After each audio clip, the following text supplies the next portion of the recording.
Dele. They used to, like, literally, the berserkers, they used to call them Dele, which means crazy, okay? That's our K-Hive. They have been training themselves. They've been locked away in the mountainside, slapping fucking rocks, okay? Absolutely, just slapping rocks completely naked, training themselves so that they can destroy the MAGA sickos. And if there is one force to be reckoned with on the internet, within the Democratic Party's constituencies, it is the motherfucking K-Hive. They go balls to the fucking wall. Kamala Harris wants to vaccinate your children in the ass to make them all autistic and homosexual. She's working with the deep state. Come, more Kamala Harris. She wants to make you never come again. But not in a puritanical, good Christian way, but in a weird, freak-like liberal kind of way. Welcome to the Cum Zone. They go balls to the fucking wall. Like that's a 2020 campaign. What's going on, everybody? I hope everyone's having a fantastic evening, fantastic afternoon, fantastic pre-noon, no matter where you are in the world. I'm Hassan Piker, and this Dawson Our broadcast coming to you live from gloomy and dark California, Los Angeles, folks. We're live and alive, and I hope all the boys, girls, and MBs are having a fantastic one, because today's a beautiful day. Today's a wonderful day. Today is Monday. That's right. It's Monday News Day, baby. It's a gloomy ass Monday. I'm having a little fun with it, though. It's shitty out here. It says it's 80 degrees and hazy, but it was 64 the entire morning. 64 degrees the entire morning.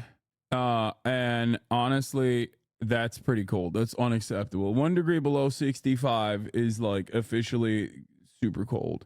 In Los Angeles, California, folks, we're live and alive. I'm Hassan Piker. This is the Hassan Our broadcast coming to you. I hope everyone's having a fantastic one, no matter where you are in the world, because today's going to be a beautiful day, regardless. I took a weekend off, as in what every single person normally does, you know, like when they don't work the weekends. I did that, and it was pretty fantastic. It was pretty awesome. It is October 14th, Monday, October 14th, 2024. And it is 11:41 a.m. and I am a little late on top of that. I not only took 2 days off, which is, you know, the weekend. I was still working, of course. I was still making content, and I'm going to be talking about that. But I feel pretty good. I feel pretty spectacular. I feel like my brain is good after 2 days of just like not being extremely locked into all of the latest and greatest, all of the most insane things that are happening in the world. And yeah, I gotta admit, feels pretty good. I got my spouse watching your streams, and he got so mad he took a weekend off for like the first time ever. Yeah, the thing is, I didn't actually get to take the weekend off because I was still doing stuff. I had a photo shoot, I had a podcast, I had all the stuff going on, and that's why I guess quote unquote took the weekend off. But it's a little bit like a vacation. Where are your white glasses? What do you mean? Has every Trump assassination attempt been on your days off? Yeah, but it doesn't count. Anyway, folks, personal news wise, what can I tell you? Personal news wise, what has happened in the world of Hassan Piker? I ended the broadcast on Friday, woke up early on Saturday, and I went all the way over to Camarillo for Jesser's tournament, and it was pretty sick. It was really awesome. It was a 16 single elimination bracket, one-on-one tournament. If you get to 7, you win, right? It's make it, take it. Loss of possession implies change of hands for the ball, and yeah, I did that shit. I was supposed to be, like, in my estimation, I think I was invited to be one of those guys that you just like beat the asses of. Oh, by the way, for those of you wondering why am I wearing a Vietnam hat, it's because my brother just got back. From Vietnam, and I told him to get me a bunch of shit, and this is the only thing he could give me last night because I was in the tub. I was naked. So he came over to pick up Fiona, and we didn't get to talk too much. So he just like kind of dropped this and was like, I have more gifts, but this is the only one I'm gonna give you right now. But yeah, it's sick. I love it. So yeah, I'm wearing it because I think it's a sick hat. So this isn't the start of a POW MIA arc? Yeah. Are you gonna pay for Cutie's fiddle tuning? Oh my god, yeah, I forgot that's the Fear End episode. Yeah, Saturday I played basketball. I'm not gonna give you guys all the deets. I'm gonna give you some of the deets, right? I don't want to leak it too much, but I'll just say I had the biggest upset. Okay, I had the biggest upset of the entire tournament. It'll be out in the end of November. You guys can watch, but I played insanely well. Like, I don't know how I played so well. I don't know where it came from. I don't know what was going on, but yeah, I had a crazy upset blowout. Okay, crazy upset blowout. Like, people were not expecting it. Nobody was expecting it. I was not really expecting it either. So yeah, it was cool. It's because your ass finally hooped indoors. That could be it. Anyway, shot the podcast, banger episode of Fear End. Hope you guys enjoy that because I thought it was really good. I talked about me a little bit. I don't normally do that. I don't normally do a me episode, you know, but we did. We did the me episode where I talked about myself, the greatest day of Hassan's life, because that was my Saturday. The greatest day of my life was the day where I was not spending it with Chad. So do with that information what you will. I had a fantastic weekend. Okay, fantastic. All I'm gonna say also is that I think I'm a much better defender than people give me credit for, and I think people will see that. Defense does win rings. It does win championships. It is the greatest skill that a swagged out white boy will always have, which is that most people care a lot about offense and they just genuinely don't care enough about defense. But if you actually clamp up a little bit and use your size to your advantage, yeah, you can always make up for your lack of offensive capabilities. So that's something that people should remember, because it's, in my estimation, defense, even more so than offense in basketball, is the one area where like conditioning and cardio will legitimately help you. It's just effort. Like, if you have more cardio, if you have more conditioning, if you have more gumption, you will literally be a better defender. Most people just don't do it. Bro thinks he's Pat Bev. No, I suck.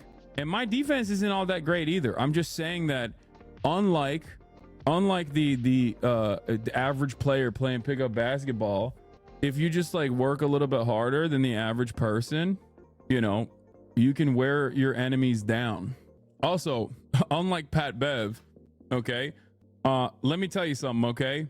I'm more Hezbollah than the Iron Dome in terms of like defensive and offensive capabilities, because honestly, I went nutty mode on that upset. All threes, okay? Literally all threes, some of which were contested, some of which literally not only were contested threes, but like we high five afterwards, okay? So I cannot wait to see the fucking movie. Okay, I can't wait to see the movie that Jessica comes out with. Get my man a contract. Yeah. I was lobbing hypersonics. Okay. Hassan being a 3-and-D guy. Yeah, except, I mean, that's expected of any fucking white boy who is 30 plus. Okay. Any white boy who's over the age of 30 is gonna lean into that. That's what, like, that's just it. There's not much more you can do. The problem is most of those guys will always have like decent fucking shooting technique. I don't. My shooting technique looks ass. I really want to change it. I really want to I want to get like a shooting trainer and just like fix my jumper. It goes in. So most people will say, who gives a fuck at this point? 33 years into your life, like, you don't need to fix your fucking jumper. If it goes in, that's what matters. And they're kind of correct. But having said that, I think I care more about it looking good. You weren't shooting threes until you did the 1,000 free throw challenge, so it's wild. You're not bad. Yeah, that I do have to you know, give a shout out to Ludwig on that, if it wasn't for the 1,000 bucket challenge, I had never shot 3-pointers in my fucking life. And now I'm like, now I just legitimately have that in my inventory, in my bag. Not as much as you play, it's worth changing. Yeah, I play every day. Are you saying you want to change your 3-point game for aesthetics? Yes. I think it will probably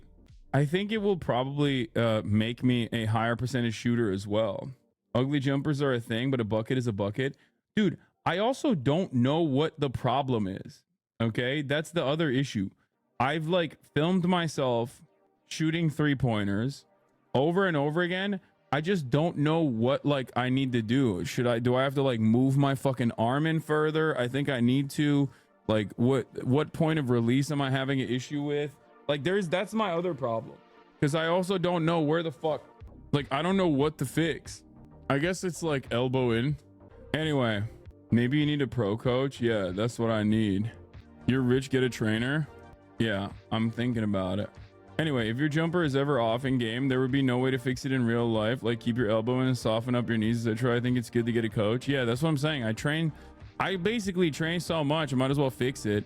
Bro, if Drake can actually play basketball, and he literally can because of how much money he threw at the fucking problem, then I can too, you know what I mean? Obviously, I'm not fucking as rich as Drake, but I mean, he was much worse than me at his starting point. So this man over aesthetics. Oh, this guy. I mean, this guy's annoying, dude. I kind of hate this guy a little bit. I know he's a meme, but like I've played against guys like this all the time when you play in public courts, and it's like it kind of triggers me a little bit, his behavior. He's like that's like the classic Unk build, dude. Just unnecessarily aggressive, constantly talking shit, taking it way too fucking seriously, and also simultaneously saying the most unhinged shit, clearly fouling. And worst of all, that's his court. Okay, a lot of you don't understand. Home court advantage means like there are people there that have been shooting there for like fucking 10 years. So like that's his court. Put him on any other court, he is not making any of those buckets. But in that court, he's got 100%. He is shooting at 100% consistency. It is like insane. Move him to the next fucking rim down the street and he would get destroyed. Okay. Just say you wish you were him. Yeah, I do. I wish I was him. Anyway, yesterday was a fun day as well. By the way, we're not done yet with my personal news part of the broadcast. Yesterday was a fun day as well for me. I basically spent the entire day just chilling. Okay. In the morning, I did a photo shoot for the new merch. It's coming out soon. Okay, I was gone because I was winning a day of falconry with RFK Jr. and Don Jr., so it got better that way. I was very excited about that. I was just trying to win it as best as possible. That's why I took the day off for myself. I was like, you know, sometimes you got to have a me day. Wow, New York Times. Look at that. That's crazy. More like Hamas times. Okay, we'll talk about that in a second. Yeah, we'll get to all that in a second. Just hold on. Just listen. We're not done yet. Personal news wise, we'll get to that. Is honesty or galaxy more important? What? Anyway, I did a photo shoot that obviously wasn't like this was just a white site. We were just testing it. But yeah, I did a photo shoot with Lil Miss Kaya. She was in it. I'm wearing the new merch today right now. I haven't even shown you the merch yet, but yeah. And then after the photo shoot, I hit up Will and I was like, bro, you want to go? And I was like, you trying to go and maybe ball at the park, you know, because I got to take Kaya to the park. I got to take Fiona, my brother's dog, to the park. And he was like, oh, well, I don't want to go to the park, but we can go to 24-hour fitness. And I was like, all right, well, I got to take Kaya to the park first. So I took her to the park and I took Fiona to the park, and literally getting there. And then by the time I got back, Will was already working out. So I was like, all right, fuck this. We couldn't link up. So what did I do instead? I went to Mammy Italian Kitchen. Okay. My parents had gone there a while back. It's been something that I've been meaning to do. And because yesterday I had, the day prior on Saturday, I had like exerted myself like fucking crazy, I was like, it's fine. I can eat it. I can eat a sandwich. Eat a sandwich I did. Let me tell you how many sandwiches I ate. 3. Okay? I got the Diva, which was the recommended from the guy at the counter. Mortadella, stracciatella, and chopped pistachio and arugula. It was fine. And then I asked him, what are the most popular ones? To me, to that, he said, prosciutto di Parma, viale di Parma, prosciutto di Parma 18-month, fig jam, crema di gorgonzola, chopped pistachio and baby arugula.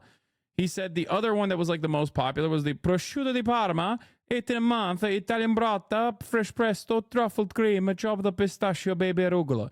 And that's what I got. I got the viale di Parma, I got the di Parma, and I got the Diva. And I ate all 3 of them.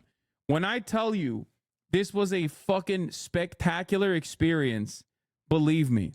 Okay? Also, these prices are insane. I spent $65 on 3 sandwiches, and I ate all 3 of them. And let me tell you, I can't even say I ate the sandwiches. I think I had sex with them, with my mouth. I had mouth sex with these 3 sandwiches, and it was fan-fucking-tastic. You understand me? It was incredible. I sat there, I watched Elusive Samurai, and I ate all 3 of these sandwiches, and oh my God. Oh my fucking God. It was so goddamn good, dude. What a fucking day. What a goddamn day. Oh God. Yeah, I took the girlies out to the park after the photo shoot, and I ate 3 sandwiches, and I sat and I watched all the Elusive Samurai episodes. Elusive Samurai is incredible. It's a masterpiece, it's a work of art. Okay. To be fair, the reason why I got 3 different sandwiches is because I wanted to try them out. So what did I do? First, I had half of the Viale di Parma. Okay. And then I had half of the Diva. Okay. But then I was like, well, I got to try the half of the Di Parma. So I tried the half of the Di Parma. So I started off with like 1.5 sandwich. Okay. And I was like, ooh, I'm full. And then I was like, okay, I need to like get some protein in. So I had a bag of Quest chips, and I had an Elite Core protein shake, because I this is not enough protein for me, right? Like I need to eat like at least 220 calories or 220 grams of protein. So I did that. But the unfortunate reality is that it wasn't enough. I waited maybe another half an hour, and then I had another half, and then another half, and then another half, until it was all gone. Now, I got one of these sandwiches for my mom. Technically, I didn't get 2 sandwiches. I didn't get 3 sandwiches just for myself. I got one for my mom, but my mom was like, oh, thank you so much for asking, but I already ate. So I ate it. Okay. So I fucking ate it. And man, that shit was awesome. It was great. I'm back on the train.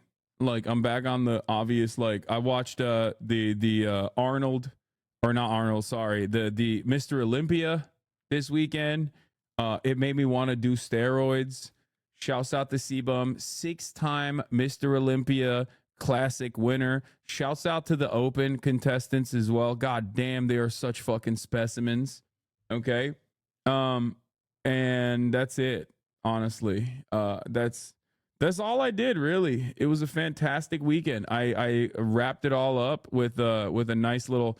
Oh, I also groomed Kaya a little bit. It was insane. She still has so much more hair because she's in her shedding era. She's in her shedding arc, and it is unbearable. But yeah, I finished the day off in the tub. Fantastic day, fantastic night, and I'm here. I'm finally here. Make a smaller Kaya with the hair. I could. Have you ever tried the Bay Cities Deli in Santa Monica, the Godmother? Yes. The Godmother is an incredible sandwich. The problem with Bay Cities is that it's impossible to get. It's impossible because it's just like unattainable. It's so long. It takes so goddamn long to actually wait out. And it's like a whole day's worth of a trip, basically. Parking sucks. It just sucks. It sucks. Okay. Anyway, Hassan, after the Nobel Prize, can you interview Professor Daron Acemoglu? Why? He is, I mean, as a Turk, I'm happy that a Turk got a fucking Nobel Peace Prize, but I read his book like a very long time ago, and a lot of what he talks about is basically just a lot of what he talks about is you know, some fucking neoliberal bullshit. Okay. That's all I'm gonna say. And China, back when he wrote his book, I guess like at that point he could have made an argument about like China being too authoritarian and whatnot, but like China breaks his entire book. Like the Chinese existence and the current Chinese economy, what do you mean Turk? He's Armenian. He's Turkish Armenian, isn't he? His last name is Acemoglu. I'm pretty sure he's like, chat, I don't know if you know this, but there are Turkish Armenians out there. Yeah, that is a thing that happens. I think he's Turkish Armenian. Yeah, he was born in Istanbul. He has a Turkish citizenship and an American citizenship. His education is University of York and London School of Economics. My dad loves him for obvious reasons. But yeah, why nations fail here. I mean, his entire fucking concept, his entire body of work literally revolves around how like authoritarian forms of governance is the real reason why nations fail. And it's not because of it is anti-materialist. That's what it is. Like his entire body of work is basically trying to create an alternative reality that is the opposite of materialist thought. It is a way to try to describe why certain nations under capitalism prosper and certain nations under capitalism fail from the exact opposite point of view of the way I see the world. But you know, it's fine. It's just funny because like I've mentioned, this right here, like these two books, Economic Origins of Dictatorship and Democracy and Why Nations Fail, but especially Why Nations Fail, China bricks this entire concept. Like China is the reverse of Why Nations Fail, so it doesn't make sense. Yeah, Why Nations Fail is solid, but it leans too much on institutions as the end all be all for development. He downplays the role of capitalism in perpetuating inequality. Yeah, his described as a centrist, he believes in a regulated market economy. He regularly comments on political issues, economic inequality, and a variety of specific policies. He would say, exception that proves the rule, dumbass. Yeah, I also agree on how you diss Mearsheimer and Fukuyama. I want your honest take. Which of the two realist authors you would roast the most? What do you mean? Mearsheimer, I would consider to be far more important than Fukuyama, especially considering that Fukuyama's thought is completely bricked in this day and age. Virtually every single daily Hasanabi broadcast occurrence is like yet another indication that like his attitude was completely broken. Whereas Mearsheimer I think is definitely far more prescient. Have you read Chris Hayes' book, Twilight of the Elites, America After Meritocracy? I haven't. I wonder if that's the book. Yo, Chris Hayes, by the way, not only is he a firm Hasanabi head, this man was in my DMs on my Instagram for like months, and I had no fucking clue. I was just like recently checking my DMs on Instagram. I'm like, Chris, we are mutuals on Twitter. Like, why don't you DM me on there? Because he was like, oh, we got a ball next time I'm in LA. I was like, dude, why don't you hit me up on Twitter? He's like, oh, I just don't use Twitter that much. But yeah, he's trying to ball next time he's here. He's trying to also lift weights. So we'll see. That'd be pretty sick if I was balling with Chris Hayes. Like we did an IRL ball stream. Do you think materialism view works better? Doesn't it make everything cold and soulless like our jobs? What do you mean cold and soulless? You're like looking for a spiritual assessment of like just a specific way of analyzing world events and history. What? Materialism is just reality. There's no, it is what it is. You know, there is no, your Twitch title says IOF instead of IDF. No way. That's crazy. Mearsheimer's political worldview is basically lib the fuck up, but his analysis of events is spot on. He recognizes the genocide in Palestine when he sees one. He also recognizes the apartheid regime of Israel. He's literally outcast of U.S. foreign policy establishment because of his views. I personally like Sachs more. I could ask Daron Acemoglu on the broadcast. and have him explain to me his worldview. That could be interesting. He could cook my ass. He's significantly more knowledgeable than myself. I just think I have disagreements with him because if you do not have a materialist underpinning of your analysis of global events, you are going to have in my opinion, gaping hole, a blind spot in terms of a blind spot that leads you down an idealistic notion that ultimately revolves around good bad dynamics, ultimately revolves around like good nations and bad nations. It just it will cause you to it will cause you never to reckon with unequal exchange in terms of global trade, and like it basically turns the entire concept on its head. You either understand that countries engage in imperialist endeavors because they can, because of a way that to consistently seek out a further and further profit from the developing world, keep them underdeveloped deliberately, whether by chattel slavery, colonial occupation, or imperialism, neo-imperialism, the debt trap and whatnot. Or you just simply think, you know, some nations have stronger institutions and that's why they thrive, and other nations have weaker institutions. So, you know, even biblical scholarship uses materialism these days called critical theory. I'm a theology student and it's the only thought that's really taken seriously these days. Alexa said yesterday that Alex is hotter than you. You agree? Yes, I agree. Typical. Klasik. Tabii. Anyway, what if I was Bernie Sanders, I would kill myself in front of Amy Klobuchar, altering the course of the rest of her life forever after saying this about me.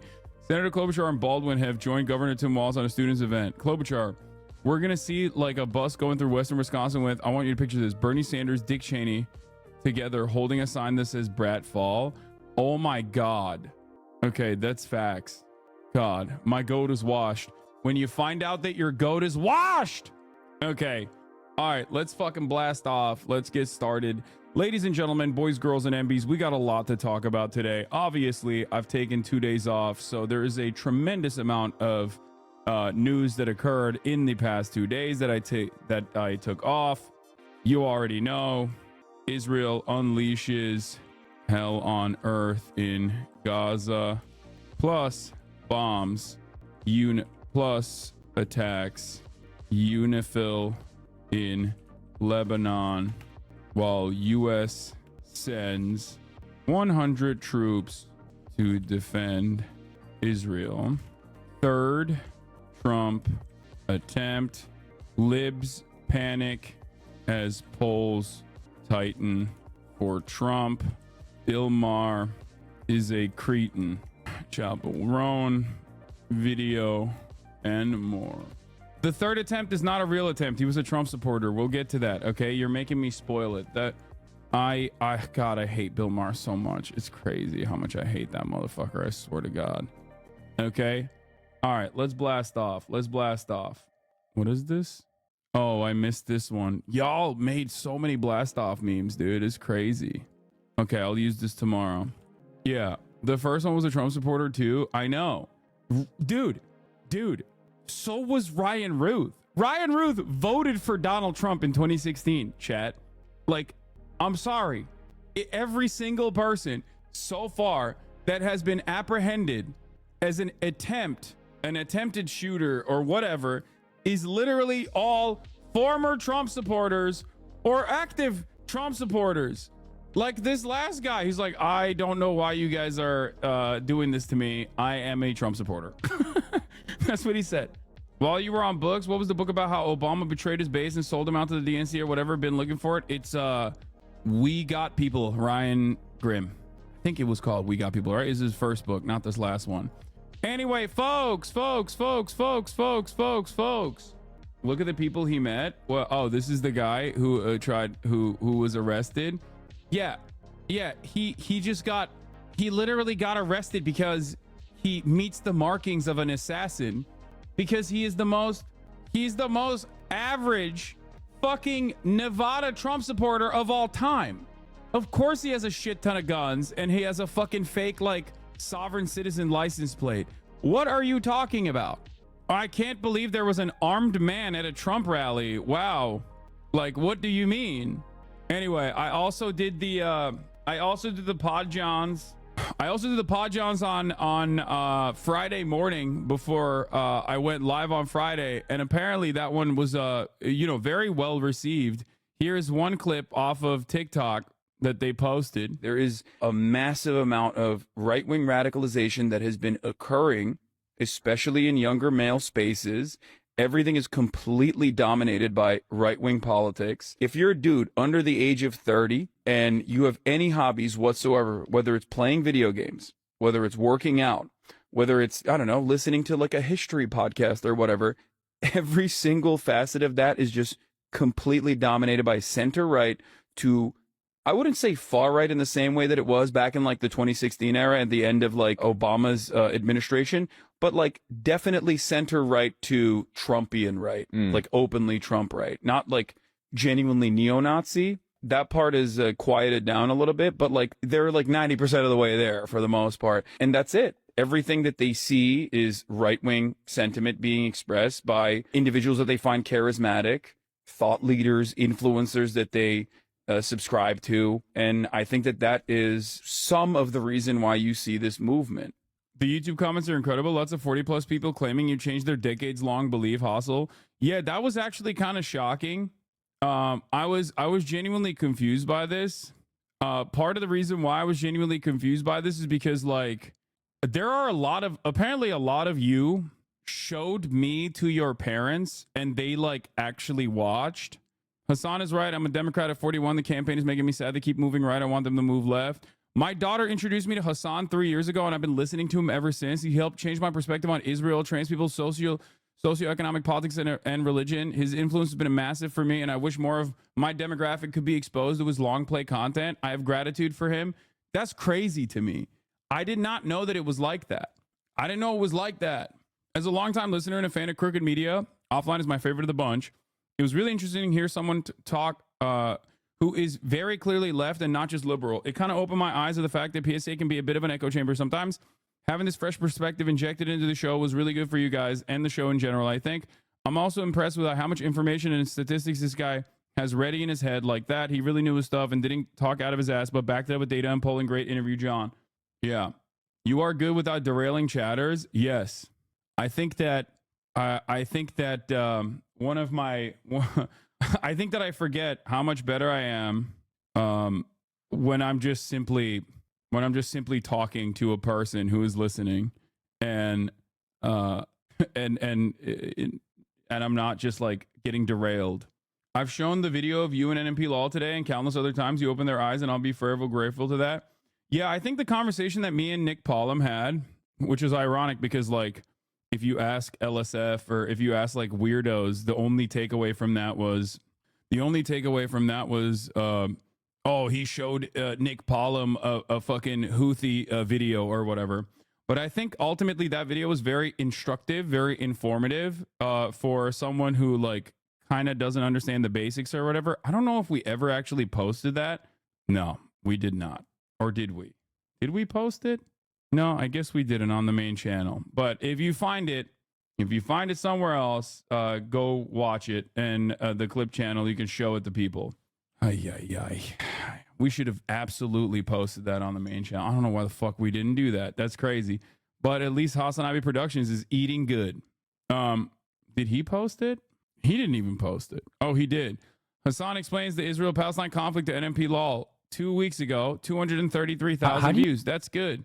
I introduced you to my mom in 2020, and recently you gave her a shout out, and now she listens to you every day on YouTube. She's a 60-year-old teacher. I work at a state college and help non-traditional high school grads start college and getting my master's. Hope to run for Congress in the next 20 to 10 years. Hell yeah.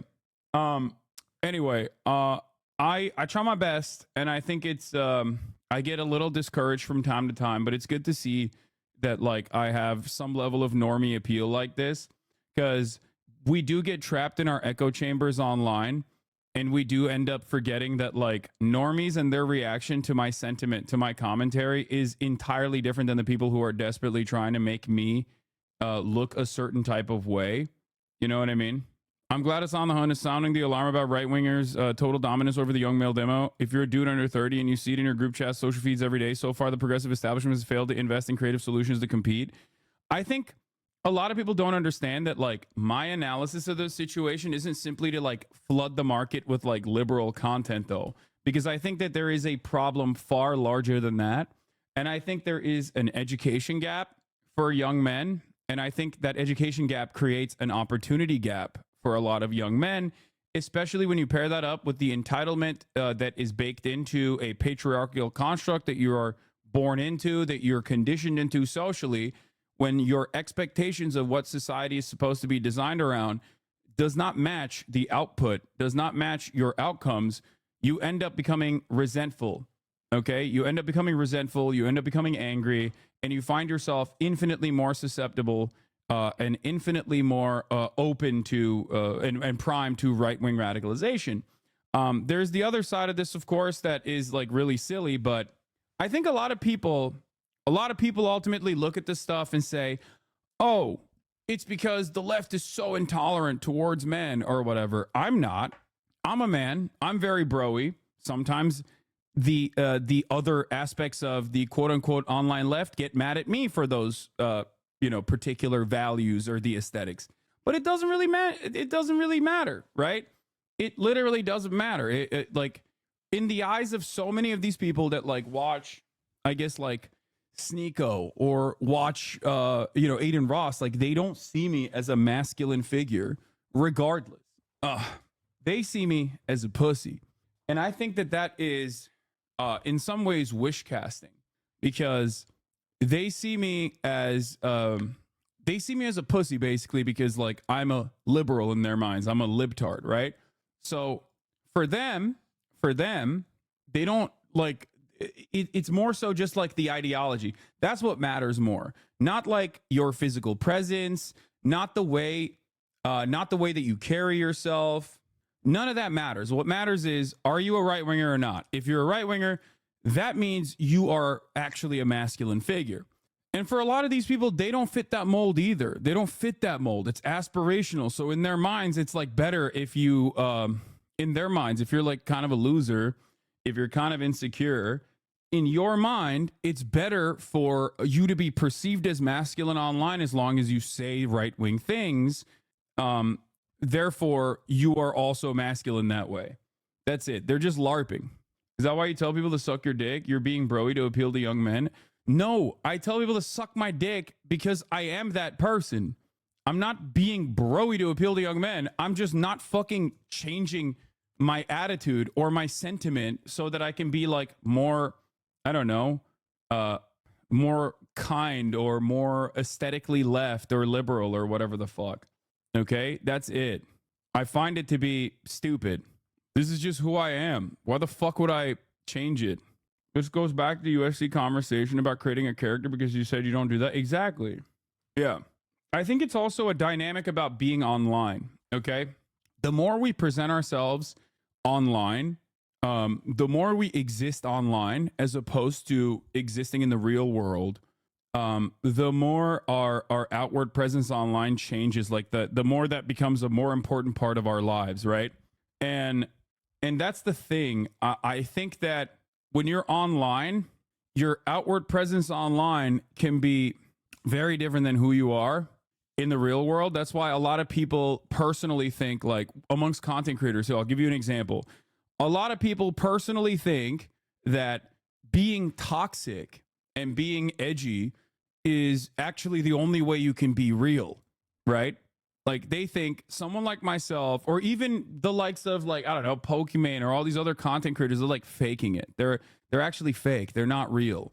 Like they can't be real because like when you're online, you say edgy shit all the time. Like you have to say edgy shit. That's like the only way to showcase authenticity. You cannot be authentically yourself and be like a person who doesn't want to harm marginalized people. That's inauthentic. That's inauthentic. Like that is the fucking baked in sentiment for a lot of people, right? They go, you're virtue signaling. You're virtue signaling. You're not real. You're fake. They just can't fucking like comprehend that. No, like this is just my genuine opinion. I don't want to be a fucking dickhead, right? Sorry. That's just who I am. And the same goes for right-wing sentiment as well. Like the more masculine you, the more right-wing you are, the more masculine you are. The more you present yourself as right-wing, the more masculine you are. that is the attitude that a lot of people have, you know? It's more about wish casting and alternative reality to make up for what you feel you lack, to make up for what you feel you lack in the real world. It's vulnerable young men who are very insecure due to a multitude of different like normal conditions that existed even when they were, I don't know, better off materially than they are now. But then also on top of that, it's like a lack of opportunity for them. They feel like, you know, society's leaving them behind, and it certainly doesn't match up with their expectations of what society was designed for.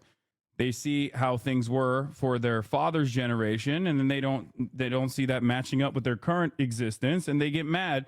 So they look for alternative reasons as to why it sucks. And there are a shit ton of people. There are a shit ton of people out there that will immediately go, yes, perfect. It's because of bitches. It's because of girls that have not fucked you. That's the reason why everything sucks. You know? Yeah, it's because of black and brown people coming into America, and it's like stealing your jobs and your opportunity. You were supposed to get that, but you didn't. DEI, woke, all this shit. It's a great way. It's a great puzzle piece for a lot of men who are seeking out answers. If you don't try to communicate, if you don't try to fucking address the harm, if you don't see where these guys are suffering and meet them where they're at and try to fix at least one of the major problems that they have and try to instill confidence in them, you are going to have a lot of fucking losers like this constantly chirping and constantly crying. That's it. Isn't it just optics and don't have any substance?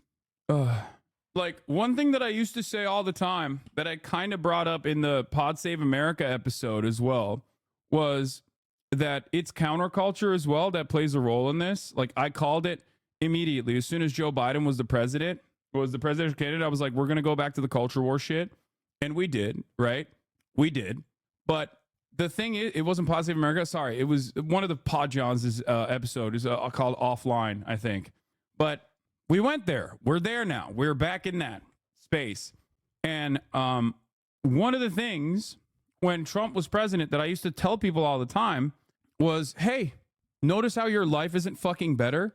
Because right-wingers were coming to my community all the time with the same resentments and the same anxieties and the same anger that they had towards trans people, towards gay people, towards black people, brown people, immigration.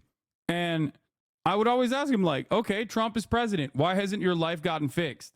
And they had no answer for it because that's just immaterial at the end of the day. In, you know, from where they're standing, obviously, it's not immaterial for black people, brown people, trans people, but like it is immaterial for them because it doesn't matter. Like harming undocumented immigrants in the country is not going to save your life. It's not going to fix your life at all.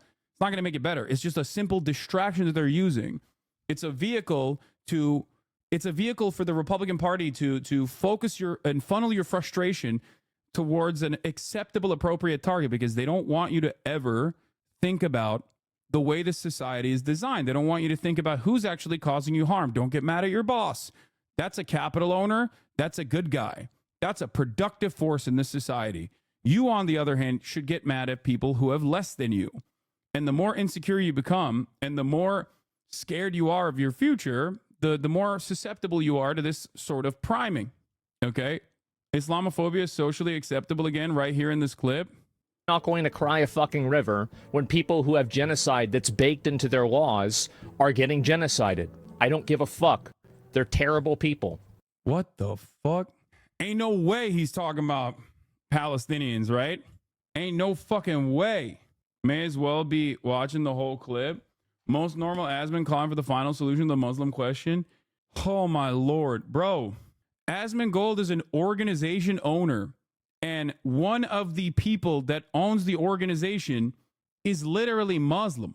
How the fuck are you this far removed from like all aspects of real life existence? Like have a conversation with Tips, man. Please. What the fuck?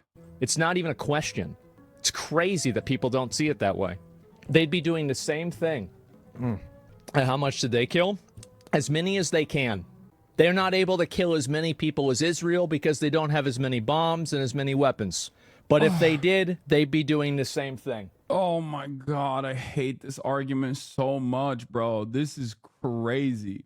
Holy fuck. What is this? This is the full clip? Want to consider a genocide as a systematic killing of a group of people, they have genocide built into Sharia law. Oh, bro. Oh my God, bro. Oh my God. Oh my God. Oh my God. Right now. So no, I'm not going to cry a fucking river when people who have genocide that's baked into their laws are getting genocided. I don't give a fuck. They're terrible people. It's not even a question. It's crazy that people don't see it that way. They'd be doing the same thing. Asmongold, come on, dude. And how much did they kill? As many as they can. They're not able to kill as many people as Israel because they don't. It's so funny because like this argument literally is basically, you're laughing, but thousands more now believe this and everyone just lets him do it. I'm laughing because his analysis right here is the liberal analysis. When you scratch the surface of like the average American over a certain age and why they are so blind to the obvious dynamic, the obvious inequalities, the obvious inhumanity of Israel's operations, they literally agree with this. They also think this. You only arrive at this conclusion after years and years and years of social conditioning that justify the war on terror, America's war on terror, and the unironic justifications for this war on terror required the dehumanization of Arabs and Muslims and every single person that lives in that part of the region. Because if you were to look at the situation, okay, and recognize that humans are being blown apart every single fucking day so that America can secure oil fields in Iraq, you would go crazy. So you have to either, on the one hand, omit key details, but also every single time you cover the atrocities, have to make it seem like they are, you know, worthy targets or collateral damage that is permissible. Why is it permissible? Because they're not really fucking human beings. Now, I thought we as a society had moved past that point. You know, Joe Biden pulled out of Afghanistan. I thought I was wrong. I mean, I thought that like maybe America was turning a page on Islamophobia. I was wrong. I mean, it was wish casting. Okay. Obviously those underlying resentments never really go away. And it takes so much more time to actually rewrite and make people understand that, like, no, these people are human beings, right? Having said that, however, of course, it makes sense that he has. Palestinians never hurt anyone. They've been colonized, occupied, persecuted their whole lives. Palestinians are an ethnic group of the Levant. They're not all Muslims or Arabs or Christians. The way they're conflated and generalized, the whole is racist as fuck. If this was done to any other minority, people would be up in arms, wailing like demons. So incredibly racist, peak insanity. Yes. Okay, that is the whole point. But this is the same exact dynamic when Trump says Haitians are eating cats and dogs, even though they are documented immigrants working in U.S. soil. He considers them to be illegal aliens who are eating cats and dogs. Where is that coming from? Do you think it's because Haitians are actually eating cats and dogs? No, it is a group of black immigrants that Donald Trump is using what he perceives as permissible white supremacist sentiment over. It comes from a place of anti-blackness, and the same exact situation exists here. There are no acceptable monolithic groups that are barbaric and Palestinians are somehow outside of that group. It is just a catch-all for all Muslims or people that are perceived as Muslim because they are from the Levant. They are from the region. They're from MENA. Okay? What you're saying is it gets worse. Don't have as many bombs and as many weapons. But if they did, they'd be doing the same thing. That's it. Just takes enough. That's right. These people are not your allies. They are not the same as us. They come from an inferior culture. Asmongold, your co-owner of your organization, you are calling a person from an inferior culture. What are you doing? Log off the internet, stop reading fucking Reddit, and go talk to some real humans, please. I know you could talk to Wake, okay? Talk to Wake. Talk to Tips. Talk to a human, please. This is like, holy shit. that is horrible. It kills people for their identity, and it is directly antithetical to everything Western values stand for, and it is an inferior culture in all ways. It is that simple.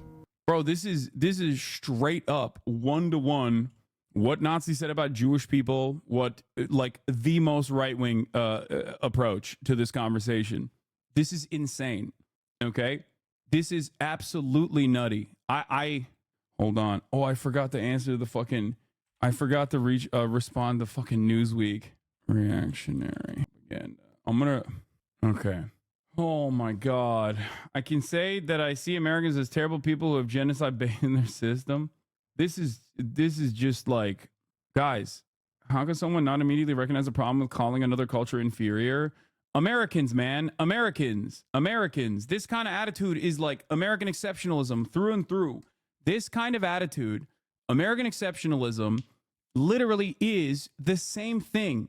You're just removing American exceptionalist sentiment that is baked into American society, Western superiority. You're just taking the thing that shelters it and the thing that makes it like the norm. When you remove the outside patina, the skeleton remains. This is the skeleton.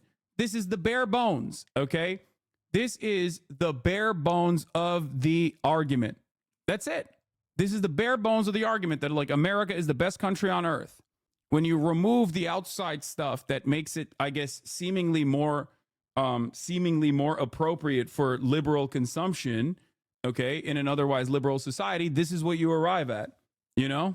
I think he popped off on this, not thinking that like this would be, there would be a lot of repercussions for this. I don't think he understands like how unimaginably fucked up this statement is. Like, it's not even necessarily a country. You're no longer justifying like military action against the country. You are now basically saying like an entire culture is inferior to Western culture.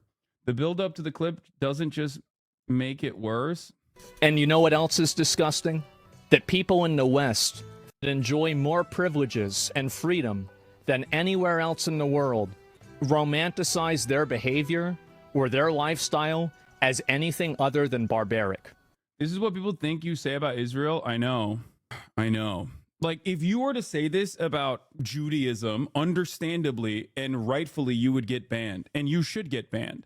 Like, if I were to ever say this about, like, oh, Jewish culture is this way, I would literally be Adolf Hitler, okay? It's fucking ridiculous. For the record, I don't believe that about Judaism, regardless of how much my fucking psychopathic rabid haters try to claim I believe it. Thank God I was born with that at all. I know plenty of Muslims that respect gays. Well, I'm not talking about Muslims. I'm talking about people in Palestine. The truth is that that's what they do. Dude, come on, dude. What? Palestinian culture as a whole? Dude, this is your brain on Reddit. If you don't interact with normal people, if you don't talk to people on a daily basis, and the only way that you're getting information from, your only outlet to the outside world is just simply Reddit, you arrive at this conclusion. It's like literally a vector of radicalization against Muslims, Islamophobia, and also specifically Palestinians. That's crazy. It's also additionally ironic when we talk about LGBTQ support, because this community his community hates gay people in representation and shit in like video games. So what the fuck? That's the other part of this that I don't understand. It's like, oh, Western culture is so superior. We love the gays, except I fucking throw a fit every time I see them in my video games. If I see a woman in a video game, I lose my fucking mind. But it's bad when Palestinians, I have imagined an alternative reality when Palestinians also do that. And I hate it when they do that. What the fuck?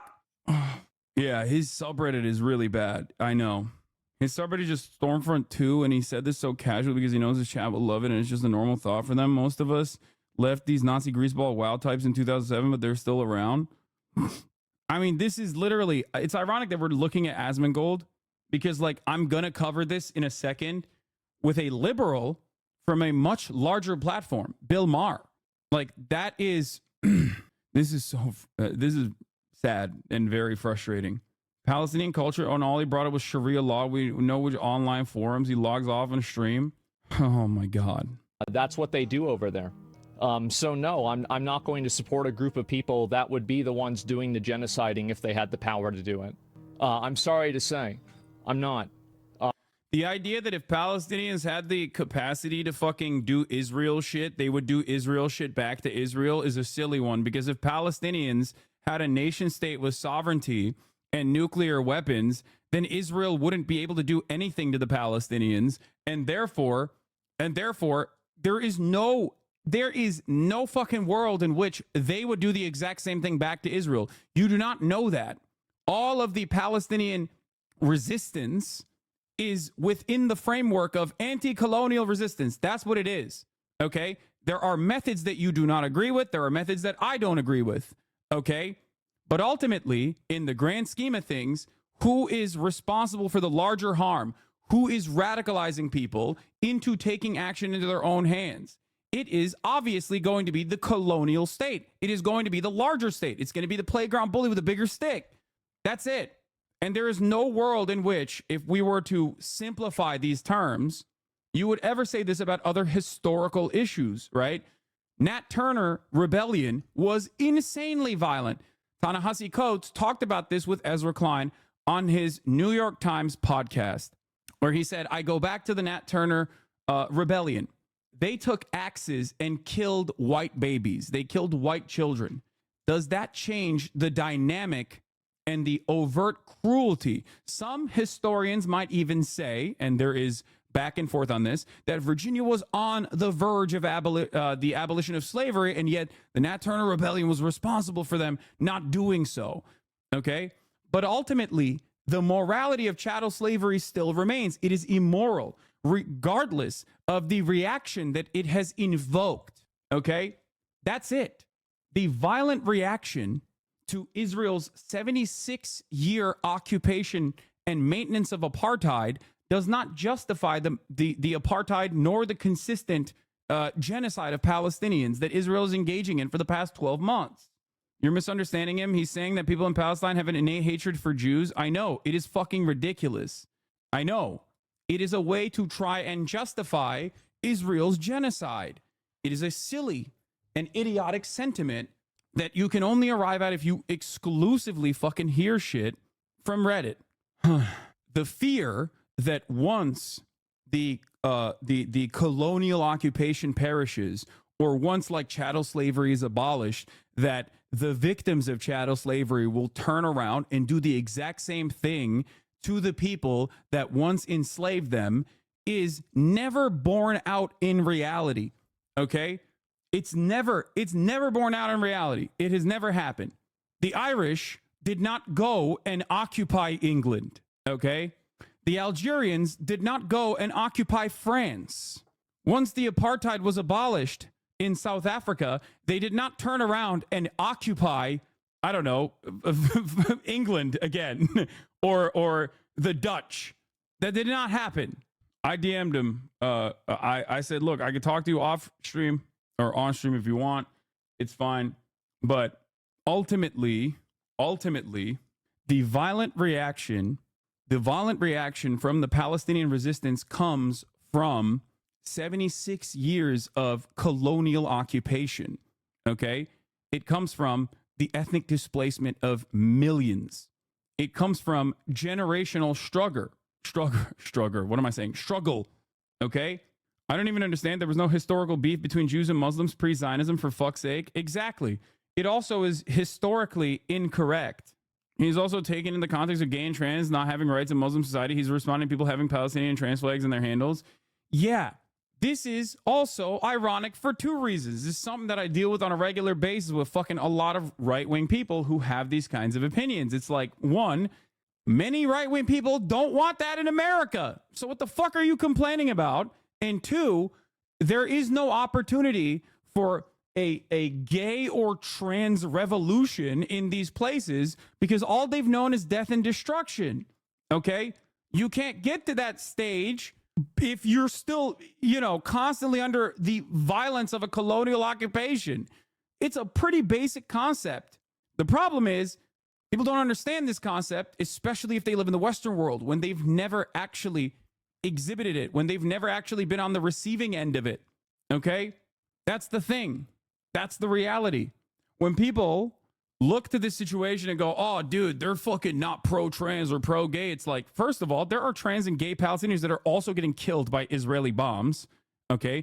The bombs don't just like only kill people who are not woke. I don't think that if you're not woke, you deserve to be wiped off the planet anyway. I don't think that. I don't care if you're a right winger. I don't think we should bomb like white enclaves in Alabama, okay? For exhibiting the same tendency that you imagined all Palestinians have as a monolithic force, okay? That's ridiculous. And last but not least, you can't get to civil liberties and organizing and fighting for civil rights when you're too busy trying to survive under colonial occupation. It's pretty basic stuff when you really think about it, but you don't actually, when you don't have any empathy for these people and you have never actually fucking lived a world where you are under any sort of fucking colonial occupation, you can't comprehend the hierarchy of needs that people have. The number one need when your house is exploding is stop the explosion, okay? As a white leftist in a white enclave in Alabama, please don't bomb me. I'm doing my best here. I would never advocate for that. I don't, just like, I'm not one of those people that's like, oh yeah, Hurricane Milton, good shit. I'm glad it happened in Florida. Like, I don't believe that. I think that's fucking stupid.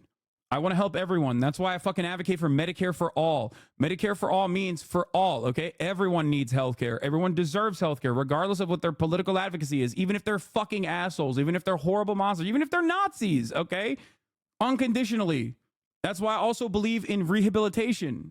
I know you might go off on me, but say what it really is. Hatred and racism. This is racism and hatred. He said it so smoothly and comfortable. He was able to say the same to African Americans, Asians, anyone not white. No, it is. It is racist. It is absolutely racist. No, there's no other way around it. When you think that there is like the problem here is it's not just fucking Asmongold.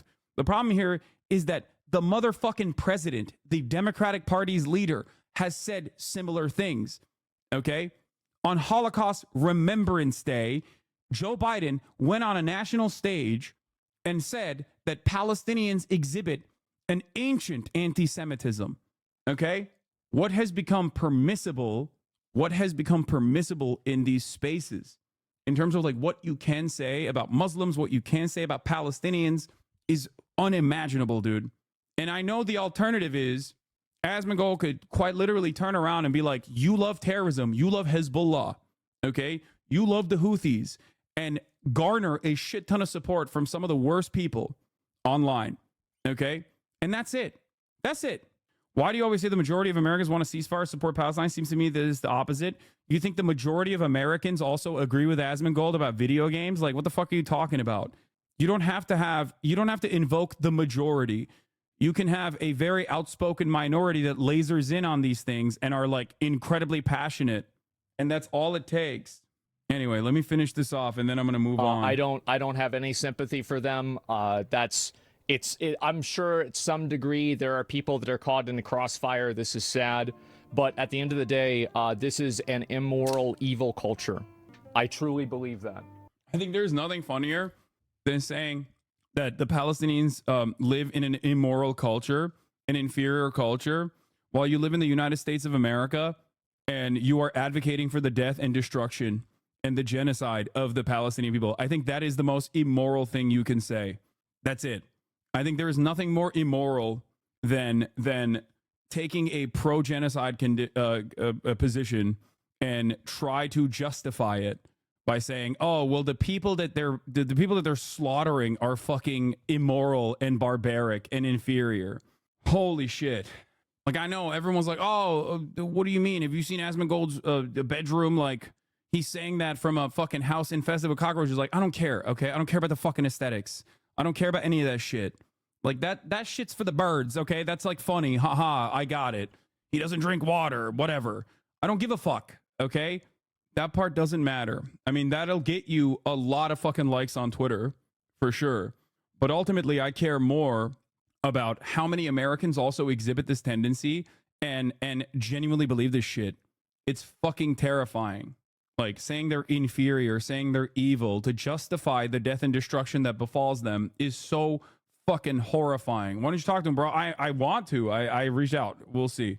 He might be too far gone on this, especially considering that his business partner and co-owner of the organization that he's a part of is literally Muslim. Like, that's what's so crazy about this. He has people that are in his immediate life that he could talk to, not just Muslim people, but like someone like Wake, for example, who is a brilliant, very smart, very kind, very empathetic person. Yeah, an Iraqi Muslim migrant. Like, anyway, that's crazy, man. That's actually fucking nutty. That's a nutty thing to see, especially when this is happening. This happened over the weekend. Patients connected to IVs were engulfed in flames after Israel launched missiles at the Al-Aqsa hospital.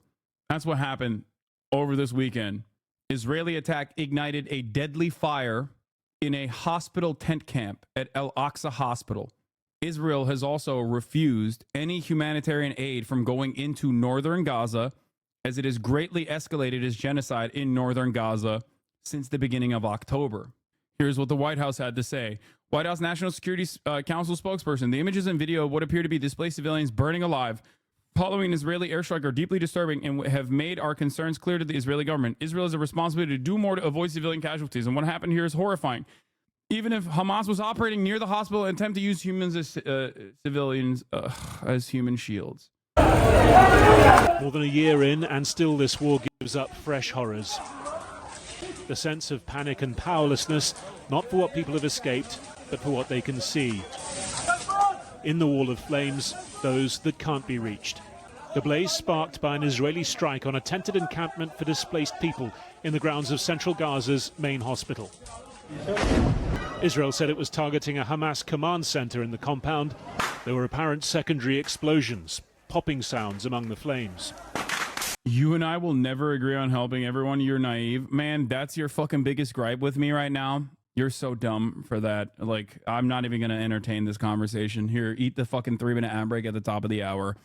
Like, that's your gripe here, right? You're watching man-made horrors beyond fucking comprehension, and you're like, I don't agree that Nazis also should get healthcare. The entire fucking point of that is to make it solving people's material issues makes it less likely for them to be radicalized.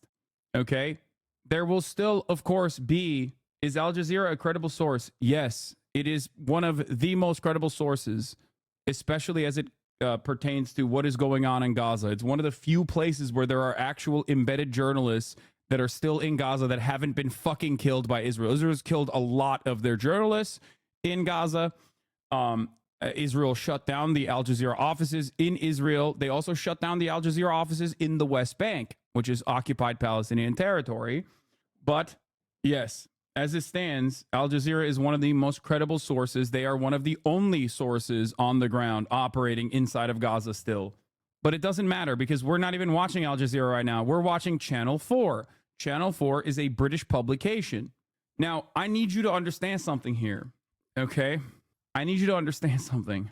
I mean, this is so fucked up. It is so fucked up. What thread? The thread has been deleted already? I don't even know what you're talking about. Israel has used for the past 12 months the same exact propaganda, only when it becomes an issue in Western media. Okay? They don't even feel the need to justify their atrocities when you don't pay attention. When you do pay attention and make a stink about it, then they deploy the same tactic over and over and over again. And the tactic that they deploy is they're using human shields. Now they're using it in Lebanon. Hezbollah is using human shields against Israel. At a certain point, you have to understand they know that it works, I guess, works enough because American Western media, mainstream media, goes along with it every single time and contextualizes all matter of Israeli violence as permissible. And they're doing this to the United Nations, okay? Israel also has attacked the UNIFIL encampment. These are fucking Irish and Italian and Western nationals that are supposed to be protecting by putting their bodies on the line, by putting Western white bodies directly on a blue line to make sure that Israel doesn't fucking pass that blue line. Now they're attacking a UNIFIL camp and saying that Hezbollah is using this UNIFIL camp as a human shield. What is crazy about this is that this completely goes against all matter of international standards. It goes against what like America's own personal actions have looked like in its endless conquest in the Middle East. Like Israel has gone above and beyond. It is now officially going past the point of what America has done and the way that it has conducted itself in its bloody endeavors in the Middle East. That is what's so crazy about the situation.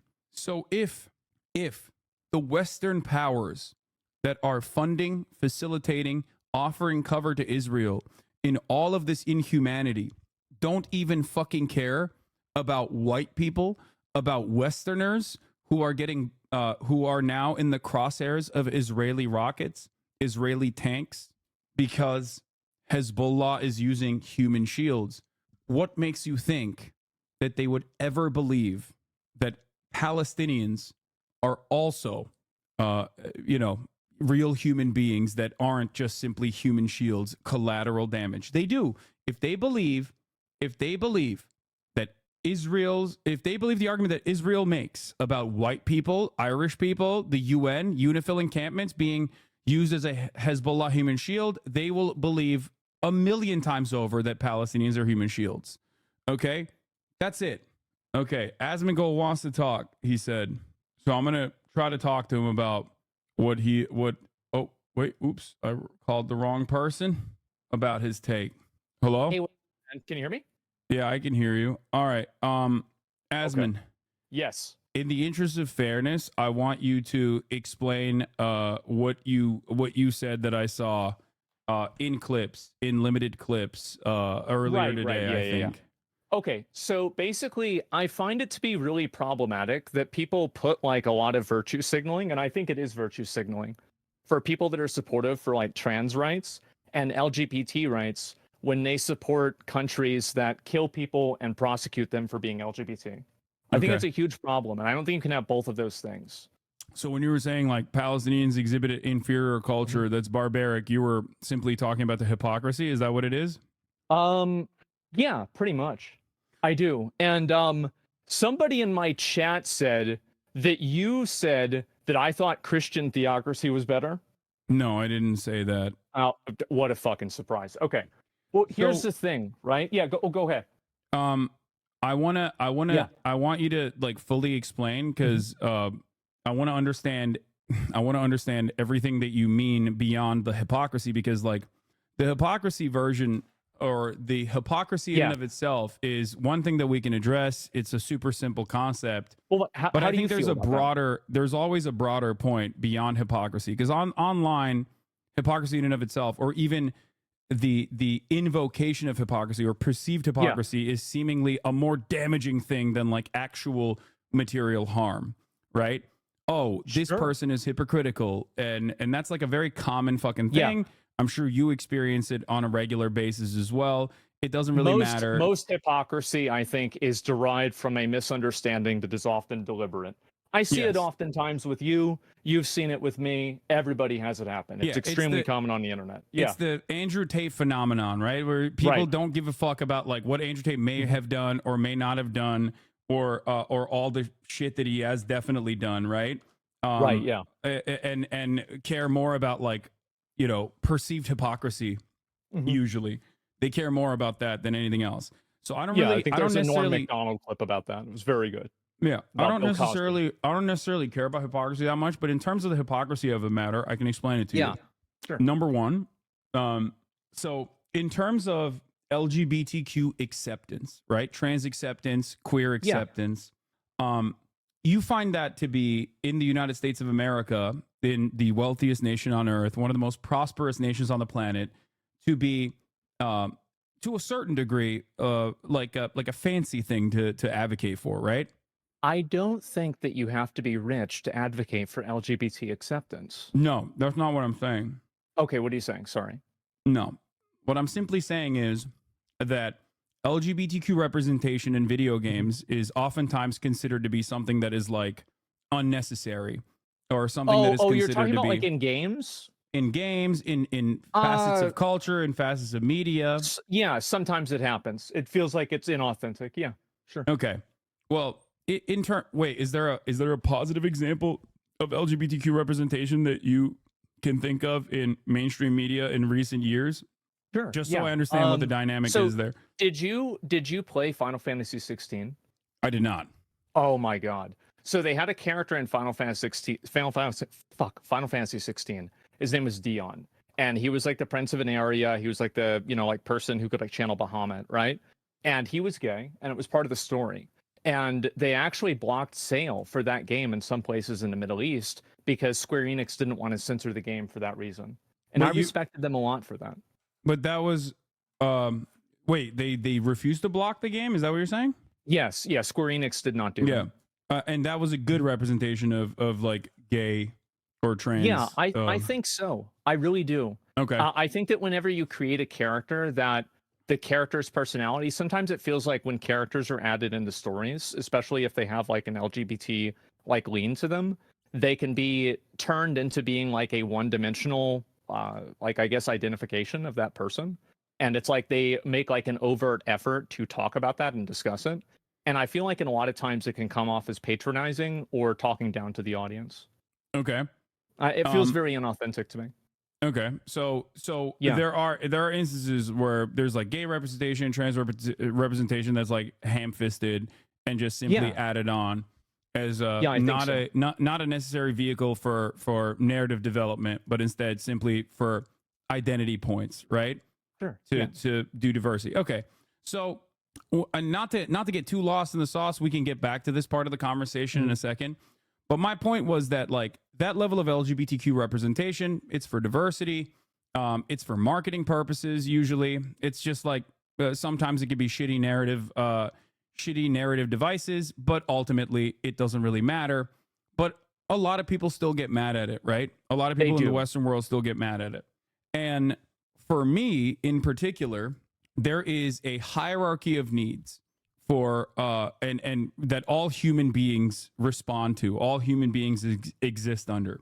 Is this like a Maslow's hierarchy of needs, or is this like Yes, something else? Maslow's hierarchy of Sure, needs okay. is appropriate, but like there's a it. higher standard because the Maslow's hierarchy of needs usually is under the confines of like at least a developed country, where a developed country that is not constantly being bombarded or victims of like colonial occupation.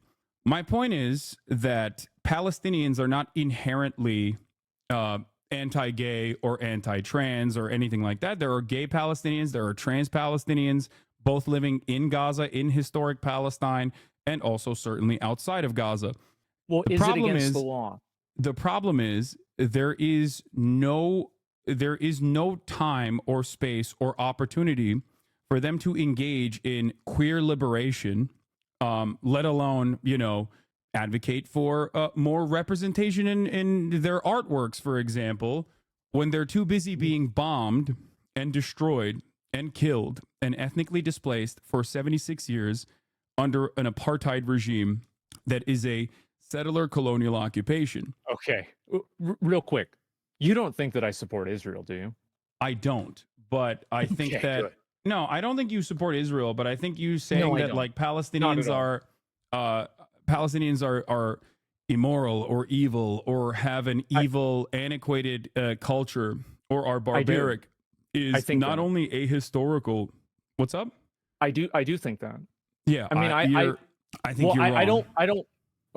I don't know, man. Like, how can you be in support of a culture that tells people that they can't be who they want to be?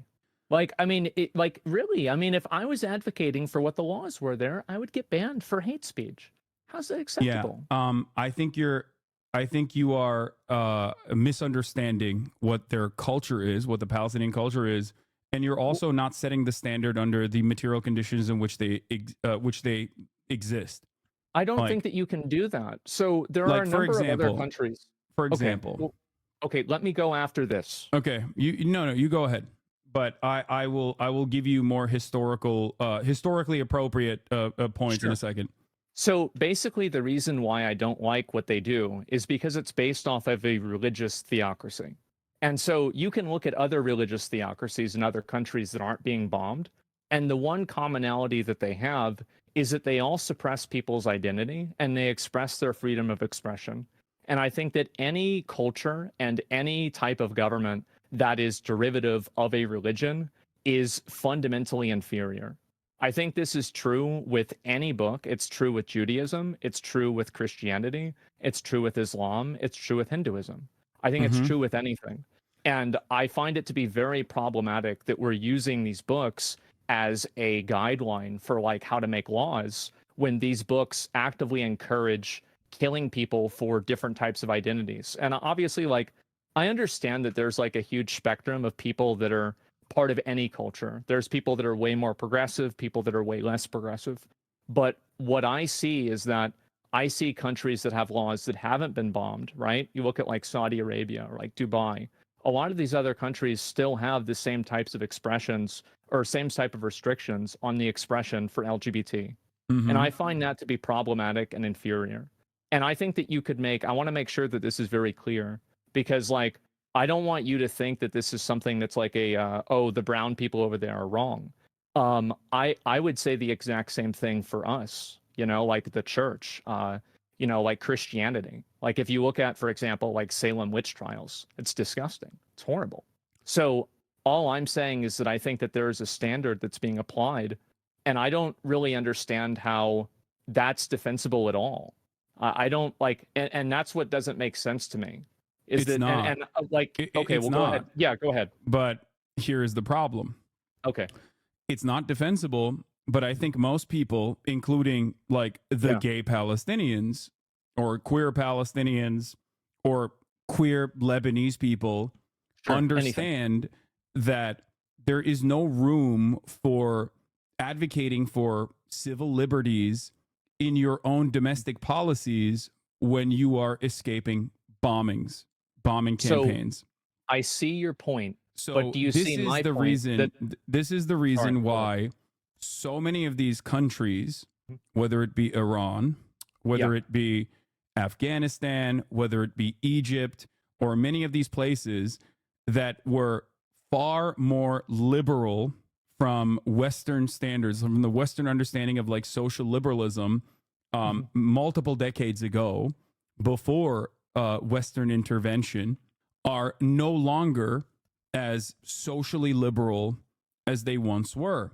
Because Talking about like the 1917 Iran thing, basically, not 1917, but yes, or circa 1979. 1950s. Excuse me.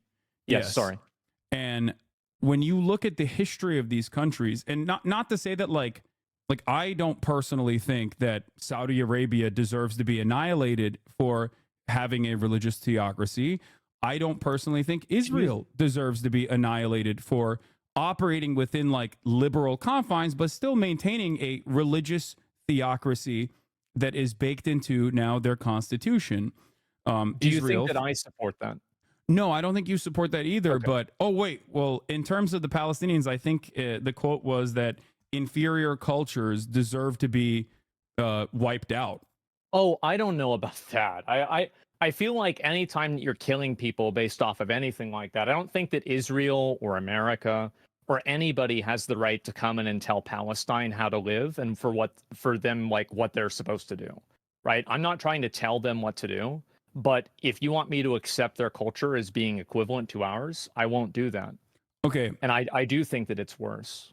okay, but culture, you understand that culture changes throughout time, and it is directly a consequence of like how people or what people are experiencing. In the United States I of think America, that we're evidence of that. We're evidence of that because like we're Yes. much farther along. so Yeah, I so think a do lot you of places think are do a lot you think like I don't think you would agree that bombing places makes them more tolerant to Absolutely not. yeah. Okay. And I don't Absolutely think that not. I don't think that you think that like nuking America, for example, circa 2013 when gay marriage was We're not going to bomb the gay into them. I understand that. okay. You're totally right. Okay. So Yeah. in terms of some of your some of your statements. Yeah. Like, not only I think you're wrong on the history of queer culture in Arab countries, in Muslim nations in general. I'll give you one example. The Ottoman Empire actually decriminalized homosexuality in the Tanzimat era. I think it was like 18th century. And before then, it was not even like a problem. It was never an issue. Far before Western nations ever actually decriminalized or made it legal to be gay. And this is oftentimes a not really mentioned aspect of the Muslim world or Muslim culture or the Arab history or the region's history at all. Most people don't know this, and it's like genuinely shocking to them. You might maybe even be shocked to find out that the Ottoman Empire, where Palestine was seen as a safe haven for Jews as they were escaping the Spanish Inquisition, for example, and many other pogroms that Jewish people experienced in, especially in Western and Eastern Europe. The Ottoman Empire in the MENA region, all the way that spans to Morocco, was seen as a safe haven and safe harbor for Jews, where they were allowed to coexist in far better conditions under Islamic rule, technically. That was far more honestly, tolerant. I would go even farther than you are. I think that back then it wasn't just the fact that they were accepting of gay. I think that they were way more scientifically oriented. They were way more focused on learning and mathematics. I think that's evidently true. I don't think anybody would say the Ottoman Empire was shitty or anything like that. I think they were very progressive for their time. It's not even a question. So I totally agree with you. But things have changed in the region since then. They sure have. So what do you think is the difference there? Like, what do you think has happened in the hundreds of years that have passed, that have gone by, or especially in the last 100 years? Why has the attitude overall in terms of governance changed so dynamically and so dramatically? I think there's probably a bunch of different reasons for it, right? I mean, it's not like one reason, but I don't think that are we trying to imply that it's like American imperialism and interventionism that's caused this to happen? Is that kind of like absolutely. where you're going with this? this? I am saying that. Yeah. America not only directly armed and radicalized fundamentalists in the region, including but not limited to Afghanistan, for example, with the Mujahideen, because they were seen as like a fighting force that they could use against the communist adjacent Afghan government or the USSR inevitably when the USSR did invade. But also beyond that, the most nationalistic or the most militant fundamentalists were perceived in Iran, for example, as the true liberators that were not willing to fight against the Western-backed Shah regime, the Western-backed monarchy in Iran. So that's the reason why a lot of people, whether they agreed with it or not, ultimately on the social front doesn't really matter.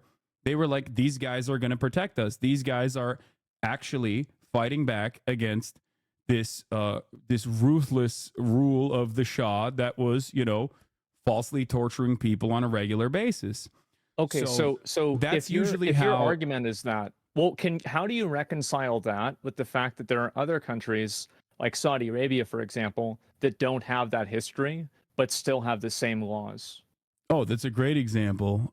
Saudi Arabia is allowed to exist like that because they have a valuable resource that they are gladly and willingly coordinating with the Western powers on, in terms of OPEC plus. They have oil. Doesn't that? So did Iran, but Iranian oil was refined by British Petroleum. Mossadegh at the time, it was a social democrat, very progressive for the time as well, wanted to nationalize their own extraction industries, and this was seen as a massive slight, and it caused massive harm to the profit margins of British Petroleum and the American intelligence and Western intelligence cooperated to overthrow Mossadegh very openly and very clearly. They implemented the Shah regime. He was brutal. He was a brutal autocrat. He was a monarch. People hated him. And at the end of the day, it was the Islamic Revolution and the fundamentalist forces that were the most successful in terms of fighting back against the Shah. That's the reason why they overtook the country and have been dominating the nation ever since. there are plenty of gay and trans people. By the way, Iran is actually weirdly very pro-trans, but I'm sure that you probably didn't know that. They're very homophobic, I but actually didn't. they are very pro-trans. Weird. A lot of cultures are actually very pro-trans, way more than the United States of America. Maybe to a fault at times, like Iran when Norse- they do I mean, if you forcible look at- gender. I mean, you look at like Native American culture, I think it's extremely popular. Norse culture, I mean, you could say the same thing about Loki, right? It's like the idea of being trans is like super, super, super old, like Shiva, right? Another good example. So Yes. I think that that's yes, true. there's a concept of third gender in India, Pakistan, and many other places as well. So Yeah. but that's besides the point. So what I'm trying to say is we cannot exist outside of the material condition that we are subjected to. If you are living under a ruthless, corrupt autocratic rule, and there's a group of people that say, I'm going to fight back against this ruthless autocratic rule that is like Western power backed, then people will be on board with that. They're going to be like, oh, this is great. I love this revolution. I'm on board. Okay, so I can go even farther than that. I totally understand why groups like ISIS happen. Like if you look at people from ISIS, these are people that are like 20 years old. They've lived their entire life being occupied by a foreign power. Okay, I think that we're there is a difference doing between a horrible ISIS thing. and Iran, Sure. though. Like, I hope you No. understand that, right? And just like there's a difference between Of ISIS course. and Hamas and all these other like other. I'm just giving other- you an example. I'm giving you Okay. an example of like, so I think extremist groups are created. So you got a lot of heat, you got a lot of hate. One of your most popular, biggest hits was that America deserved 9/11. Remember that? Yes. Bad day, bad day. But what you meant to say is that American interventionism inadvertently caused this to happen. Am I right? Directly, not even inadvertently. Is a concept that Okay, historians so call blowback. I totally agree with you about that. I completely agree with you. I think that you're right. I defended that. Yeah. So my perspective is that I don't think that we can blame, like, I don't see the logic that all of these other countries that are like, you know, from the West, right, that are like much more progressive are somehow intervening and making this, like, these other countries in the Middle East hate gay people and like want to kill gay people. And I don't see how, like, Wait, you don't pushing agree with against- that? You're saying No, I don't. I don't really see how they're congruent. so. I don't see- like, why no, do you I think don't. that?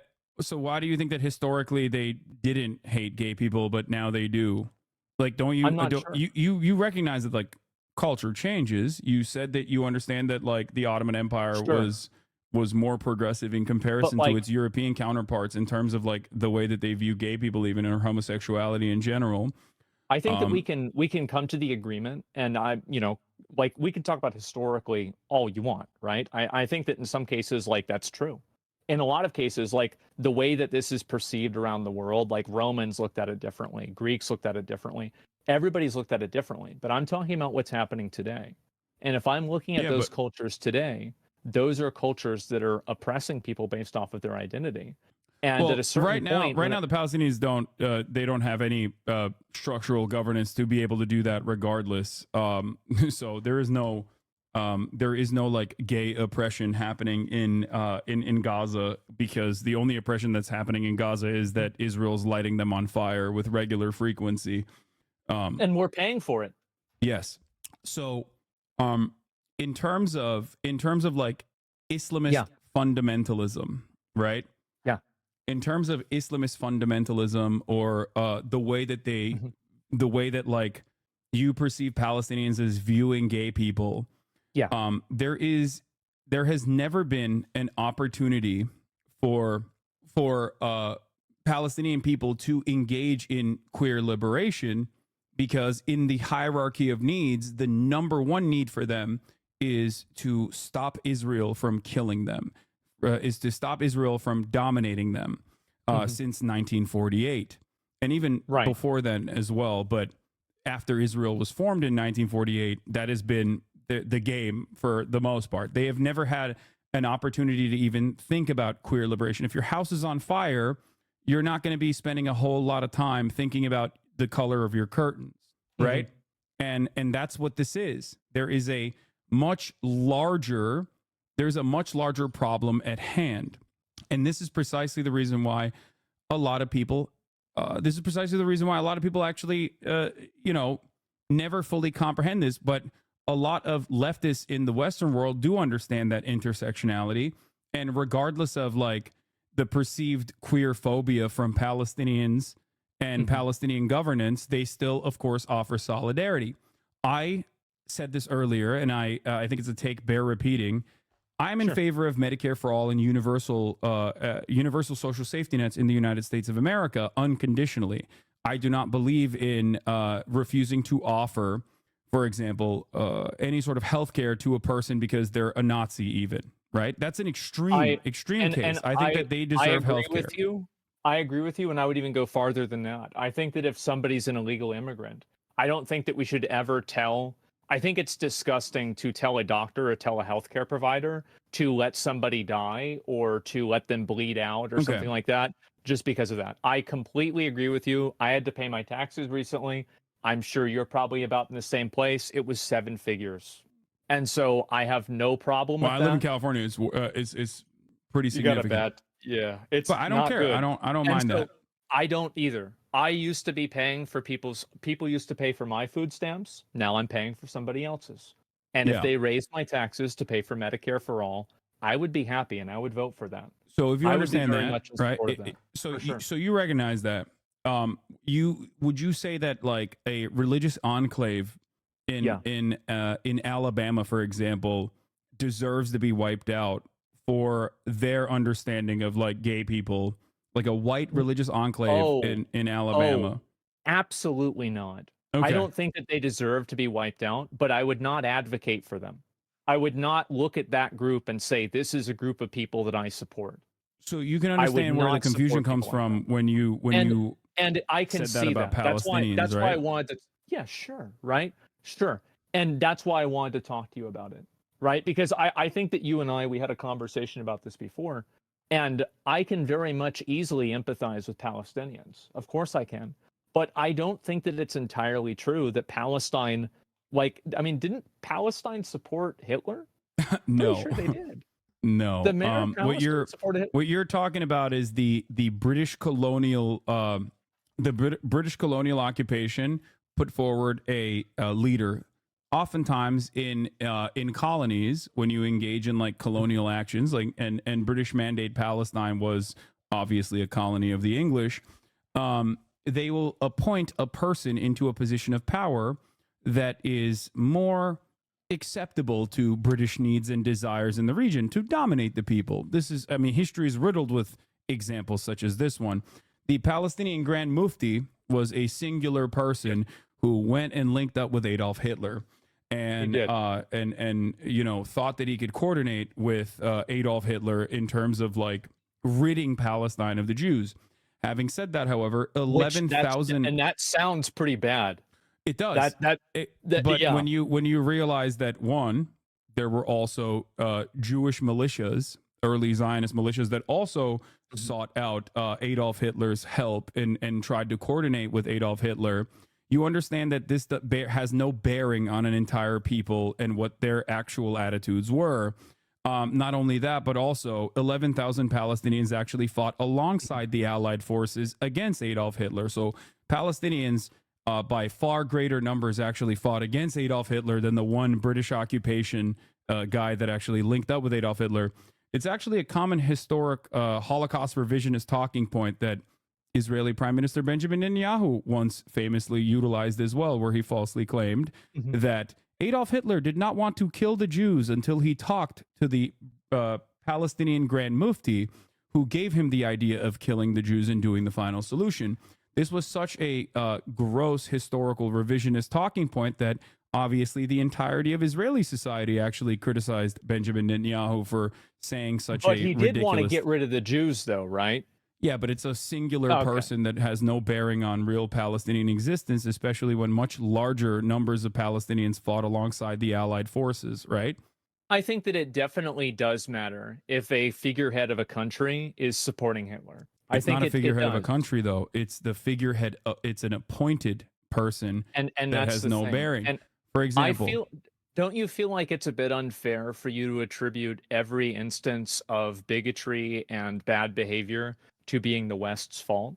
No, I At think I what have a point very are- realistic and materialist analysis of these sorts of things, where I think that people don't have time to fight for gay liberation when, like I said, they're too busy trying to literally rebuild their homes after it's bombed, especially by a force that, you know, doesn't have like automatic heat-seeking missiles that avoid gay people. You know what I mean? They're killing gay people and trans people in Gaza every fucking day.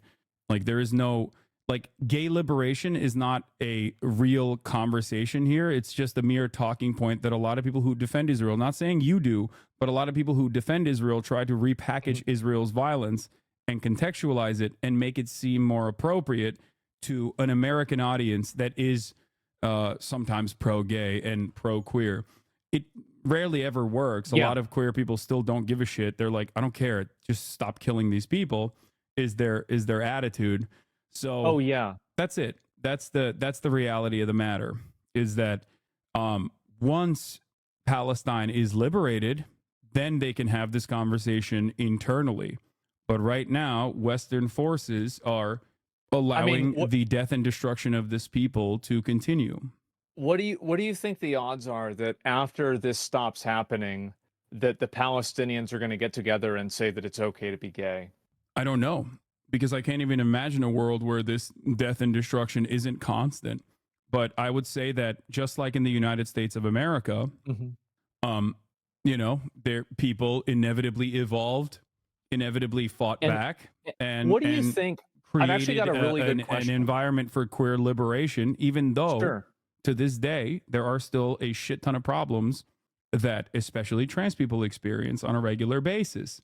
Oh, I mean, it to me, I'm sure you're on Twitter probably more than I am. I'm not. And so, really? Yeah, I deleted it off my phone. I rarely go on it unless I'm live. Nick did the same thing. I that's crazy. Wow. Okay. Well, okay. I'm on Twitter a lot. How much more racist do you think that it's gotten, and like homophobic do you think it's gotten in the last like 2 years? I think it's like 500x, right? Yes. Like it's insane. It's crazy, and I think that it's just it just keeps getting worse too.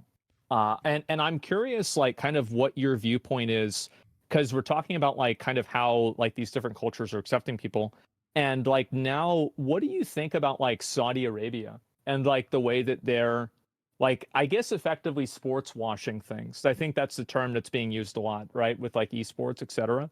Like, what's your take on that? I think that Saudi Arabia is also a religious theocracy that is simply trying to moderate their viewpoint in an effort to become more accepted by Western culture and bring in Western capital into the country. Sure. Ultimately, if they did become a queer safe haven, for example, overnight, there's still plenty of issues in Saudi society in terms of utilizing slave labor, in terms of death and destruction that befalls like indigenous populations in areas where they want to do building projects, and beyond that, there is the whole genocide in Yemen. A lot of these things can be solved inevitably, and there were some initiative from China that brought Iran and Saudi Arabia to the table to stop the destruction of Yemen, for example. That was relatively successful pre-October 7. But like, there are a shit ton of problems in Saudi Arabia still. Having said just that, recently they just let women drive. yes, Very recently. Yeah. yes, No, a lot of the things that people who use this kind of sentiment against Palestinians oftentimes will overlook Saudi Arabia or other Gulf states that have the exact same rules and restrictions. But once again, this is more so about allowing right-wing sentiment to fester and dominate a society. There are plenty of members in the Israeli Knesset, for example, that also don't want women to learn how to fucking read and write. It's so bad. Like, I absolutely, you're completely right. And there are plenty of people in America who feel similar ways as well. I've been hearing a lot of bad things about women being able to vote. Yes, some of those people gain more prominence in society as society becomes. Some of these some of these people end up gaining more prominence in society, and slowly but surely they try to reorient society to their own desires. That's the reason why a lot of people fight back against this sort of thing. Okay. That's the reason why a lot of people fight back. Gay people, queer people, people who are aligned with them fight back against this sort of sentiment in an effort to make sure that it never turns into a society that does this kind of thing to gay people, queer people in general. So Does it again? Well, we used to do it for a long time. I mean, gay marriage being legal is very, very recent. yes. And it's No, already, I totally support that. yeah. So my point is, Yeah. we've never given the opportunity to many of these countries in the MENA region to be able to have the freedom to continue developing and have their own civil liberties and have their own fight for civil liberties. And we will never be able to see what it would look like if they were given the opportunity without our intervention. We can only look to the past where that intervention wasn't as severe and point to a time when they were relatively open-minded, especially in comparison to their European counterparts. But the way that we see what they do, okay, is never translated to the way that we operate here in the United States of America. How do you I think figure that dynamic. I think that dynamic stems from dehumanization of Arab people in general. That is unfortunately all too commonplace in Western media and in Western society. I think it happens a lot. I mean, like, and obviously, like after 9/11, I mean, I've, have a number of Arab friends and they've told me it was a very, very bad time. So I think that you're absolutely right about that. And it is problematic. I don't really think that I don't think that it's fair to say that, like, of course, like all people that are Arabs, and also like, really, it's not about being an Arab. It's about having a religious theocracy that enables you to dehumanize other people. Yeah, Because you want to talk Palestinians about don't have a theocracy, dehumanization. by the way, just so you understand. Like they don't have anything. They don't have any sort of like real valid form of governance at all. They have never been allowed to have a real valid form of governance or any sort of autonomy or any sort of sovereignty, at least, especially since 1948. Sure. But like in all of the other places in the same area, pretty much all of them that are doing their own governance come to the same conclusion about gay people. Yeah. They pretty much, yeah, So- they do. So so this is really interesting that you're saying this because Yeah. you recognize that like a lot of those other Gulf states are in alignment with the United States of America and are allowed to operate in whichever ways they see fit, including but not limited to helping Israel, right? They get F-16s and fleets of American planes, and they get security contracts for their consistent maintenance of American interests in the region. Do you think I support that? I don't. I'm don't. not even don't. saying if you support it or so- not. I'm so simply here's the stating that thing. like ahead. monopolizing an entire region of people and assuming that they all are operating on the same boundaries is incorrect. Of It would be course, akin of course, to- there's always going to be people that are like that. But I also think that they do the same thing to gay people. In the same way that like you're looking at everybody and they actually will do it. It doesn't matter whether a gay person is a good person or not. If they're gay in that culture, they can lose their life, they can go to jail, they'll have their Okay. life completely ruined. Okay, you understand that there's a difference between a sovereign nation state that has been a monarchy that America has like funded and allowed to foster with whatever kind of autonomy, sometimes impunity, as a matter of fact, versus like the Palestinian population, though, right? I think that definitely there's a big difference. But what I'm saying is that I don't think Okay. that difference has been manifested. Like the difference is that when you have a culture that is derivative off of a religion that I think is oppressive and it hasn't been modernized, you have people that are using it as a tool to oppress other people. I do genuinely think that cultures that are built off of religions like that are inferior. And I Okay. think that we've worked really hard to get away from that. And that work isn't done yet. I think it's still going on to this day. And Okay. it's disappointing for me because I've seen things go backwards a lot. I think in the Mhm. last 2 years, they've gone backwards in a tremendous way. You see it on social media. I saw like there was some bullshit thing about how 21% of Gen Z think Hitler had some good ideas. That's very concerning for me. It's extremely Mhm. concerning. Yeah, I mean, it's a lack of education It in is, America. among It's other really things. bad. But once Yeah. again, like what you are, what you're doing is something that I see a lot, which is a conflation of conservatism and Mhm. reactionary ideals with members of an entire religion. So in the United States of America, right? You have really, really freakish religious guys, right? You have people who want basically the same governance that the Taliban has over Afghanistan, but in the United States of America. Like there are I people think like that that. I think they've got a lot in common. Yeah. They do. I think it's So 9 out of but 10. then in the United States of America, I'm sure you know plenty of religious people who are very tolerant, even if not literally pro-gay and pro-trans. Even there are non-denominational Christian We've churches, for example, that we've are seen a lot of that. And I would apply, I want to make sure that, like, because I think a lot of times in conversations like this, there becomes like this othering of like Arabs or like Islam.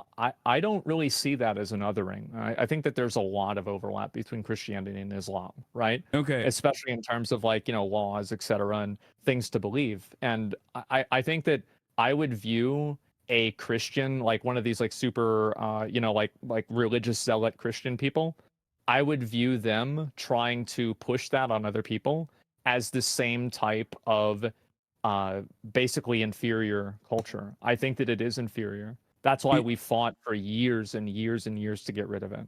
Okay, so yeah, obviously chattel slavery was justified by Christianity, and chattel slavery was abolished with liberation theology, which is also Christianity. So Christianity, religion, played a formative role in both sides of chattel slavery, both in the justification and maintenance of it, but also played a formative role in the end, in the abolition of it. Right. That's true, So but I want to make so sure that we're drawing a distinction real quick between following a religion and then having a government that is a religious theocracy yeah. that bases its laws off of that religion. I think that most people that are of any religion just want to be able to get along. I Okay. think that's very much true. So But the problem is that if you have a government that is based off of that religion, I can't think of a single government that's based off of a religion that isn't bad. well, I mean, Americans are the American Republican Party is desperately trying to bring that back as best as they can, but I They're think trying to make them. They've made it legal to teach that it's mandatory now to teach the Bible in Oklahoma. yes. So You saw that. Yeah. yeah, I did. So you understand that those are people, some of which are genuine like religious zealots, and others who are simply utilizing religion as a galvanizing factor to be like, see, I'm a religious person, right? Like Oh, I think people that have we know different somebody like that. aspirations. People have different motivations for why Yeah. they advocate for certain things. Okay. So that very I think same that that's principle. very common. That Yeah. people use religion as a tool to, like kind of enable that type of behavior. Great. So Sure. so herein lies the problem. Mhm. That very same principle exists in the Muslim world, which is endlessly diverse, and there are it's the fastest growing religion. It is. It I is. think it might have actually overtaken Christianity in terms of numbers. I think it's And 1.6 billion now. That's and the yes, number I last heard. and Yeah. religious governance differs from country to country. I'm Turkish. I come from a country that is nowhere near as fundamentalist. It's supposed to be secular. Obviously, Recep Tayyip Erdogan is very similar to Donald Trump in terms of in terms of how he utilized Islam to make himself to give himself a more prominent role in Turkish society. Was able to both bastardize religion and also simultaneously use it for social repression, social oppression, and cultural repression in general. So I personally understand like I've withstood the direct consequences of that, of a society being redesigned, and perhaps that is the reason why I know that there's a difference between simply monolithizing an entire religion versus people who are championing religion, Islam in this case, to meet their own authoritarian governance demands. And that's simply what it is. A lot of a lot of people don't like the way that their government operates. There are gay Muslims, there are queer Muslims, there are queer trans people. They have unfortunately not had any breathing room to be able to advocate for civil rights in many parts of this region because they have been consistently pushed back against, and also don't have any fucking time or space to be able to do such a thing when they're under direct occupation. That's the issue. But if would the- you come to the same conclusion that basing decisions off of that religion and making laws based off of that religion is a bad thing? Yeah, of course. I don't. What do you mean? Okay. I don't. I don't okay, agree in so- theocracy at all. Awesome. But wouldn't that mean that it would be inferior? Or No, I wouldn't I say. I wouldn't say that any Okay. culture is inferior to one another. I would, No however, say way. that. I would, however, on, say that, man. especially as it pertains to Palestinians, the reason why I Yeah, don't think sure. it's inferior over the one another is that inferiority is a very dangerous and treacherous language to utilize, especially when there are, hundreds of thousands of dead and wounded people that are in the crosshairs of Israeli violence. I think that it so works. if this is a semantics issue, and if like me saying inferior, if you think that that's dehumanizing or problematic, then I don't necessarily completely agree, but I can see where you're coming from. Well, the I reason would say worse, or you could replace that with any other word that is just like not as good as. yeah. But of course, that doesn't represent. But even the then, people, it each doesn't matter because then individual there's person. something that's better, right? The Sure, problem there is is. American culture or like American actions are not necessarily better. That's my point. They On are. the basis of like on the basis it's not of even a question. What? If you have a country and a culture that allows somebody to get killed for their sexual orientation, that is a worse culture than a culture that doesn't. I think that there's literally there's no other way to look at it. there's something. So here's the thing: there's something that we do in the United States of America, or in the Western world especially, that creates this veneer, this aesthetic that we are somehow morally more progressive and more superior than other countries. I'll give you an example of. Sure. Yeah, I can talk about like gay rights in general, but beyond gay rights, one thing that I could talk about especially is for example, slavery, right? sure. We often talk about gulags and slave labor being done in the USSR, in the Orient, like all the way over you there, and brought how it up damaging that earlier. is. Whereas like Being used now slavery, in Saudi Arabia. yeah, exactly. sure. Whereas slavery is literally codified in the American Constitution under the 13th Amendment. It's just that slavery is appropriate as a mechanism of punishment for those who have done crimes. Another great example of this is bribery, right? We often look at like the barbaric nature of like You can use Pakistani lobbying. society or Indian society where bribery Yeah, thrives. sure. There's so much corruption. It's bribery. We have codified bribery under Was it lobbying? under legal terms. Exactly. Right. Lobbying. Okay. So, So- I see your point of view, but I don't agree with you about the slavery point. They used to take black people's teeth out of their mouths so they would give them to white people. We don't do that even to prisoners. No, I know, but Um, it's still I- but slavery is still I an under- inhumane practice, right? Like you understand that, you agree with that.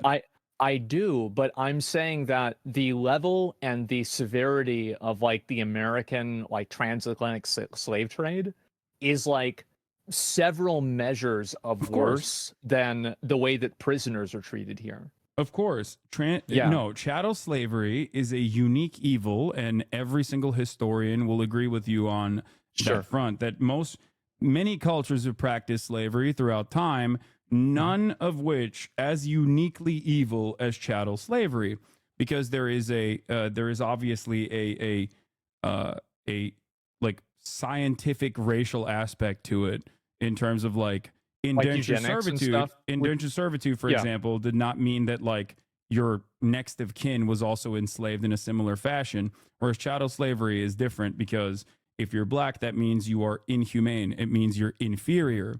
And the point I was going to make is that, Sure. ironically enough, whether you recognize it or not, the exact same arguments and sentiments were expressed towards black people in during chattel slavery in an effort to justify their continued enslavement, that they were inferior. Can you that they elaborate were, on that?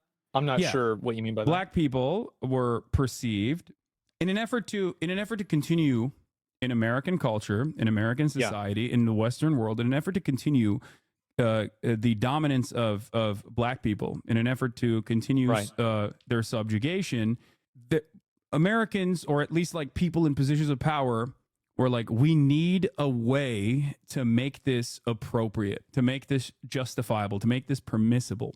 Oh, Because, I mean, like, because well, otherwise, if it- people start recognizing that these are human beings and not simply fucking capital, not simply, animals or something even worse than animal, then they're gonna start feeling bad, and people well, are this gonna isn't fuck up it the isn't bag. new, right? It's not new. It wasn't the succession of kings back in the day. It was the divine succession of kings. No, I yes, totally- yes and no, I- yes and no. So the reason why I'm saying this, because we both Well, you're recognize saying the that there's a uniqueness of chattel religious- slavery. You're saying that there is a religious justification that was created so it could be justified that you could do this. No, I- I'm not even talking about the religious justification. No, I'm talking about Just like a scientific, moral one. scientific justification. Like eugenics. Yes, eugenics, Oh, which sure. is now Yeah. seen as a Pseudoscience. false science, as pseudoscience that was specifically created and designed in an effort to look at this racialized form of violence and justify it. And in that process at the time, or rather, the reason why they went to that justification was because, if they were to do this on religious boundaries or on ethnic boundaries, as they had done previously in previous societies, whether it be like the Romans or the Greeks or any other form of like indentured servitude that was practiced in other cultures and other civilizations, you could not engage in the continued dominance of black people that way, because what if they become Christian, right?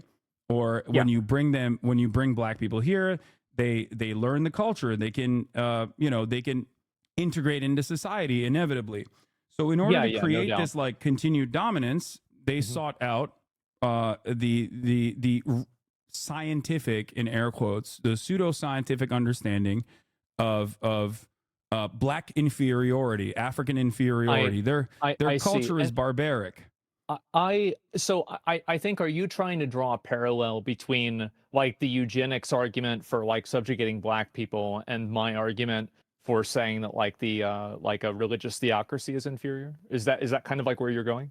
Where I'm going is that in order for Western cultures, in order for Western nations to continue their dominance over other nation states, there is a direct through line of creating an air of inferiority while simultaneously destabilizing these places in an effort to maintain their underdeveloped status, which oftentimes will result in people behaving in more violent manners. If you fuck with people, they're not going to like it. Yes. I agree with you. I think that's very true. Absolutely. I don't really think that there's really much of a disagreement there. I think that like absolutely that's what's happened. But if I'm looking at it from like my point of view, I do think that like the culture that we have is a better culture. I don't think that you can compare it to eugenics. I don't think you can say like, for example, like with eugenics where they're like comparing like shapes of somebody's skull or something like that versus like whether somebody is allowed to be gay or not without being prosecuted or killed. I don't really think that these two things are equivalent. I think that one of them is absolutely a lot worse. No, And it's much more definitive. I'm simply mentioning the rhetoric that is utilized in this process. Like one of the examples is like the indigenous population, right? Which is like Native Americans. yes, which is ironic Sure. that we're having this conversation today. A Columbus lot of Day. the early justifications of settler colonial violence was met with, well, the natives are barbaric. The indigenous population is killing one another. They're practicing bloodletting. They're cannibals and whatnot. Some of which was not true at all, and others that might have been true. Now, Well, there's a lot of it that was true. I mean, they did some crazy shit down there. so ultimately, it still does not justify the inhumane and horrific practice of full-scale genocide. which is infinitely more barbaric than anything that you could basically say about the indigenous population, right? I would say to an extent, yeah. Like if you want to talk about like how the Spanish treated them, yeah, it was really bad. Okay, so Sure. it's a far greater evil, right? Like Right. instead of fostering a non-hostile relationship with the indigenous population and collaborating with them, instead of doing that, full-scale domination and ethnic cleansing was the far worse evil in that process, right? Because human beings are still human beings at the end of the day. You can like reason with them, you can talk to them. There is no greater evil in terms of like evil Olympics. Like genocide is up there. It's the worst thing you can do to a entire group of people. You're totally right. Yeah. I completely agree with you because like yeah, you can't talk to them or anything like that. But what I'm saying is that I think that those people were killing others of them all the time. Like they were doing that too. This is I mean we're doing an evil tier list, right? Yeah. And so like you're saying that this one is kind of a little bit worse than the others. No, And I not a think that little bit. No. I think far worse. Okay. Far more I mean, damaging. that's far more fine. damaging historically and throughout time. Like, I guess my argument is like, Yeah. I don't care if, like, for example, Jewish people in the Holocaust, like, if they were homophobic, for example, like, I don't think that would justify the Holocaust. No. You agree Obviously with that, not. right? Okay. Yeah, of course not. Then what your statements about Palestinian culture and the reason why a lot of people on Twitter are mad at you now is a similar sentiment being expressed, whether it was inadvertent or not, that their inferior culture is being wiped out, and you don't care if an inferior culture is being wiped out. Like that's the I'm not going to support a culture that demonizes and kills people for their identity. I'm never going to support a culture that does that. It doesn't matter whether it's Christian, Islamic, or anything Okay. atheist. Any time that a culture is killing people for their identity, that culture is evil, Okay. and they are committing an act of evil. Um, It's completely indefensible. Well, you know, I think there are some issues with that sentiment, especially when you compare, for example, what the American government did in World War II. We support the Allied forces. We root for easy company, as my friend Felix Biederman always says. Regardless of how America was segregated at the time, an incredibly unfair and inhumane practice. Right? Americans were not exactly woke on gay people at the time. Americans were not exactly woke on black people at the time. There were horrifying things that we did to black soldiers in the aftermath of World War II, as a matter of fact. And we've gotten a And lot yet- better since But then. but We hold have. on. But ultimately, right? We still celebrate the Allied forces and their accomplishments in World War II, right? In defeating Adolf Hitler and liberating these concentration camps. The problem is, in terms of like the analysis, in terms of people resisting against like Israeli occupation, a similar dynamic exists. These are guys who I don't agree with in terms of their own domestic affairs, in terms of the way that they govern themselves. But the problem is, they don't have, like, there is no opportunity for normal Palestinian civilians to go out and take it to the streets and like fight back against their own governments to be able to get to that point in terms of civil liberties for queer people. They've never had that opportunity. So I see it in the same exact way. Like, I ride for easy company, and I think that I am not going to sit here and criticize people resisting against the Israeli apartheid for that same exact reason, because it's a far greater evil than anything that people could potentially do. Genocide is the thing. It's the worst possible thing you can do to an entire population.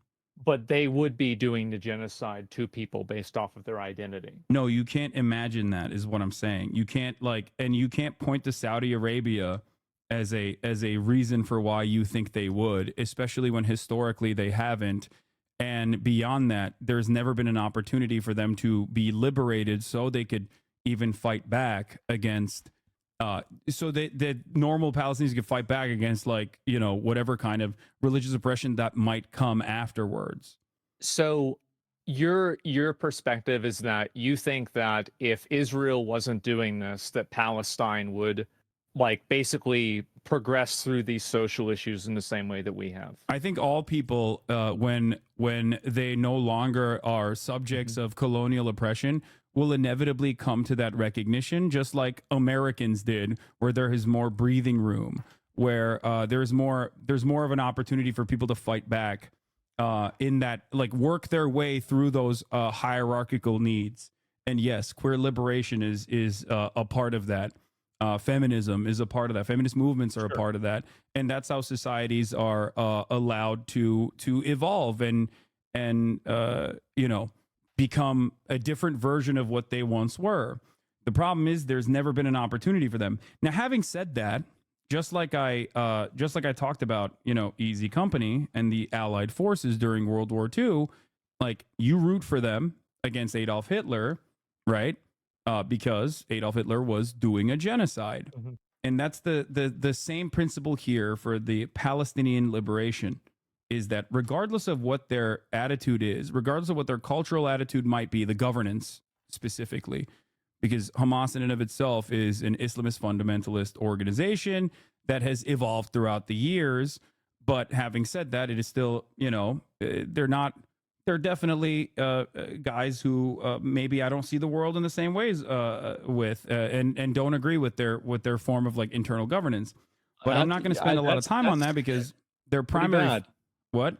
Yeah, it's pretty bad though. Yeah, I mean, the way and the reason why I don't spend a lot of time and emphasis on that is because their primary role for existence in general, as Palestinian statehood has evolved, or the Palestinian emancipation movement has evolved over the course of 76 years, they have become the only party that is ready to resist against the Israeli settler colonial occupation. So that's my analysis there. It's that it's not going to stop.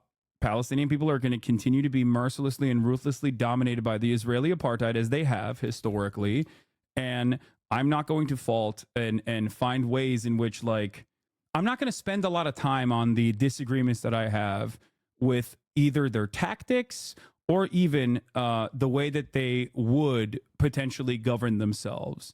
Because I think it bears no basis in the grander scheme of things. I do criticize the tactics, especially like, I mean, that was the October 7th thing. I mean, a lot of random civilians and people that weren't involved were getting killed. It's evil when they do it, and it's evil when Israel does it. Yeah. But again, I think that was a terrible okay. That's a thing. great. That's it. You made a great statement. I have also condemned the death and destruction of civilians. Now, but listen. Going back to the Nat Turner Rebellion, or the Haitian Revolution, or the Algerian Revolution, or the struggle against the apartheid in South Africa, history is riddled with violent actions that move the needle in terms of liberation.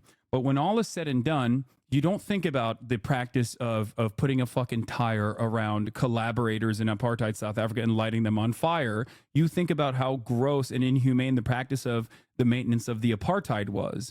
Because if you spent a whole lot of time on what the tactics of the liberation were, it would almost come across as a justification, right? And that's my point. I don't. Okay. So you think like, and I could see where somebody would think that. Sure, I could see where somebody would come from that perspective. I don't really think that it's justified at all. I don't think that we should be fucking with them. I don't think we should be funding Israel. I think it's disgusting. It's a waste of everybody's money. Like you were talking about universal health care earlier. I think it'd be a lot easier for us to do that if we weren't shipping a bunch of bombs and resources overseas to kill random people. I totally agree with you. But I very much think that it's wishful thinking that the moment that Israel stops attacking Palestine, or Palestine has some degree of independence, queer liberation is going to begin. I think that will only happen in the situation where a religious theocracy no longer exists in any capacity. Well, for again, religious theocracy has never existed in Palestine. Regardless, they've never had a form of governance, let alone a religious theocracy. Especially because, do you think they're not making decisions based off of religion over there? yeah, there is no religious theocracy at all. They're not like following the rule of Islam or anything like that, or whatever your understanding of a religious theocracy is. No, there are religious fundamentalists within the governance structure. But once again, it bears no. It's not a part of the decision-making structure. So where do you think they it got is not the a significant aspect of their. It's not a significant aspect of their day-to-day existence because Where do you they're think they being. got the idea to kill gay people then, or to put them in jail? Where did that idea come from? If it wasn't from religion. What do you mean? Well, I mean, yeah, it's- like where would it have come from? It is ultimately irrelevant in the grand scheme of things because they are still under a permanent occupation. That's my But point. it did come from. My point is that it came from a religion. Okay, religious theocracy is a religious. Okay, it's conservatism that you're criticizing, not specifically religious theocracy would be the final stage of conservatism in general. But what you're not recognizing in this process is that Palestinian civil governance, in terms of like, their mistreatment of gay people or anything like that, is totally and utterly irrelevant, especially when the only thing that we are doing in terms of our intervention there is to literally galvanize people with some more fundamentalist, some more reactionary perspectives by killing every single person.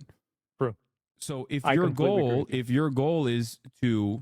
your goal is to allow, if your goal is to I guess abolish homophobia, destroy queerphobia in general, you can't keep bombing these places.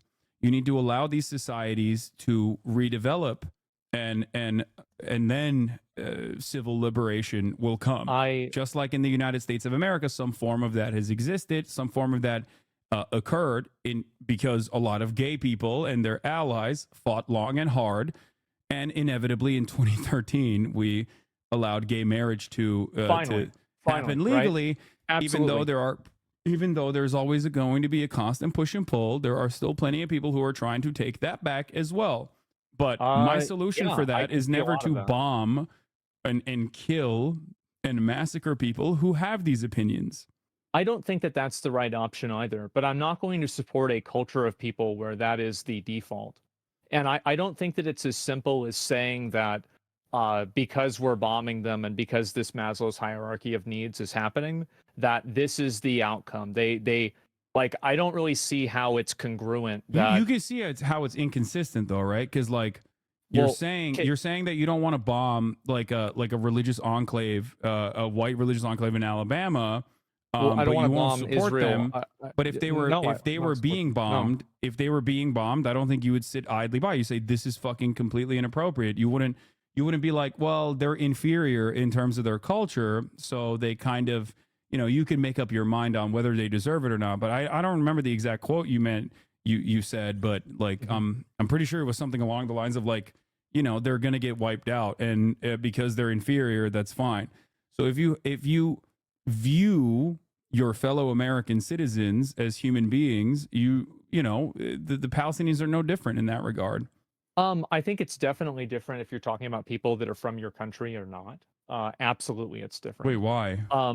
Well, because they're part of your country, they're part of your culture. You're accountable to them in a completely different way. Like, of course, I'm going to feel more accountability and I'm going to care more about somebody who lives in my country than somebody that's across the world. Of course, I would think that. It's not even a question. No, they're not. Wait, but the underlying fundamentals here is that they're human beings with dreams, Sure. and different opinions, or maybe even the same opinions and same exhibiting the same stages of life that you're exhibiting, and therefore all life must be cherished, and their lives should be no different in your analysis. If we're looking at like right and wrong, their lives are no different, even if they disagree fundamentally with you culturally. They don't deserve to be bombed. No. I don't want to have them bombed. Like, that's why I don't want to support Israel. I don't want to have anything to do with it. I don't want to support this. I Okay, don't want but to have Israel is anything to still do with it. bombing them, Sure. and when you say one culture is inferior in the process of them being wiped out, saying that you're okay with them being wiped out and not saying that you support them makes it feel like you're fine with the way that things are unfolding. I don't area. want to involve. I don't want to involve and entangle the country in another issue like that. I don't want to be involved with it one way or another. And no, I don't think that if they stopped getting bombed, they would just start being accepting of these other people with these different identities. You don't know because we've never Well, we've never we do experienced know, that. because there's other countries that are part of that same region Wait. that have the same laws, like Saudi Arabia or But they're Qatar. not the same people. You do understand that, right? Like even They're culturally coming speaking. from the same. They're coming from the same culture, and they're coming from the same religion. No, that Asmongold. Do you really think? Do you really? I don't know think how to that they're describe not this to you. Well, one, because Okay, you're talking to okay. someone who is from that culture and from that region, who is like of a Muslim background, comes from a 98% Muslim country. So, and you know what my fucking opinion is in general. You know what my worldview is. So I think you understand I that don't see there's that a doesn't- genuine that's what doesn't- diversity of thought there. Monolithizing an and entire region of and you people are is literally allowed that just you're allowed that diversity of thought because you're not there. no, that's not true. There are plenty of Turkish people who fight back against the Turkish government currently, and Turkey was significantly more secular, many years ago before the Erdogan regime came through and utilized religion as a bastardized version of religion as a way to invoke social repression. Turkey is still far more modernized and far more tolerant than some of these counterparts that you're talking about. But ultimately, there is no like singular attitude that every single person from this region has. Just like there is no singular attitude in the United States of America. That's why I gave you the example of like Christian fundamentalists living in a white enclave in Alabama versus fundamentalists that exist in the region. They are not like there is no unified monolithic understanding within the Muslim world. That is not the case at all. And there have been plenty of initiatives to fight against social repression in these countries. It's just that it is virtually impossible to successfully implement these sorts of strategies when you're too busy worrying about like if America is going to bomb you or not. That's the point. Or if Do you America think props up. Dubai is worried about America bombing them? Who? Dubai? Yeah. No, that Dubai is the other side of Dubai is the other side of the equation. That's the point. It's either you're worried about America bombing you, so you can't even engage in any sort of like initiative to fight back against your own government, or the American government is offering you so much security in terms of like the military that a violent repression is all but inevitable if you try to push back. The point, however, is that do you think that there are no homosexual people living in Dubai? Of course there are. It's more so that they are repressed and are unable to fight back because America has propped up these monarchs and giving them a shit ton of weapons to be able to continue dominating their own citizens. I think that you blame too much of all of this on America. I think that America does play a role in Forget this. America. It doesn't matter. America is a catch-all term here. Like Sure. it's whoever is like offering religious fundamentalists an opportunity to continue dominating their own population. If it wasn't America, it'd be a different country if they were doing the same thing. It just happens to be that it is America right now because it is the global hegemonic superpower. Sure. Yeah. No, I see what you're saying. I think that the big problem is that if you have a religion and you are basing your culture off of that religion, and that religion is used to oppress people, that type of culture is inferior. And whether that changes in the future, whether anything happens in the past, is irrelevant. At this current point, the way that they handle things is awful. It is absolutely there is no, but awful. also again, we have to both recognize that like Palestinians are not handling anything but just a genocide right now. So there You're is no completely right. Okay, so when you recognize that, and you talk about the the barbaric nature or the immoral nature of like Palestinian existence without analyzing it within the framework of 76 I never years said that it was. I never said that it was barbaric or their existence. I said that their behavior and the way that they treat people is bad. It's Yeah. extremely bad. And it's inferior not to ours. it's not a real not thing at bad? all. No, because it's not. You said they were inferior. I When did. it is completely outside of the scope of Palestinians when they do not have any sort of sovereignty. I think you did use the term barbaric, if I'm not mistaken. But once again, Well, the if you behavior consider- is if barbaric. you- The people are not, obviously, right? I mean, like, of course, every person that lives in a country does not have the same viewpoints, but the country as an entity, or any sort of group of people as an entity, does have this viewpoint. Okay. And the U.S. used to have this viewpoint too. Yeah.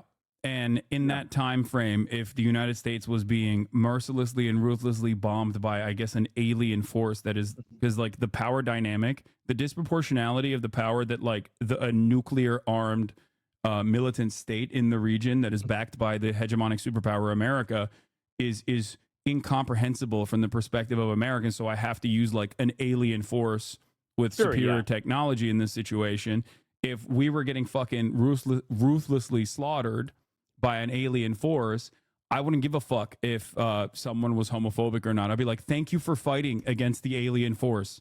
That seems awesome that you're doing that. I would actually arm up side by side with my fellow homophobic Republican, rabid Christian fundamentalist sociopaths to try and protect my home. And that's the point.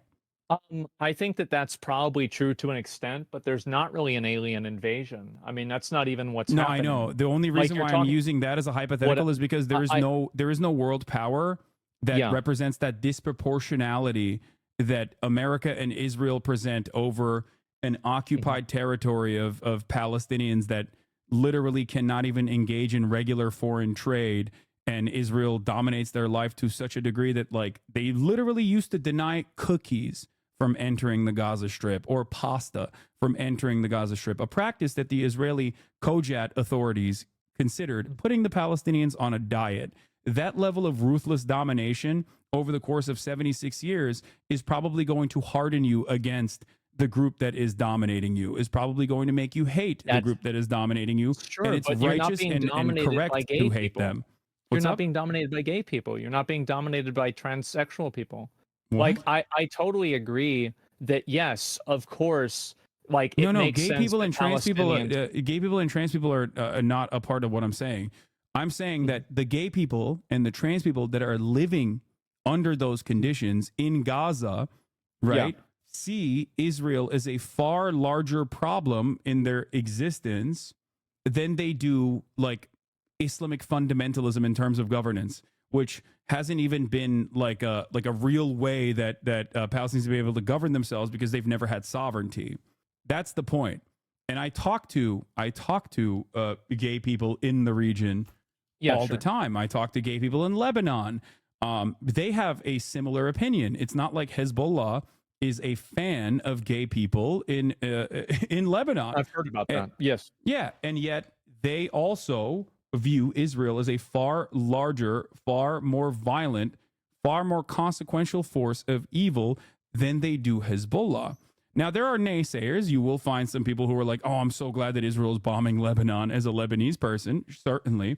But that is the reality that unfolds time and time again. And there are a million historical examples and a million contemporary examples I can point to when a much larger sovereign nation comes in and blows up your house.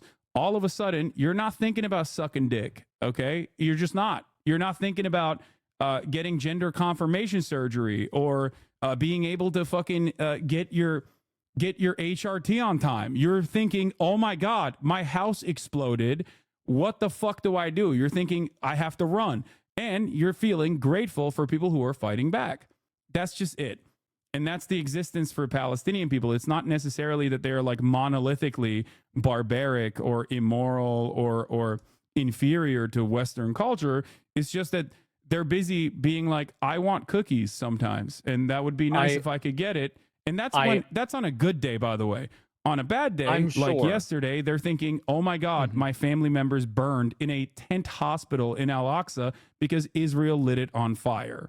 Well, who says Israel's good? Israel, like, I don't think anybody No, thinks I Israel know, is good. but I'm just saying that, like, that culture, and like again, it's if you not go back that to it, culture is my point. I'm You not. can't I'm not. monolithize an entire group of people, Well, of Asmund. That's the course point. no, you can't. But what you can say is that the people that are controlling it, like you said with Hezbollah, these people are not fans of this, and I'm not going to try to be guilt tripped into picking the lesser of two evils.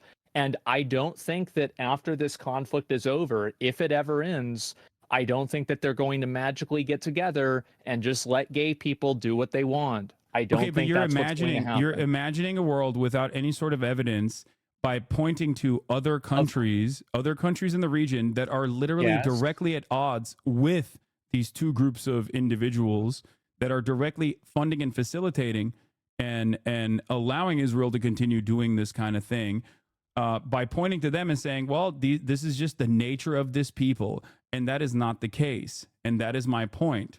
Oh, it's not the And nature of the people. It's a culture. It's an ideology.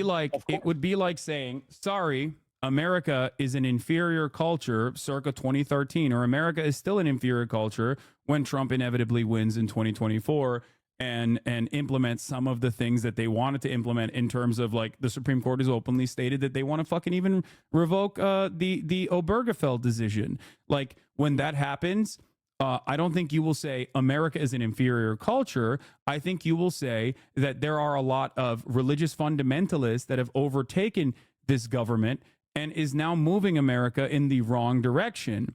And if you can understand that for your fellow citizens, I would say that. I would say that it would become inferior. Absolutely. okay. And I think that if you compare our culture that we have now to 20 years ago, we are superior than we were 20 years ago. And I Okay. think that if My you look point- at 40 my point years ago, is- it's even more the case. And I think it continues to become So you more understand the that. That's great. Okay. So Yes. my point, however, is that now add on to that equation a military force that is so much more powerful that, like, there is no global current existing counter. Like, I can't say this about China. Like, the difference in military might between China and America is that America is still far greater in terms of military superpower than China is. There is no comparison between the disproportionality of the violence that Palestinian people face from Israel and America that like suits the bill of, like, Americans potentially being dominated and destroyed. If Donald Trump was, which is the reason why I use the hypothetical example of an alien force with, like, mega nukes or something that can just, like, wipe out entire cities overnight, just to help you understand the proportionality of this violence that Palestinians are subjected to. If Donald Trump tomorrow came into power and moved America in that direction, and then aliens invaded America, I think yourself and myself, alongside everyone else, would try our very best to fight back against the aliens, rather than turn around and be like, well, hold up now. You know, we gotta really figure out gay marriage again. We gotta bring back gay marriage right now. We can't do that. And that's precisely what has happened to the Palestinian population. I don't think that's what's going to happen. And I understand, like, I feel like you are very optimistic about this. I don't share that optimism. I'm not. I don't think I'm realistic, because it bears no basis. Like, I don't know. the cultural hangups at this moment are utterly irrelevant. Just like African tribes and their practices of, like, maybe homophobia or whatever the fuck people said at the time, some of which was true and some of which was not, did not justify chattel slavery, or the Nat Turner Rebellion did not justify the reaction to continue the dominance and the practice of chattel slavery. I think that there's nobody. I don't think there's anybody that's, like, justifying any genocide, right? I'm not justifying. I don't think anybody would justify. I know, but I think that when you say that they're an inferior culture, and I won't defend them, understandably people think, oh, okay, so you don't have an issue with the way things are unfolding currently. I mean, I think that people are going to interpret things however they want to in order to make it seem like it's something that fits their worldview that they've already decided on. Fair, I think but would you say it's fair that people make that make that assumption about your statements when there's an ongoing genocide that you consider to be, you know, inappropriate and unjustifiable. Yeah, no, I think that it's bad. For sure. Of course it's bad. Okay. People are going to look at that. They're going to look at what I say, and they're going to make their decision off of that for whatever reason, right? I have no idea. One thing that I've learned on the internet is that it doesn't matter what you say. Most people have already decided if you're right or wrong before they watch the clip. That's really the truth. So I'm not really that concerned about that. Of course, I don't support killing random fucking people, right? Nobody supports killing random fucking people. But if you're talking about supporting a country and supporting a government or like a group that is in power, I would absolutely not support one that uses that power to oppress people based off of their identity. I think that that's fine, and but like I said, there has really not hope- been Here's the thing. a single moment where the Palestinians have had any breathing room outside of like Israeli occupation where they have engaged in this sort of self-governance that you speak of. So it doesn't And- necessarily matter in the grand scheme of things where Here's- there's an active genocide going on. Here's the thing. I really hope that we can end the genocide. The Palestinians will be able to make their own decisions, and we'll see which one of us is right about this. Okay. I do. That's my perspective. Okay. Because but I it don't bears think no- I don't think I can convince you, and I don't think you can really convince me about this. But I think that we do agree. No. I'm saying that it doesn't doing this matter. is- To me, Okay. it doesn't matter go because ahead. it's not because I don't care about Yeah. queer liberation. Of course I do. But I understand, as do you, by the way, that genocide is the far greater evil, that it bears no basis in my analysis on whether genocide is right or wrong, as do you also admit. So I'm not going to sit here and be like, well, Palestinians are, barbaric, especially because like they're not. And I understand that Palestinians are people just like Americans are, right? And that some have these kinds of opinions and others don't. And ultimately it doesn't matter. Like the way you just said earlier in this conversation that of course you're going to have a different way of analyzing your fellow Americans, right? In comparison to the way you analyze and interpret this entire region of people. That is like, whether, I don't know if you recognize this or not, but that is like at the heart of right-wing sentiment or bigoted sentiment, which then opens up the floodgates to a lot of other justifications that befall the Palestinian population. Whether you're doing that inadvertently or not doesn't change that dynamic. Because are we really trying to say that people are going to have the same values? They're going to care about a group of people across the world just as much as the people in their own town? Like, I think that's just so divorced from reality. I do. I genuinely do believe that. And I personally have that opinion. So yes, I am telling you right now 100%, and it's not because I'm from Turkey or grew up in a Muslim country that I have this opinion. It is an opinion that I have, and that's precisely the way. That's precisely the reason why I say to you right now that there are people that are directly at odds with the way I view the world. There are people who want to kill me, and I still wish the best upon them. I mean this genuinely. I want them to get healthcare. I want them to have educational opportunities, and I want them to have a ladder of upward social mobility, because I truly believe that if they had these material freedoms, that it would be less likely for them to become right-wing charlatans or people who want to fucking kill me in general. Like, that's my point. And that's that is exactly how I view all world conflicts, that these are people, there's a diversity of opinion amongst any group of people, and there is nothing different about them, regardless of where they were born, regardless of what they believe, that if given the same exact opportunities, if a Palestinian that was born in Gaza was instead born in the United States of America, they would be just like every other American. There is no difference between the way they see the world. There is no value that is like genetically brought upon them.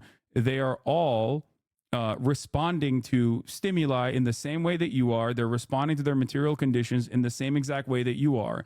The only difference is they were born under a colonial rule, an occupation that is very brutal and very humiliating, that dominates every aspect of their lives, whereas you and I, myself included, were born in the United States of America, and therefore we have a tremendous amount more freedom in terms of like in terms of what we believe, what kind of opportunities we want to pursue, and Because we don't live in a religious theocracy, because that would be worse. no, it's not. There is no intractable quality of people born under a religious theocracy. Like no one, if you were to talk to regular Saudi citizens or regular citizens from Qatar or regular citizens from Dubai, there are plenty of people who don't like that form of governance, who want something to change, who want to change their governments so that they can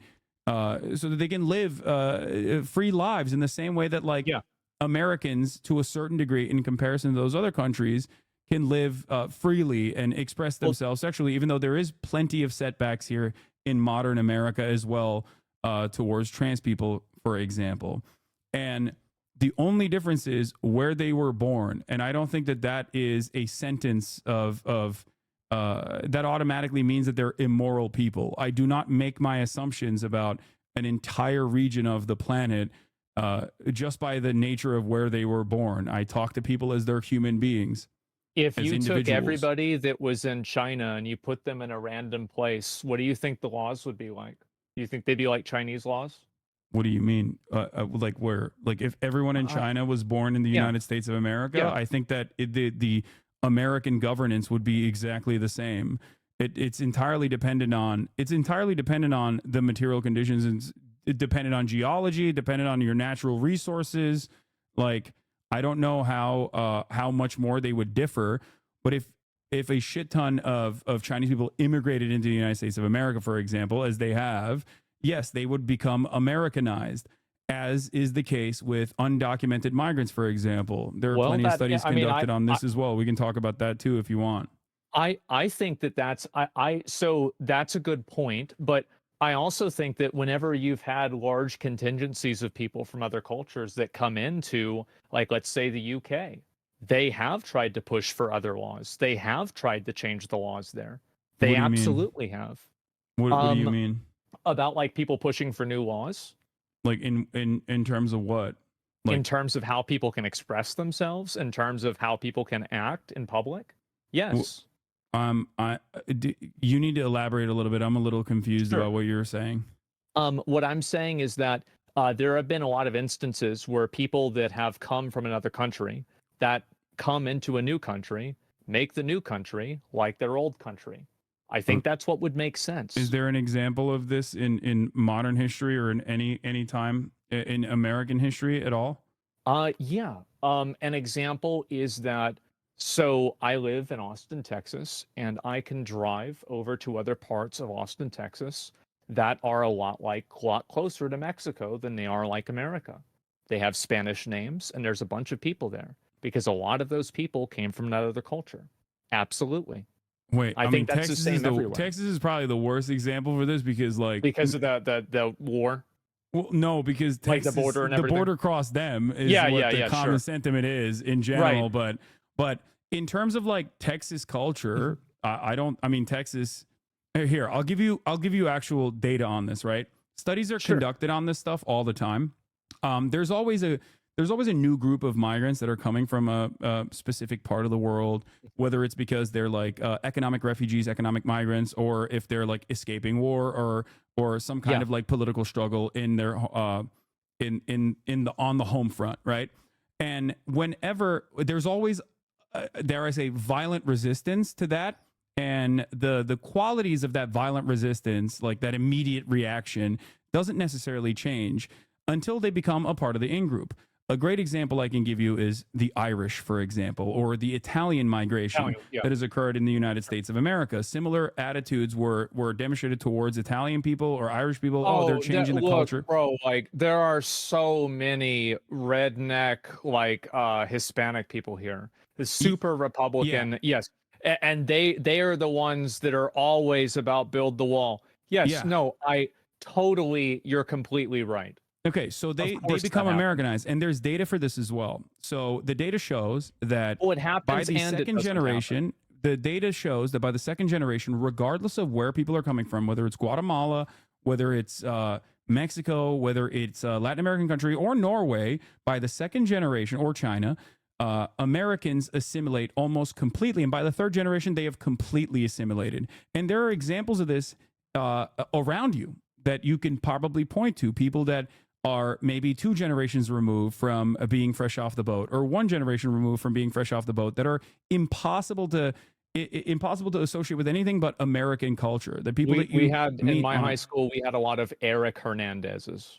Yeah, so I totally that- understand what you're so saying. that is what I mean when I say, like, most people that come from other cultures that are deemed inferior or declared different ultimately do end up assimilating to Well, that the culture of the country that they immigrated to. well, two generations later, isn't the generation by same generation, people. that changes rapidly.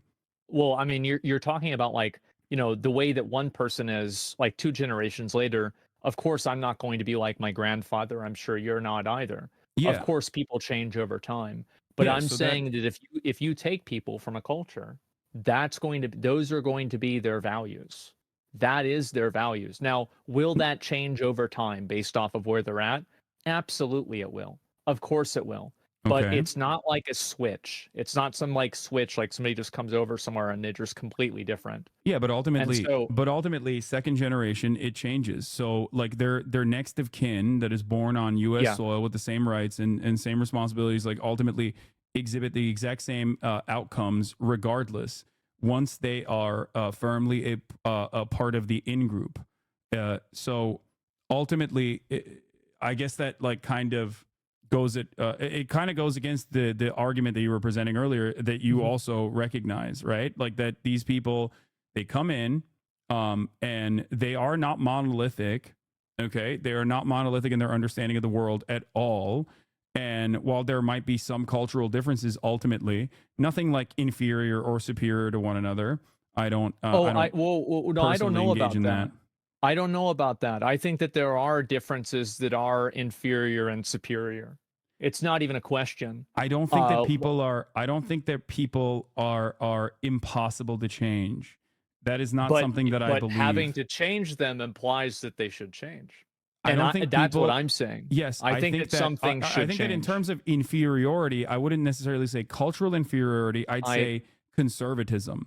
That's the way I view the world. Like, from my perspective, I think that a lot of the things that people point to, a lot of the issues that people point to, actually is just simply conservatism being repackaged as, like, an intractable quality of a different culture. Okay, let me ask you this because, question. like, because I Do you think once that again- we'd be having this conversation if I said conservatism instead? Because, like, obviously, like, a lot of people of are course upset not, about it. because it's an entirely Right. different thing. Because conservatism can change. People can change their minds. People can change their attitudes, but people cannot change their like the way that they're analyzed by the in group that is the dominant group in power. If they're being analyzed as, like, an intractable, inalienable group of like a force almost that is, like, completely monolithic. Yes, if you were to say that the conservatism demonstrated by certain groups is inferior to I don't know, like, broader. It's not even that their conservatism is different. It's just conservatism feel like adjusted this to their is- material conditions as well. I feel like you kind of have the same viewpoint on this that I do, though. Like, it's just that, like, your vocabulary is different. No, I because think that really okay. no, of course not. Because for me, it's not like the cultural differences. I like to say that there's a universality to hogs. I call conservatives hogs all the time. I do hog watch, whatever, Okay. right? And I've seen it. And the reason why I don't have an issue saying that even though many people get very upset at me when I say things like that, is because conservatism or liberalism, okay, is just simply a way of understanding the world. Reactionary approaches to understanding the world is simply a way that you look at the regular stimuli that you experience on a daily basis, and your analysis can change. Your analysis can very easily change, and you can be an entirely different person. There's a shit ton of people that are in my community that used to be right wing on one issue or many other issues that have over time understood and demonstrated empathy and have changed their minds on these issues and no longer consider themselves to be conservative. Whereas when you engage in like cultural inferiority in conversations like that, there is an intractable quality that is associated with this like entire group of individuals, and entire group of people, instead of individualizing them as like people that might have a different perspective than you that can change over time, you end up treating them as the other. And that is what I try to fight against on a regular basis here as well. Like, there are groupings that are appropriate, like, for example, Nazis, people who believe in, Nazi ideology or fascist ideology. You can group them just as well as you can group like socialists or any other form of ideology. And you can associate certain aspects of their understanding of the world as like, you can ascribe certain aspects of the way that they analyze the world as good or bad. But when you start talking about like inferior cultures, that sets up the opportunity for historically, at least, dehumanization, and also it justifies a lot of the atrocities that those people end up experiencing. But you do agree that those viewpoints, though, are worse, right? What do you mean? Well, like, for example, being against it's against the law to be gay. Like, this is a worse viewpoint. I think it's okay. I think that bigotry of that sort is, of course, abhorrent. I do not agree with that at all. But how would you define that? But like, I mean, would you say not, would you say conservatism is inferior to liberalism? I think conservatism is wrong. That's the way I see it. I do personally consider it to be inferior, but I also have the understanding that like the conservatives here in the United States of America are conservative within the boundaries that are permissible to American society. They respond to American material conditions. If the conservative mindset, which can change, okay, because no one is born a reactionary, no one is born a conservative. But let's say someone was someone that is conservative here, if they automatically teleported and adjusted to the material conditions of like conservatism in Iran, they would be no different than the mullahs.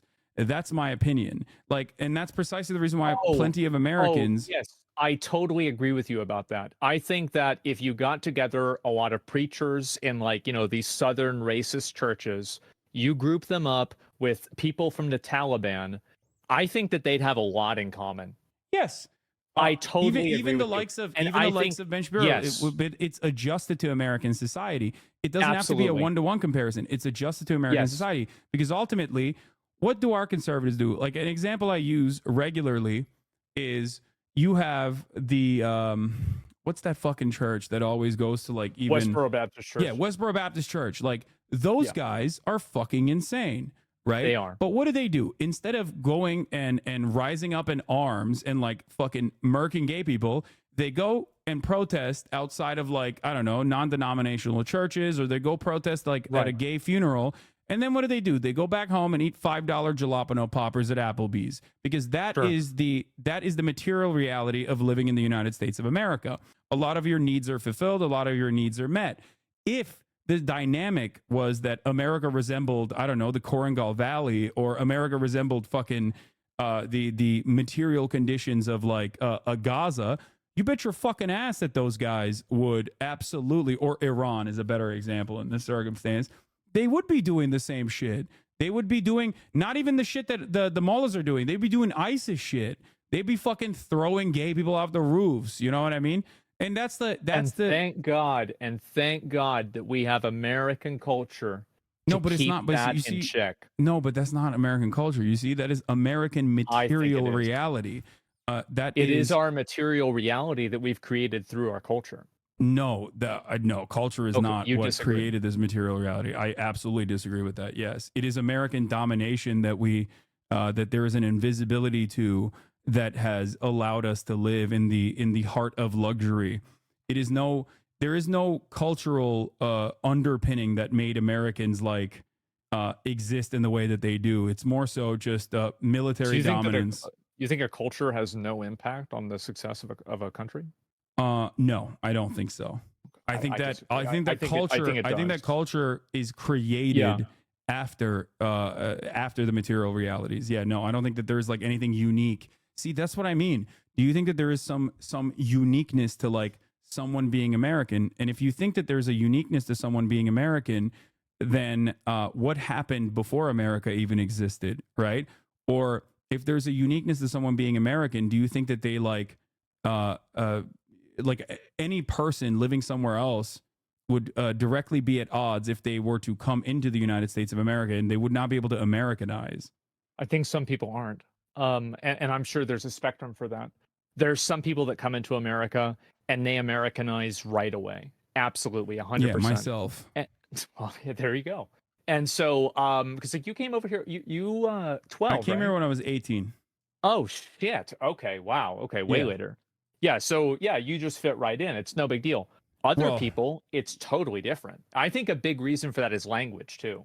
Certainly, Like you that speak is English. that Yeah. is a part of it. But my point is, I don't think that like American culture is like is superior. There's plenty of I do. issues that you have also Yes. there's plenty of issues that you've also mentioned in American culture that makes it there's plenty of issues with American governance right now that I don't think it like America is a superior culture at all. I don't think that you there is know any reason to have I these completely kinds of agree with you with conversations. that. What? I totally agree with you about that. And I think that the evidence that it's a superior and great culture is the fact that we can talk about those things openly without any fear of negative repercussions. Well, I think it is. I do. And think about how many countries do not enjoy the privilege that we have right now. yeah, and it's that because is why I think that our culture is they're great. constantly. If we're talking about like countries in the global south, that is directly a consequence of being under constant domination. That's the whole point. Oh, I mean, come on. We both know that there's No, plenty that of is countries that are 100%. not under. Well, what about China? What about Russia? Right? No, I mean, that's a great okay, you just brought up a great ahead. example. You Yeah. brought up a great example. Okay. America, and you will see this, we're starting to experience this right now, but you will probably start seeing this a little bit more. Has not had the bountiful and fully liberated attitude towards our First Amendment throughout even American history. And that is going to come back right now. The only reason why America gets to be the way it is because it was the domineering force on the planet for a very long time without any sort of real threat. During the Cold War era, we had the McCarthy trials. Being a communist is still technically illegal in the books, but no one really applies it. Is that the true? I've never Yeah. heard that. Yeah.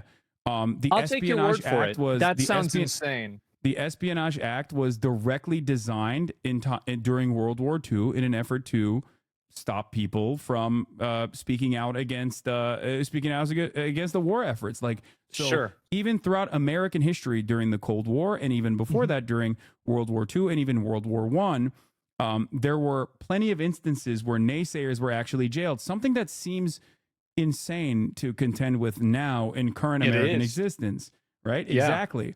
Horrible. And yet, historically speaking, revolutionary figures have not only been imprisoned, but also been assassinated by the American state, specifically black revolutionary figures in our history. And that was because Or attempted to assassinate, like with Martin Luther King. Yeah. So, Yeah. he was assassinated. Was But- it? Well, yeah, but like, was that? But like, what I'm saying is, like, it was not really determined that it was from the U.S. Yeah. But the U.S. had it a bit. Yeah, I see what you're saying. The It's point ambiguous. is, you do that when you are afraid, when you don't have like weak governments and Right. governments that are worried about complete control, engage in these like authoritarian acts. And yes, America, I suspect, especially with like China growing in power on the global stage, engaging in a lot of soft power initiatives, especially, is causing American society and American governance to become once again as restrictive as it once was during the Cold War. And I think that we will see a very different understanding of the First Amendment. And I can give you a current understanding of the direct violation of the First Amendment and free speech as we know it and understand it. Give me an example. BDS laws, boycott, divestment, and sanctions against the state of Israel. BDS laws, or BDS, boycott, divestment, and sanctions, was a movement that was created against apartheid South Africa. It was to apply social pressure by taking advantage of this wonderful First Amendment that we have here to directly demand that the American government and American corporations boycott the state of South Africa. Now, Israel was a big ally to South Africa at the time, and they learned from the lessons of South Africa, as the BDS movement was very successful in creating a shit ton of pressure and making South Africa as an apartheid state into a pariah state. And what happened at the end of the day, South Africans also recognized that they were becoming a pariah state and could not continue their normal existence with like their Western collaborators and whatnot. And inevitably, the apartheid ended. Israel learned that lesson and decided to lobby the American government and lobby American Congress and write direct laws that are in contravention with the First Amendment. In 32 states right now in the United States of America, including the state that you're currently in, if you want to be a public school teacher, you have to sign a piece of paper, at least now. I don't know if you have any family members that are school teachers. You have to sign a piece of paper that says you will never participate in boycotting or demanding sanctions or demanding divestment from the state of Israel. Holy fuck, are you kidding me? Yes. Oh my God. What a joke. I never heard of that. So that's so fucking stupid. So that paired up with the new... I mean, like, no, here's the thing, right? That's fucking terrible. You're totally right. Yeah. That's all, like, I mean, because, yeah, this is bad. Okay. I don't know how this happens. I mean, that happened over many, many years of people being like, well, the Palestinians kind of deserve it because Israel's our great ally and it's the only moral democracy in the fucking region. And it's the only democracy in the region. It happened with a shit ton of efforts to propagandize Israel's position as what it actually was not, which it was directly at odds of. And most people are completely and utterly unfamiliar. And any kind of person that was criticizing it, like a person like myself, was immediately branded an anti-Semite for calling into question this foreign nation and their direct lobbying efforts to undermine American First Amendment laws. You got labeled as the anti-Semite of the day, didn't you? Of the week from stopantisemitism.org. Yes. Yeah. So like, and I do want to make sure that like it's very much established that like in the same way that criticizing any sort of like Zionism or Israel or whatever is not anti-Semitism. It absolutely is not. I don't think criticizing the outcomes of certain cultures is any form of racism. I don't think so either. No, but I don't criticize, but I'm not talking about like Jewish culture. Do you see what I'm saying? When I talk about Israel, I'm talking about the direct actions of the Israeli state as it stands. Right. It's direct actions that are the maintenance of an apartheid state. I'm talking about settler colonialism. I'm not talking about like an intractable quality of like Jewish people that makes them immoral or inferior to anybody else. I don't believe that. I think that of course. I think it really like you can't. If you look at people through like I guess like I don't know like really what the word is for it, like basically just like a statistic. I think that looking at people through statistics is fundamentally dehumanizing. I think that you're right. Of course it is. It's by definition dehumanizing. But I think that you can look at the actions of the people that are in charge of those countries and say that those actions are not actions that you support. Yeah. In the same way agree, that you do. But I also rate on a curve.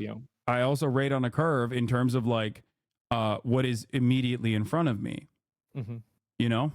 I understand. I don't like the tier list idea. I see your point of view, but it's not a tier list. It's just like in terms of not being a tier list, there are certain things that are there are certain things that go beyond, and I think everyone kind of intrinsically understands this. Like there are certain things that go beyond the tier list, right? Like there is no like I don't like I consider the Holocaust and the genocide that the Nazi government engaged in to be morally repugnant, like one of the worst things that has ever happened historically. And I consider chattel slavery in that same vein, and the maintenance also of it. not good. Yeah. And so I don't think or care about like the way that German Jews operated or their understanding of like homosexuality at the time. That bears no basis. Just like I don't care about the Warsaw Ghetto Uprising like being violent. I think that it was the moral and righteous thing to do. The Warsaw Ghetto Uprising was the correct thing to do at the time. And that's because I look at the far greater evil and the far greater violence in that circumstance, and I consider it to be unproductive to think about like what people did in resisting towards that violence, because as long as it never meets the standard of the dominating force, like ultimately it doesn't matter. I'm not going to hypothesize like what German Jews would have done if they had the same military power that Germany did. Would they have dominated like the Volkish German society in the same way that like Nazi Germany dominated the Jews? No, I don't think so. And I don't, there is no evidence that they would do such a thing. And that's my perspective on the matter. Well, I think the that the same reason thing, for that and is that's how because I feel that about the group- Palestinians. I understand that. Well, I mean, I feel like a lot of Palestinians, I mean, I've seen videos of Palestinians celebrating 9/11, right? I mean, I mean, Palestinians. yeah. I mean, I'm not sure really whether this is entirely true with all of them. And also like, But like I don't you're even looking- do you fault them for celebrating like there were Palestinians that were celebrating like Iran attacking Israel, for example. Iran did a retaliation strike against Israel, and they said that they were going to hit two air bases, and they were going to hit the Mossad headquarters directly inside of Tel Aviv. Do I fault somebody, not Palestinians, let's just say anybody, for celebrating the deaths of a lot of people that are innocent? Yes, I think it's bad. Do you think It is that bad. do you think that if Jews in concentration camps were celebrating the bombing of Dresden, would you fault them in a similar vein? I would say that it was bad. Yeah, it would. Jews Obviously, in it's bad. concentration camps, if they were to see like bombs falling over Dresden and they were like, wow, this is sick, like we're gonna get liberated, I think like things are changing, I would not fault them. I think that they have every right to do so. So I think that a lot of things you can understand why somebody is doing something. And but for the record, I also think like Dresden was like the bombing of Dresden, for example, was considered to not be appropriate in terms of like all the civilian infrastructure and civilian targets that were destroyed, which is why we applied new rules of war after World War II. But even then, in that very moment, I would never in a million years turn around and be like, man, these Jews like these Jews in Dachau are sure getting a little too excited about the bombing of Dresden. Like I would not say that. I don't think you would either. I don't think that it's really something that like you would focus on a lot, but I think that it's easy to acknowledge killing innocent people isn't a good thing. And of course it can be understandable and things can have an explanation, but the explanation isn't necessarily a justification, if that makes sense. So like I see your point of view and about how like there's a certain degree of this where it's like understandable. And I agree with you that it is understandable. But I think that understandable bad behavior in a lot of cases is still in fact bad behavior. And I don't really think that like it's impossible to know what somebody else would do in a circumstance that they're not part of. But what I do know is that when I see a group of people that are celebrating a bunch of innocent people getting killed, then I think that group of people is doing something that's wrong. And I think that it's universally wrong. And I understand that from their point of view, and I can easily put myself in their shoes, and I can see the reason why they think that. So Absolutely, you'd be the one teenager in Gaza being like, hold on, guys. Let's not celebrate the Iranian retaliation against this country that is like literally eviscerated my family. You know what you'd be I'd like, be no, doing? this is sick. I would be cheering it on. I would say, yes, Fuck Okay, yes. I'm glad that you agree. But Okay. I wouldn't be sitting on a soapbox saying that I'm the good guy. I would be like, No, yeah, fuck I still you. think You get they're what you not. fucking deserve. That's They're what I not would the say. good guys in this situation. They're the victims, and that's the point. Like, I'm not going to fault the victims of a genocide for experiencing a little bit of joy in that moment. And I get then, that, but sometimes victims can create more victims. well, historically, so that's a good example. That's a good point that you made. This is something that every single like world changing event. This is a genuine fear that a lot of people have exhibited in the aftermath of the abolition of slavery in the Reconstruction era. Okay, there was a lot of fear from the whites in the South that newly I wouldn't freed blame 'em. slaves, newly freed slaves were going to come and like dominate them and enslave them. That of course didn't happen, but they very quickly sought to restore the racial pecking order, and they were able to do so. And the violence actually in even in the aftermath of like liberation of a people that were dominated, the violence usually still comes from people that don't want that sort of change. So it's not necessarily that it wasn't that like black people were like dominating white people and like enslaving them or anything or like killing them. It was more so white people that were fearful that they would do such a thing, that or at least use that unjustifiable fear as a way to continue dominating black people. That's how we came up with Jim Crow laws and segregation and the like. And that's where the Klan was invented. Creative with racism. What? Oh, I know. We've been very creative with racism. Yeah. So The 3/5 compromise. but the you Jim have to Crow remember. law. But you have to remember once yeah. again, it was never. But black people did not actually end up dominating white people. Is my point. And not because they weren't given the opportunity. There was no interest or need.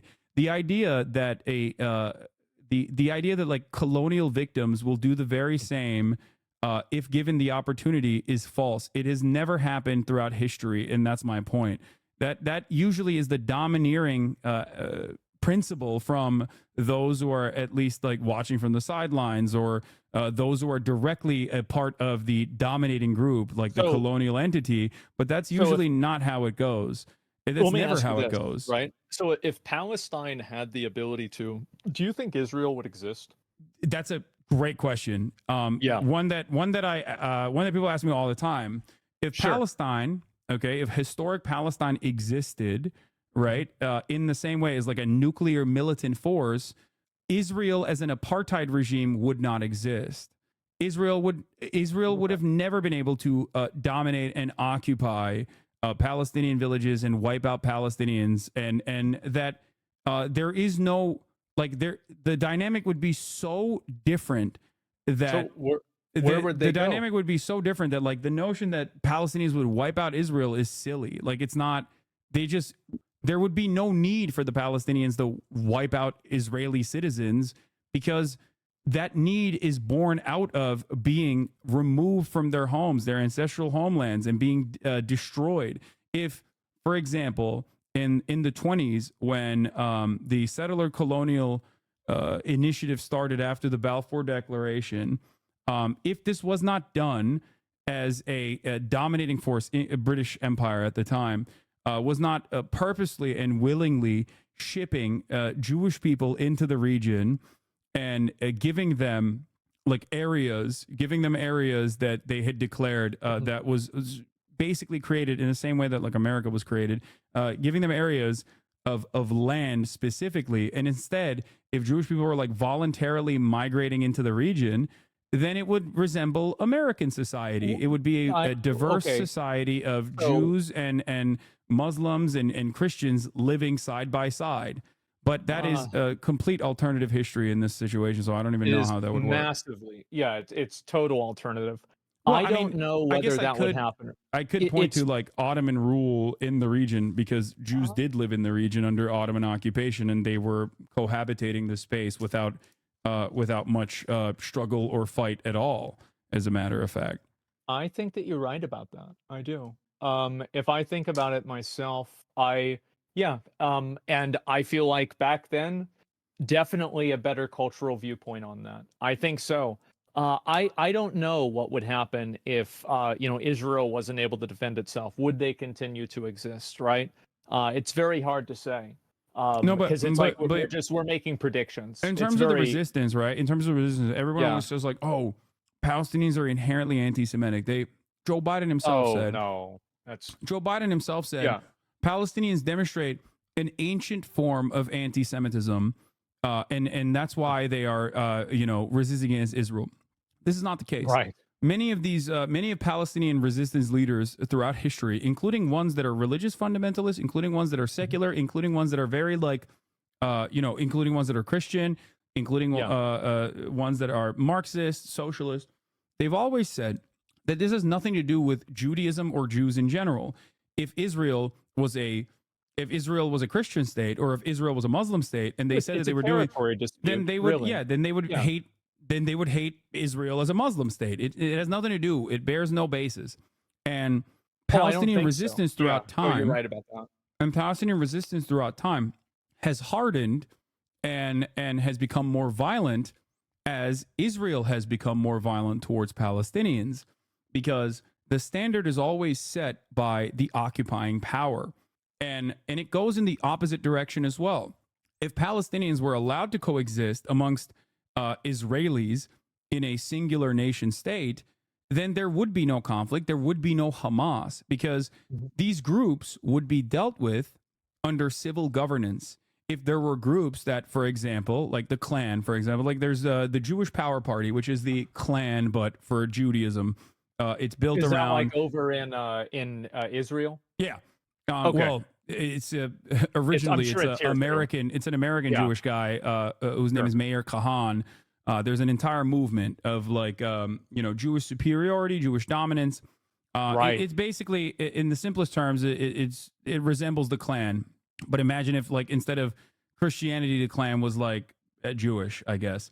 So it's racial superiority. I mean, racial superiority, ethnic superiority, and religious superiority. Sure. So, like those groups historically inside of Israel, before they became, a part of the current Israeli government as they are now, those groups used to be treated as like criminals, terrorists. Now, of course, Israeli society, because those groups were usually only terrorizing Muslims and Palestinians and Christian Palestinians, Muslim Palestinians alike, were oftentimes let go with a slap on the wrist, including but not limited to Itamar Ben-Gvir, who is the current, I guess, like in charge of the national police. I forget what his like actual responsibility is.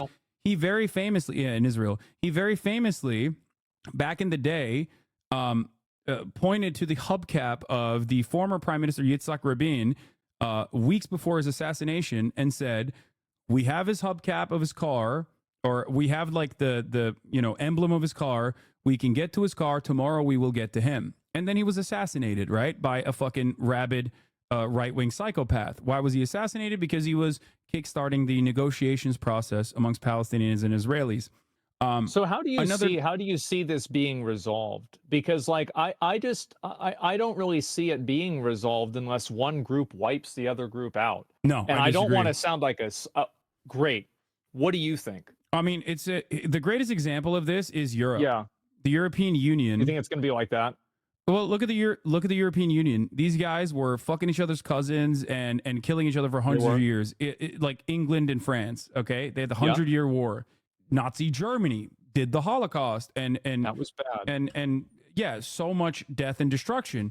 And yet now there's free travel between Eastern Europe and all parts of Europe that you cannot even imagine a world where these guys would be fighting one another. They are constantly collaborating with one another, constantly trading with one another. They have literally the Schengen visa, where you have free travel even before the last iteration of the European Union. So we take for granted peace where we see it, without recognizing that these guys literally fucking slaughtered one another in the most barbaric terms for far longer than Israel has been dominating the Palestinian population. So I personally can't imagine that. I personally look to history. And recognize that people would much rather collaborate with one another despite their disagreements instead of constantly being at war with one another. And I think we take it's not like it's not something that is far-fetched or imaginary. It's something that we're experiencing right now. That's why I use the European Union example. And the same goes for coexistence amongst Israelis and Palestinians. It's just that the dominating force, Israel, has to be brought to heel. And whether that looks like what happened to Nazi Germany, or whether that looks like what happened with the Algerian freedom movement, the FLN, or whether it looks like what happened with apartheid South Africa, is entirely in the hands of the party that has all of the power, Israel. If Israel continues its death and destruction campaign, well, it will probably bring America down with it, most likely because of our undying loyalty and allegiance to Israel's violent endeavors. Why do you think that America is so fiercely loyal to Israel? I mean, there's so many. There is the easiest way to describe it is that Israel is a nation state that we basically designed and developed, or at least took over from British colonial rule. And it is an unsinkable aircraft carrier with its own espionage facilities that dishes out our violence that we want to do in the region and test it out at the behest of American imperialism. That gets to be our attack dog. It's an unsinkable aircraft carrier in a resource-rich region that, in a moment's notice, could overtake our more finicky allies, such as Egypt, if there is an issue with, like, the Suez Canal, for example. That's what Israel's goal is. It secures a trade route, and it also secures, by destabilizing the entire region, it also is an American weapon that you can wield against America's enemies in this resource-rich region. Yeah. At a moment's notice. I think that you're right. Yeah, true. I'm curious because obviously I feel like, do you think that either candidate for president is going to do anything to like improve this? Okay, right. Yeah, of course. No, I think that it's bad to worse. Like, with the way that our relationship with Israel is unfolded. Donald Trump did a lot of stuff. And if you ask liberals, they hate Donald Trump. They're so mad at Donald Trump. Donald Trump did a lot of shit in the region, whether it was assassinating Qasem Soleimani, a high-ranking general of the Iranian forces, whether it be ripping apart the Iran denuclearization agreement, which was the one that died like a dog? No, that was, I think it was Baghdadi. But yes, anyway, Baghdadi. There you go. Yeah. Sure. No, there's a lot of that. Yeah. So what that does is destabilizing the region at the behest of Israel's foreign policy goals. The Iran denuclearization agreement being ripped apart was done at the behest of the Israeli government. Okay, I'm going to continue talking to you about this, but I have to pee really bad. I'm going to run this video. Okay, I'll be right back. Okay, we're doing a pee break. Yeah, okay. 4 people were killed here, dozens wounded. The flames ravaging a section of tightly packed, flammable, improvised shelters. Among the debris, exploded gas canisters, fueling the nightmare that so many woke into. As you see, the fire was massive. People were on fire. People were on fire, and the civil defense guys couldn't reach them. However much bombing we've seen, this was the most horrific night. Elsewhere, a mother and her 10-year-old son, shrapnel still lodged in his abdomen. Here I'm sitting and I don't know how I'm going to sleep tonight. From dawn, I've been going from tent to tent, looking for a blanket to cover my children. I couldn't find one. For years, over multiple wars, Gaza has suffered a mental health crisis among its children. But what do you call a year of this? Crisis hardly seems adequate. And still it goes on. Drive, drive, they shout. This ambulance crew had just picked up wounded from a strike on a school, paramedics and patients alike injured in the blast as they race for hospital. This is Jabalia, subject now to 12 days of near constant assault. Israel says it's targeting Hamas and Palestinian Islamic Jihad, but at a level not seen in months. We cannot do our work properly. It's very dangerous. The strike hit just in front of us. If we'd been going any faster, it would have hit us directly. Inside the hospital, an injured child brought in, one of so many caught up in Israel's latest attacks. As well as today's school strike in Jabalia, there was another on a UN food distribution center here, killing 10 people. Jabalia is in the far north of Gaza, well within the back, territory Asmin? bounded by what's Israel's up? military. Okay. Sorry. Yeah, no, I'm Yeah, back. no, same. That was the longest piss of my life. Okay. It's been like 3 hours probably or something like that. Yeah. What were we talking about? Fuck. Like, basically, like, so I look at it from the perspective that, like, how would you want to see the U.S. like move forward? Because I think that, like, you could, like, we can disagree, like Palestine. Like, I don't know what's going to happen if Palestine this conflict finally ends. My expectation is that I don't think that they're going to like become a lot more liberal. Maybe I'm wrong, right? But I hope that I can find out. What do you think would be the way that would happen? How would you like to see the U.S. like approach it? Oh, Like how we it's treat pretty Israel. simple. Yeah. In terms of like right now, the most significant aspect is like reining Israel in and stopping its death and destruction campaign that is seemingly endless. And the easiest way to do that is what American presidents have done in the past, which is one phone call. it is that simple. It's kind of crazy that it is that simple, and yet so much death and destruction is still occurring because we are still the not the junior party in this coalition. We are the people that are allowing Israel to operate in the way that it wants to. We are the if reason anything, why we're there's not goading a Israel ceasefire. into operating in a certain direction, in a certain way. Like in Lebanon, you have members of the Biden cabinet that told Israel that like the time to invade Lebanon was now, that opportunity was ripe. And this is something that like obviously The recent there was a bombings lot of and everything what's up with the recent bombings you're talking about. with Lebanon, the invasion of Lebanon. And that's precisely the reason why Joe Biden will turn around and say things like, "Oh, I'm really working tirelessly for a ceasefire," but like seemingly no ceasefire exists, like it doesn't happen, and then they send another $20 billion of weapons into Israel. Obviously, they're not being honest about their genuine intention here, because in the past, Joe Biden has made one phone call in 2021, for example, and told Israel to cut it out, and they did the next day, because without steady flow of weapons into Israel, Israel would not be able to conduct these violent campaigns because they keep running out of ammunition. That's how much they fucking are bombing.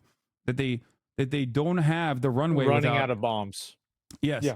They do not have the runway without American intervention. So If America stopped supporting them, we would have a ceasefire within a week. yeah, if America said think you're so. done, cut it out in one phone call, or no more weapons are coming your way, yes, Israel would have stopped this months ago. Israel would have stopped this yesterday. Israel will stop it tomorrow.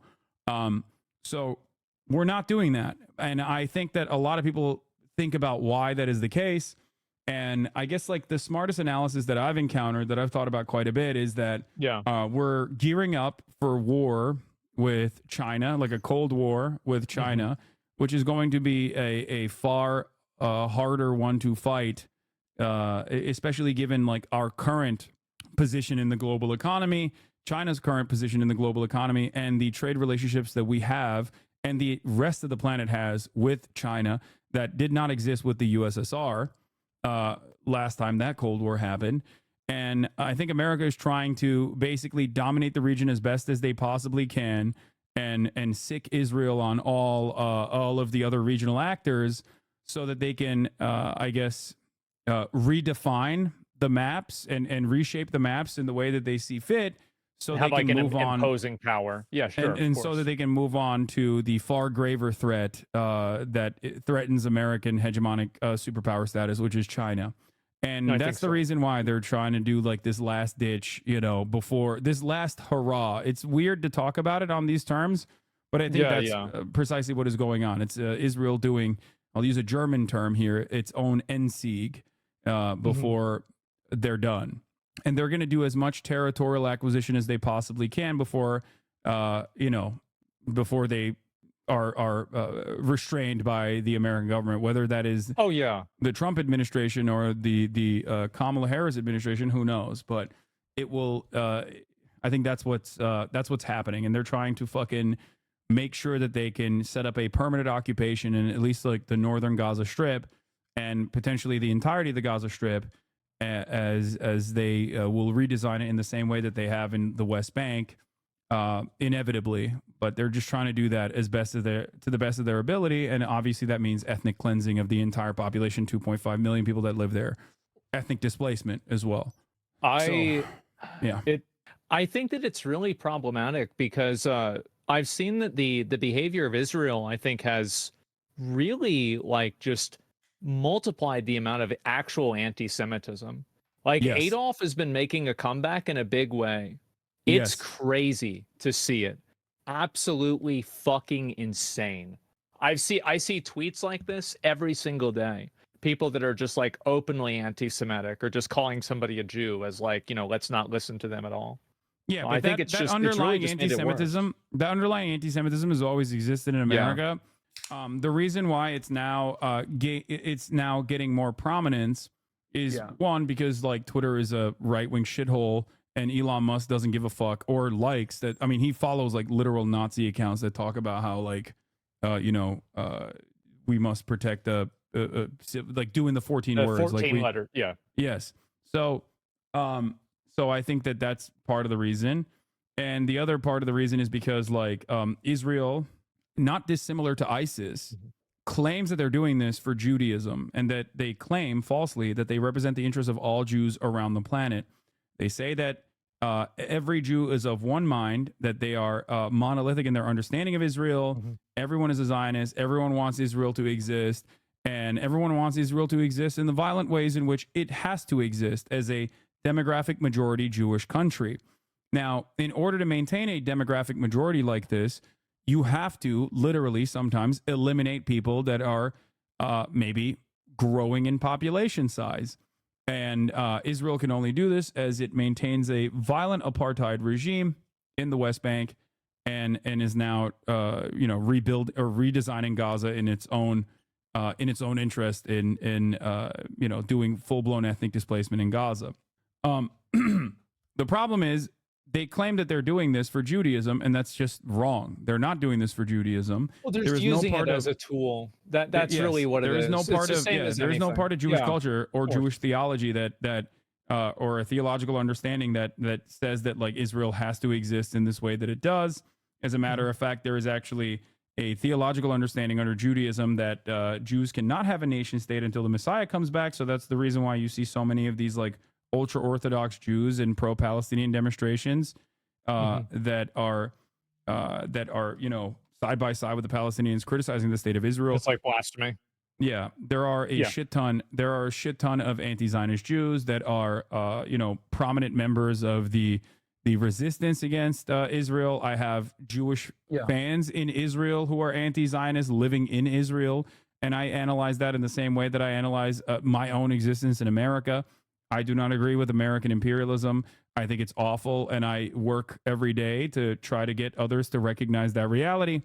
And having said that, the most prominent displays of Israel and the most prominent defenses of Israel are always in mainstream media are always associated with Judaism. That's why you hear the likes of Jake Tapper and many other anchors, for example, say criticizing Israel is anti-Semitic. I can't believe that you're an anti-Zionist. You're anti-Semitic. You want Israel to be destroyed. You want all the Jews that live in Israel to die. This is false, and it's a smear, and it no longer works. But because Israel is constantly portraying itself as a Jewish state, and because Israel constantly claims that they're doing all this, I think that there's that. That's also a very big component. There is the moral authority, like we're killing you for your own good. yeah. So Yeah. because they're doing this, Of and course. because they're using religion as a justification, I mean, people. What are people to assume, especially if you've never been around a Jewish person and you've maybe heard that like, oh, Jews control the media, like someone just said that, right, in your I see that a vicinity, lot. and you internalize that or you heard that, and then you see Jake Tapper being like, Israel's doing this for Judaism, and if you look at this carnage and don't think that it's unacceptable, then you yourself are anti-Semitic. Yeah, if you're a guy living in fucking Arkansas, you're gonna be like, wait a minute, maybe Jews do control the media. And that's how anti-Semitism grows in the Western, in Western society. there's already an underlying, always endless amount of anti-Semitism that people think about on a day-to-day basis, but this gives them justification. And a lot of charlatans take advantage of the situation to promote anti-Semitic conspiracies because they care more about shitting on Jewish people than actually criticizing the state of Israel. Oh, I see that a lot. A lot of people that are against Israel in quotes, but every person that's a Jew is Israeli in some way. Yeah, no, I think but that it's very but it's the common. same argument on both sides, and that's what's really interesting about it, because the difference between Jake Tapper saying all Jews are Zionist and therefore criticizing Israel as anti-Semitic is no different than a Nazi saying all Jews are Zionist and therefore Israel is the Jewish state and they want to fucking destroy Israel. There is no difference in the fundamentals of that argument. Both sides, whether they are woke or not woke on the issue, still think that all Jews are Zionist. Man, isn't that something? Yeah. I don't know what, I think that it's so fucking annoying and weird that it plays that big of a role in conversations because we have people that can't afford healthcare. I think it's ridiculous. Yes. I'm very disappointed about it, but I don't. What do you do, right? Yes, but also Go ahead. something to remember, something Yeah. to consider is that regardless of what people say, I mean, this is why I don't consider criticism of Saudi Arabia to be inherently Islamophobic. There's a difference, however. Like criticizing Saudi Arabia for doing a genocide in Yemen or criticizing Saudi Arabia for, again, being a sovereign nation state that is at the heel of the United States of America, that is a willing participant of American empire, therefore is not politically constrained in similar ways that like other forces that are dominated by American empire, still maintaining, some aspects of religious theocracy in their own governance, is an appropriate criticism of Saudi Arabia. You can do that without saying Muslims are, exhibiting an inferior culture. You could say that about the UAE. You could say that about many of these other countries, whether it's Qatar or UAE or Saudi Arabia, Oman, and the like. That's the difference between, monolithizing the entirety of the region versus individually dissecting the many ways in which some of our allies in the region are engaging in religious fundamentalism in their internal governance. It's awful, man. It's shocking to me that so many people buy into it and so many people still do it. I am amazed, here in the US, it feels like people are becoming more religious. I think that people over No. there, you don't think so? No, absolutely not. I think religion's been coming back a lot recently. No, I don't think so. I look at overall trends. I look at overall trends. Like it's more in your face with like people being like, "Oh, I love religion" or whatever. But no, overall trends show that religious support is hemorrhaging in all of our religious institutions in this country. It's something that like people are genuinely fearful of, at least those in power, those who stand to gain. But no, American religiosity has gone down tremendously. And that trend is the same everywhere around the world, as a matter of fact. The only places where it's not the same, the only places where there are more religious people or more fundamentalist people are oftentimes areas of conflict, like areas that are in direct conflict, areas that are being dominated. In those places, Well, like people even use if there religion is, as a cultural rallying point. I think that's what happens, and Yes, then they use the it's a- religion to have this is like how you're establishing the values. Because I mean, the truth is, right? Like you are going to have a culture is going to be like we are more influenced by let's say Christianity than China is or than Saudi Arabia is, right? Or well, they're China's not more religious influenced. at all. Exactly, right? And so that's what I'm saying. And so of course there's going to be a relation there. And so that it makes sense why people would use that, but there's a lot of misuse of it. I don't think that religion's bad entirely, but I feel like a lot of people use it as a weapon. And Absolutely. No, that's the way I see what it. really and that's what really scares me the most. And it scares me a lot with we went through 20 years of this with George Bush and Obama with the this like the Middle Eastern adventures, right? Of like, George Bush saying that God told him that like he was supposed to go over there. It's fucking insane. Absolutely batshit crazy. And so I am very, very like afraid of that. I'm very worrisome of that. And that's where I think a lot of my distrust comes from with like any sort of culture that prioritizes religion as like a cultural, like, rallying point, is that I just feel like a lot of the ideas that they have are really bad. Yeah. So I don't disagree with religious fundamentalism on principle. I agree that it is a bad thing, and there is never a moment where I've said that like religious fundamentalism is appropriate. I just simply recognize that it is nowhere near the most devastating aspect of like any kind of society if they are currently in the process of being wiped out. That's just my analysis on it. You know what I mean? Well, I'll give you this. I think Israel's worse than Palestine. How about that? Is that good? I mean, yeah, I agree. Okay. I mean, far worse in terms of what kind of power it has, because Sure. I think we understand, right, that if you are like, if I'm 6'4", 225 pounds on a good day, okay? Yep. If I were to go and beat the shit out of kindergartners, like, I would be held responsible. If a kindergartner in the process punched me back and I said, ow, you hit me, now I'm going to go beat the shit out of your family members with my, and maybe even use my guns on them, you'd be like, this man is a monster, put him in jail immediately, right? Sure.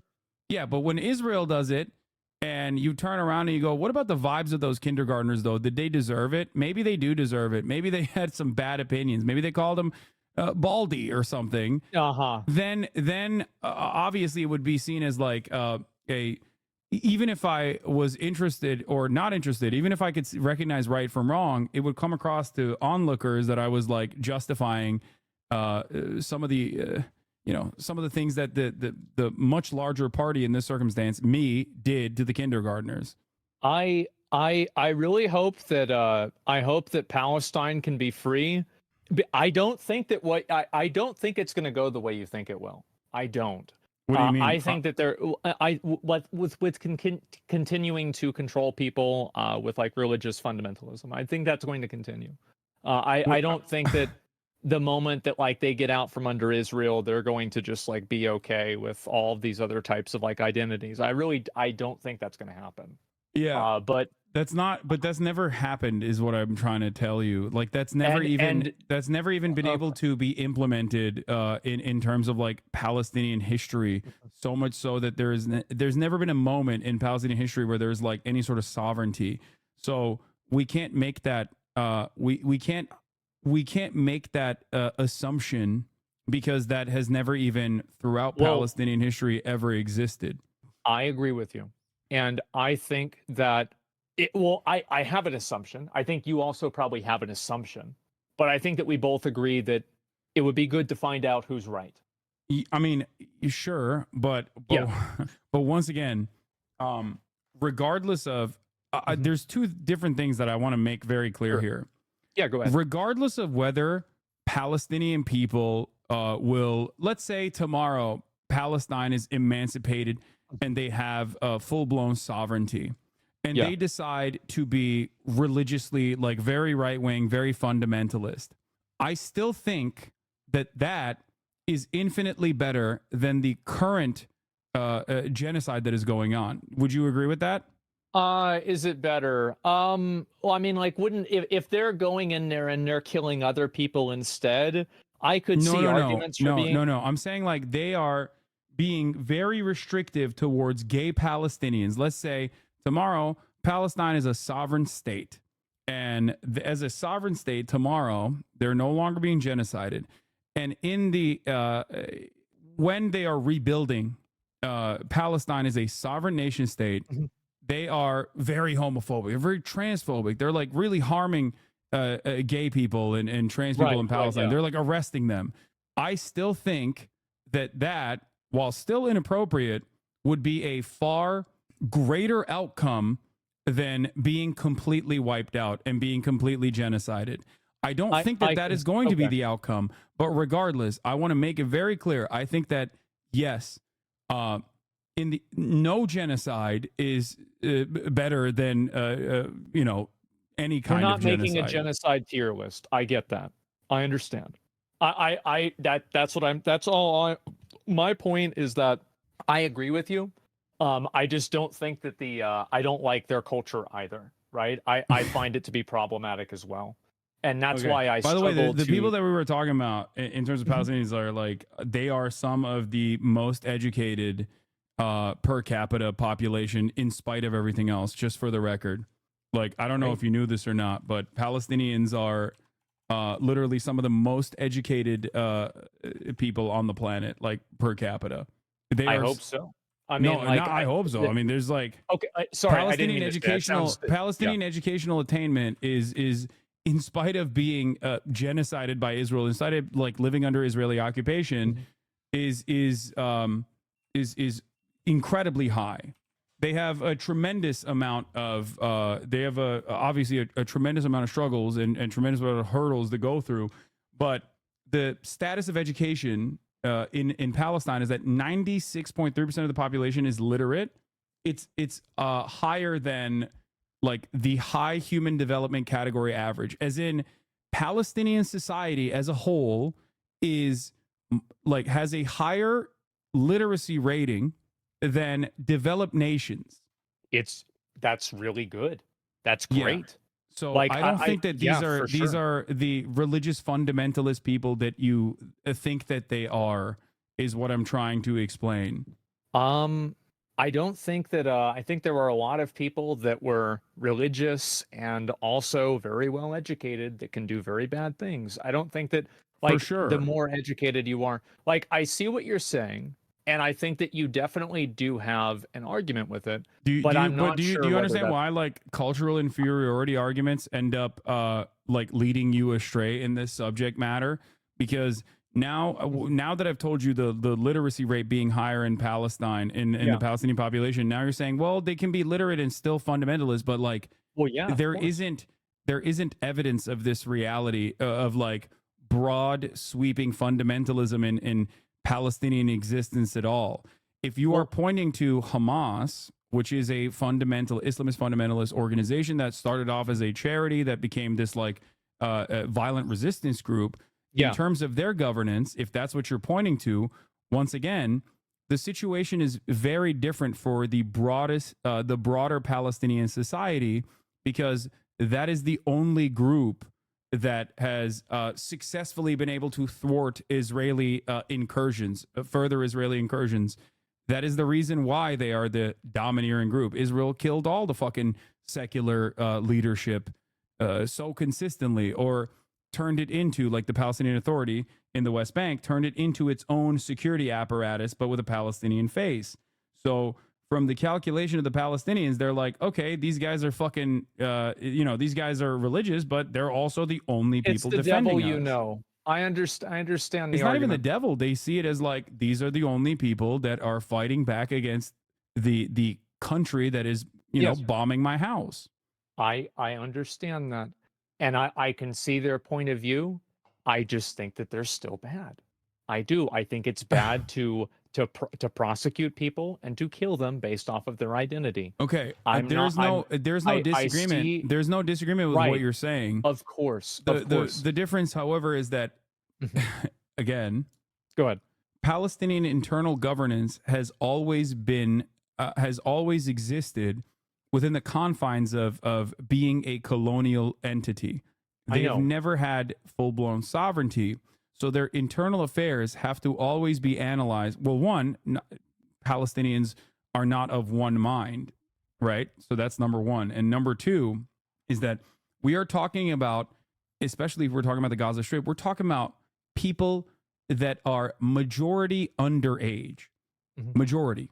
The majority of the Gaza Strip is under the age of 18. So, like, we're talking about killing teenagers for the most part. We're talking about killing kids, because that's what's going on. So like their internal governance or what has happened in Palestinian society, it bears no basis in the outcome. Israel's killing them whether they are gay. Israel's killing them whether they're straight or whether they're fundamentalists or not.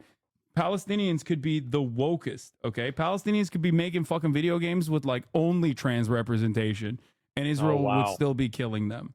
Okay? That's the reason why it doesn't matter in this conversation whether they would engage in any sort of like internal governance post emancipation that is like homophobic or not. I think that it really I think that they should be able to make that decision themselves, right? Like if they want to do that, that's fine. Like that's, I mean, they're a sovereign nation, or they should be a sovereign nation. They should be able to do that. I just don't like the cultural equivalency. I do actually think that these cultures are, in a lot of cases, worse. And I think that there are a lot of points of difference there, whether it's about how you can speak up against the government, how you can resist different types of control. But there is no government. Like you're expression. again. Remember what I told you about like the Espionage Act during World War II and like during Cold War, all of these like laws that were created to dominate American people for having a difference in opinion. Sure, but all those are bad. Like that's I my understand, point, though, but right? it's because it was born out of necessity in the minds of those who were responsible for the government. You yourself are in at odds with that, but ultimately you still said, maybe because you didn't know this, you still said that like America is the, you know, a far superior culture. The point is, it has nothing to do with like, it has nothing to do with like a culture at all, and everything to do with the material conditions that you're subjected to. That's my argument. And that at least throughout history, societies that have been allowed to foster, allowed to prosper, have inevitably had these struggles that are born out of a genuine need for people that want that want equality. And that's it. That's the reason why. And there's always going to be resistance from others inside of said societies every step of the way. But in order for you to analyze this, you have to look at Palestinians in the same exact way that you look at your fellow Americans, because there is no difference. Ultimately, they're still, at the end of the day, they're still human beings. And some of them are gay, some of them are trans, and they all want equality. They all want a fucking job. They all want shelter. And they all, you know, want to play WoW Classic over retail. Right. I of course, I agree with you about all of those things, except for I don't know if all of them want equality. I do think that some of those people do actually hold very regressive views, the same as the way that we have people. That's what I mean. Right? But you have to, you have to analyze broader Palestinian society in the exact same way. With that, the moment that you are equipped with the understanding that they are no different than Americans, okay? Some are going to be restrictive. Some are going to believe fucking insane shit. Some are going to believe insane shit in the other direction. Like some are going to want to make Concord again. Okay. Some Palestinians are going to be like, I want to make Concord, but more gay. Yeah. Okay.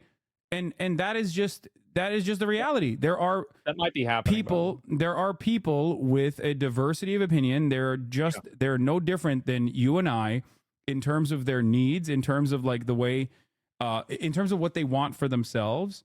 And that friction is always going to exist in every society. And when you are no longer shackled by the restrictions of existing under a colonial occupation, you will be able to move society forward by fighting. There's going to be struggles. There's always going to be struggles every step of the way. But you have to understand that America was able to get to this point after years and years of a lot of revolutionary figures fighting for it. And Palestinians have never had that opportunity because they've always been dominated by a far, far greater military force. And that force has surveilled every aspect of their lives. That force has dominated every aspect of their lives. I'll give you one example, like in terms of queer phobia, right? Sure. Israel literally will blackmail gay Palestinians. They will try to create sexual material okay, of gay Palestinians sure. in an effort to turn them into confidential informants for the state of Israel. Like, that's not exactly very pro-gay, is it? It's not. Oh, In- Israel's awful. Yeah, for sure. No, Like, but that's my point. definitely. Ultimately, just like Israeli bombs do not make a distinction between gay Palestinians and straight Palestinians who are homophobic or whatever. Like, No. at the end of the day, these guys have never been able to get to a point where they have any sort of civil governance whatsoever, so they can rebel against it internally. But remember, it's always the people that are still Palestinians that will be rebelling against whatever form of governance they inevitably create if they are ever to be free. It's hard to say. I mean, like, my expectations of things changing massively are very low. I think that what you're saying could be true, and I hope that we can find out. But I don't know, man. I mean, I don't see how it just changes in like that big way. I don't see it happening. What are you talking about? Like the full scale genocide and ethnic cleansing of Oh, no, of the Palestinians, or are you talking about Palestinians becoming well, like I was referring to pro-queer? Palestinians, like, yeah, becoming more like more like liberal, I guess you would say, right? And not having these like cultural like expectations, because I feel like, you know, kind of like by what you were saying, right, is like blackmailing gay Palestinians. Well, why is it a blackmail, right? Well, because they can be punished and hurt for having those viewpoints. And so that's at least like my opinion on it. I don't know. I don't like that culture. I do think that to a certain degree, every individual person is going to be different. But if you're looking at what a government does in the same way that people criticize like America and they're really criticizing the government, I think you can criticize Palestine or Saudi Arabia or any other country. And I'm letting you know once again, there's no aspect of Palestinian quote unquote culture that revolves around like dominating gay Palestinians or anything like that. So do you think that like at a certain point, if it doesn't come from there, where did it come from? What do you mean, homophobia in general? Yeah, where did it I think that, yes, I think that religious social conditioning plays a role in uplifting bigoted attitudes towards people that are I know, but it's no different. The problem here is that aspect of it is reactionary conservatism. It's no different in Palestine as it is in the United States of America. The only reason why it manifests, or the only reason why it takes it can be dealt with by those in terms of like the civil governance or anything like that is specifically a direct consequence of being a victim of colonial domination. And those guys are the ones that happen to be fighting back against Israel tooth and nail. But once again, it doesn't matter. Just like I celebrate the American accomplishments in World War II, it doesn't change that dynamic that America was incredibly homophobic back then. You know what I mean? They were. True. It was. They were murking. And they, by the way, America still has gay panic laws and things of that nature that allows people to be able to potentially kill their partners. I mean, let's see what the latest is on the gay panic, trans panic defense bans now. Oh, I'm sure there's all kinds of like stupid stuff like that. And, for sure. Under no circumstance would I ever advocate or say like, well, America is an inferior culture, and that's why like. Well, I think that aspect of our culture is inferior. I do. I think it is inferior. I think it's worse, and I think we should hold ourselves to a higher standard. We should hold everybody to a higher standard. I don't really see how like being a developing country, like I don't see the correlation between, you know, if a country is like being occupied or something like that, like that's going to make them more homophobic. I don't really see how. Wait, how do you not see that? Well, it's entirely it's not even being occupied. You understand, right? Like it's whatever it's word what you want to use. It's what right? material like conditions genocide. look like when you are occupied. Mm-hmm. That's why I gave the example of the Westboro Baptist Church. Those guys are not doing ISIS style executions of gay people because they live in America. If they were born and living in another part of the world And if they were living in America, I guess like post-nuclear Holocaust or something, they would absolutely be doing that. It's entirely about what your immediate surroundings look like. That's my point. That's it. They're exhibiting the same kind of religious fundamentalism. The only difference is there is no like greater outside force that is like destroyed the United States of America in its entirety, and therefore they can just like fucking fulfill their violent desires whichever way they see fit. That's the only difference here. It's very hard to know like what somebody would do if they were born into another like another country, right? It's like would people in Palestine? That's why I said they would be teleported, like with the same and with the same exact mentality. There is no way. There is, of course, and that, my friend, is you recognizing that we are a product of our material conditions. Oh, what I think you just so, said right to an there. extent. Yeah, sure. I mean, that's it. That's my point. Like that is precisely what I'm saying. I can see what you're saying, and I think that definitely that does play a part. But I think that also a culture is created by a government, and you can look at the way the government applies any sort of rules. And I think that it is very easy to say that some rules are unfair and they are inferior to others. I do not think this is a problematic thing to say. And I don't like the idea of the cultural relativity. I don't think that that really exists in a lot of cases. And I feel like, yes, of course, you're going to have people that will take advantage of, oh, well, this asshole warlord guy is coming in and he's going to, save us, but he's also a bad person. Yes, of course that's going to happen, right? But at the same time, I don't think that's the only point of it. I think that if you do have a law, and then also while that warlord is in charge, that culture, that warlord or that group of people that is bad, while that's around, is inferior. Now, I feel like a lot of this is about like the inferiority thing.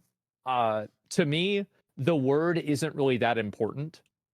It's mainly just like there are ideas that I think are just objectively worse. Like, for example, like not letting people express their identity for whatever reason. Mm-hmm. I think that's just an objectively worse viewpoint, and anybody who is trying to champion that viewpoint is a bad person. It's just you're doing a bad thing, and there's like no justification for it. There's no like I can see people that like don't actively fight against it because like for whatever reason, right? There could be 50 different reasons, but I do think it's always bad. It's bad every single time, and yes, I think suppression of people's suppression of people's like expression is not a good thing. Yes, it is a bad thing. But again, there is a difference between doing it in a developed nation that does not have like any sort of outside forces dominating it versus a country that has never even been allowed to be a country. Well, here's the way I see it. Would you say that there is not a distinction there? Like, would you say that? I don't see a correlation between. I don't understand the correlation between suppressing gay people and being able to be like another country that's like involving you. Like I don't, or like attacking you. I will describe this once again. Okay. African tribal existence, okay, and their internal affairs played no basis in chattel slavery, although it was used as a justification for it, that these were barbaric people, that these were not even human. Do you want this? Oh, okay. Well, yeah, but it was bad, right? I mean, like what they were doing there was still bad. It doesn't justify the bad behavior. No, I don't think it's justified. No. But ultimately, there is still a far greater evil here, which is robbing people of their homes and stripping them away, mass rapes, mass subjugation, humiliation, chattel slavery. Mm-hmm. So when historians look to this, when historians look at chattel slavery, they don't analyze the conditions of African tribes unless they are a different kind of historian that may or may not be trying to justify chattel slavery. And the same goes for any kind of colonial domination. Some of these opinions are more permissible in polite society than others. Mm-hmm. The reason why I'm using chattel slavery is because everybody recognizes right from wrong. Yeah, sure. Like South Africa, apartheid South Africa, the idea that black people were inferior in apartheid South Africa, I'm sure people probably made similar. I know for a fact that they made similar arguments in apartheid South Africa, where they were like, well, black people are, violent and barbaric. And why do you care about this one little country of South Africa just because it's being controlled by white people? But when black people came into power, okay, when apartheid South Africa, when the apartheid was lifted and they came into power, obviously there was still an economic apartheid, but the notion that they were going to be barbaric did not occur at all. The idea that they were going to be dominating and barbaric and inferior in their governance, that did not happen. I don't see why. Why is it so hard to just acknowledge that certain things that people do are bad? It's really not. It's not. I'm acknowledging that religious fundamentalism is bad. I'm also telling you that it plays no role in the far greater evil, because the difference between killing 10 gay people and killing 100,000 gay people is killing 100,000 gay people is worse, right? Well, yeah, of course. Okay. Well, then that's the point. That's the point I'm making, which is that Israel is killing not only 100,000 gay people, but just every fucking straight person as well. They don't care who they're killing. And that is the reason why I don't spend a lot of time being like, well, the Palestinians have never actually shown me that they deserve emancipation because they're not like super woke about gay people. Yeah. It bears no basis in this. Like, I don't care. I don't want to see when I analyze the situation in World War II, I don't look at like, the way that like how German Jews thought about, like, what German Jews thought about like gay people. I don't really care. Yeah. Yeah, I could see that. To me, I think that it's very easy to just acknowledge that certain things are bad. Like, for example, like if they're treating people this way, it is a bad thing, but at the same time, it doesn't mean that they should be killed for it, right? Of course not. Yeah, No. and they're not being killed for it anyway. That's just like, that is only the justification that Israel tries to use whenever people are countering this kind of argument with like, hey man, genocide is wrong, and they'll be like, oh well, Israel would kill you if you, Palestine would kill you if you were gay in Gaza. Which, by the way, I don't know if you've ever seen this, but there's a very famous video of a trans activist that went to Gaza and literally engaged in humanitarian aid in Gaza. And obviously they were not like, oh, you're trans, we're going to kill you. They were like, oh, thank you for your fucking humanitarian aid. They don't give a shit. Like, it's the same as any other kind of person. I talked to a teenager from Yemen, okay, who everyone called, myself included, called Timothy Charlemagne or Chalamet. Is that the One Piece one? Yeah, exactly. Yeah. Now this kid is like, I think he was like 19 at the time when I talked to him, which means that for most of his life, he has withstood genocide, right? Like he is a person whose only experience is like, it's literally like talking to fucking Anne Frank, basically. Okay. Being able to talk to Anne Frank in real time. That's all he's known is death and destruction of his home, right? With American bombs. But he's not getting killed by gay people, right? He's not getting killed. Like if he's talking about like we're not even talking about gay people. I'm going to bring up something important here. First of all, he wasn't Houthi. I asked him. He was like, I'm not. Which many people said, oh, he's hiding it. He's PR trained, which is really funny to say about like some random fucking dude who can't even speak English. Like, he doesn't give a fuck if people call him anti-Semitic. And I asked him, like, what do you think about Jewish people? What if I were to tell you that like Jewish people are leading the anti-Zionist movement in America? And he was like, that's great. I love them. That's awesome. Anyone who's against Israel is my friend. Now, that might have been one of the first instances where this person ever even heard that Jewish people were against the state of Israel. Okay. But his immediate reaction was, was, that's great. Love that. I'm a big fan of that. Something along those lines. And the reason for that is because there is a far greater problem that people care about. And that is Israel's complete domination over the region, America's complete domination by way of utilizing Israel over the region. That's all they care about. If that was removed from the equation, Okay. These people, some of them would absolutely be right wing. Some of them would absolutely be like, oh, no, I still don't fucking, I don't fuck with gay people. Fuck those guys. I want to kill them. And other people would say, I'm gay. I fought alongside you. Like, what the fuck are you talking about? That's just how human beings are. That's just how that's how society ends up evolving to a point that we take for granted that becomes more understanding. It's not I think easy. that's what happens over time. Yeah. It is, but I think it's easy to say that where it is right now isn't good. It's not good. Yeah. And of course, only I if don't. only if you recognize like where this hostility stems from or why it's left unexamined.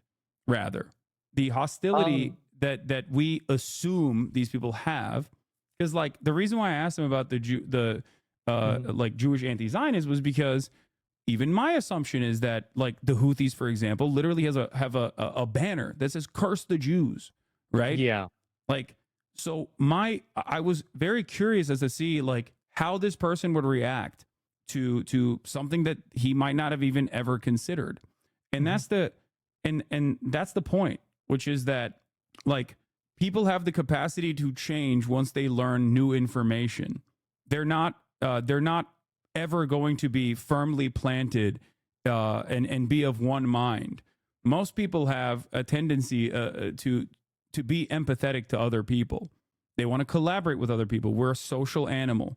It's in our nature to be as collaborative with others as possible. And that's why I don't believe that anyone is like intrinsically homophobic or intrinsically queerphobic. Not that it matters in this circumstance, because the far larger problem is still always going to be genocide. Yeah, no, I could see the genocide being worse. Yeah, sure. I could definitely see that. I don't like the I don't like the idea that culture is equivalent to ours. I think it is very problematic. I think it's very bad. I don't think it should be judged the same way. It doesn't mean I'm not sympathetic to them. Of course, right? Of course it's bad this happens. But whenever there is a state that's upholding something that is killing groups of people based off of their identity, or a group of people that's doing that, whether it's a government or some sort of like regime or anything like that, I think it's very easy to say that that's bad. I don't think that saying that, like different types of persecution is for one reason or another, like okay because they're being being occupied in some way or another, right? I don't really see how these two things are related, because they're not being occupied by gay people, they're not being occupied by trans people, they're being occupied by Israelis. So Yeah, it's exactly, like if you're which is why they're if not you're like, hating gay people and you're making that against the but law, no, has that's nothing to a do good with it. point, Asmund. That's a good point. Yeah. That's why they're not like, if you think right now or at any point, Hamas Yeah. is like, we really got to fucking deal with these homosexuals in our ranks. Like, you're out of your mind. That's not what's going on at all. I don't think that's the case at all. Of course not. Okay, so But then when the dust you know. settles, when the dust settles, and then they start killing gay people, what are you gonna say? Okay, but you can't hypothesize a future where they're gonna do that when there is no fucking like evidence that they're going to do that in a free and a completely emancipated sovereign nation state. That's what my point. The assumption that they're gonna do that is the bigotry. That is where we're at odds. The assumption that they're gonna do that immediately. It almost feels like they want to be free just so they can kill the gay Palestinians, which is a ridiculous fucking assumption. Not.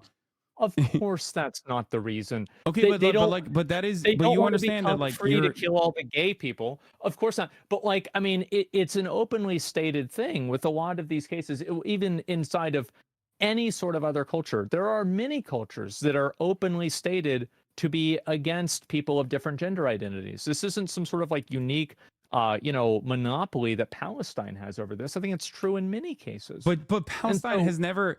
But given the fact that there has never been a sovereign national Palestinian state, making this inference is ridiculous. Is my point.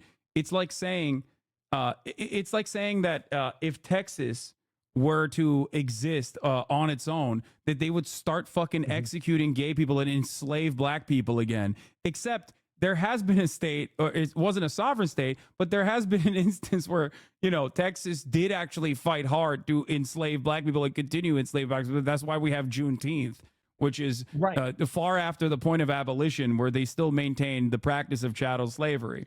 So even then, there's more evidence that Texas might potentially do that, as opposed to Palestinian statehood, which has never been a form of governance that has had a moment to behave in the homophobic ways in which we assume they will. And ultimately, once again, they would still be dominating gay Palestinians. And this is a concept that a lot of Americans don't understand. They think like, a lot of people used to say this about ISIS. They're like, oh, they're throwing gay people off the roofs because Muslims are so Islamophobic. I'm like, bitch, the gay people are Muslim. Like, who do you think they're throwing off the roofs? They're not throwing white American gays off the roofs. They're throwing Muslims.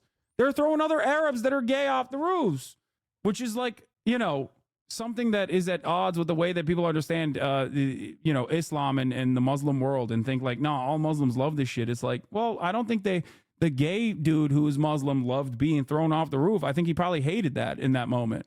I bet he did. I think so. You're right. And I think that criticism of that isn't really Islam. I don't think it really has a lot to do with Islam, right? It has nothing to do with Islam, and it has nothing to do with culture in general. It has everything to do with this like fucking insane, militant, rabid, psychopathic colonial apparatus that was trying to restore the image of the caliphate in whatever they saw fit. The way that people see gender identity and the way that they treat them is absolutely part of their culture. And it's part of our culture too. It's part of everybody's culture. It's not necessarily true. I don't think when you say it's a part of their culture, you make it seem like it is an intractable quality. It's a quality that cannot change, or it's a quality that definitely exists across the board as a monolithic force. That is not the case. That's my point. Of course, nothing's monolithic, right? Nothing is ever going to be monolithic. The same within the US or anything like that. But I think it's a viewpoint that a lot of people have, and it's the same as here. There's a lot of people that have viewpoints about that here. And guess what? Our laws reflect the viewpoints that a lot of people have. And so what's going to happen in Palestine? I don't know. When they get independent, I don't think our laws reflect a lot of the people's viewpoints. Because if that was the case, you wouldn't have been so shocked about Texas BDS laws. Like, I don't think it's your viewpoint. I think if you were to sit down every person in Texas, they'd be like, what the fuck are you talking about? This is unacceptable. Yeah, no, you're right. You're right about that. I mean, there are some of them that get through. You are right. But I do think that in general, the laws do have a rough estimation to what the people's values are. I don't like not again. We're talking about abortion bans, for example. Abortion bans. That's not the viewpoint of the overwhelming majority of people that are now subjected to abortion bans. Governments do not operate at the behest of their citizens, even in democracies, even in quote unquote theoretical democracies like the United States of America. So no, that is not the case. And people always are fighting against their governments in order to, at the domestic level, get the equality that they fight long and hard for. The problem, however, with Palestinian society is that they've never had a fucking functioning sovereign state and a government to begin with. And even if they did, the assumption that they would be homophobic is ridiculous because, once again, there is no historical reference point for this. And beyond that, isn't it even against if they the law did have now? a homophobic government, it's against the law now, right? But even if they had a homophobic government, it's against the law is meaningless in this circumstance. What is the law? There has never been a sovereign state in this situation. Palestinians, like I said, in Gaza are operated under Hamas rule, right? Palestinians in Gaza are operated under Hamas rule. Palestinian Authority legalized gay marriage decades before then. But in 2005, Hamas rule came into power after America tried to implement voting. Okay, George W. Bush on his way out was like, well, let's do voting in Palestine. Palestinian Authority said, let's not do that. We are not ready for it. We'll get fucking owned.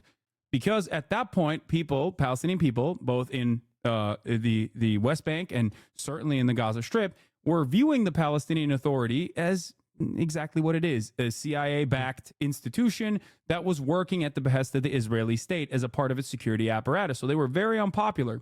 So what happened? Hamas came in and were like, we're not we're Muslim as fuck. We love Islam. We are honest because of our Islamic background, and we are the only group that is actually violently resisting against the Israeli apartheid.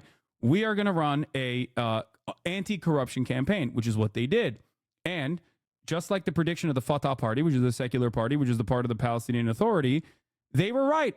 Hamas did win. Then America said, let's do a fucking coup d'etat. Fuck it. Take over the Strip regardless. Hamas actually won that battle, and basically the rest is history. They have, been the de facto government. Don't you think the fact they won the vote matters? Like, if the people are voting for the people that want to oppress people based off of their identity, I think that to a certain extent, okay. Let me ask you a question. Okay, great question. Of like what people think. I have two problems here. I just told you that 50% of the population of Palestine and the Gaza Strip is under the age of 18. None of them fucking voted for Hamas, okay? Because they weren't alive. That's number one. Number two, you said you voted for Donald Trump in the past, in 2016. I did. Okay, why did you vote for Donald Trump? I just didn't really like Hillary Clinton. There you go. Turns out people have many different motivations for voting for one particular party over the other, and it doesn't have to be Islamist fundamentalism that they believe in.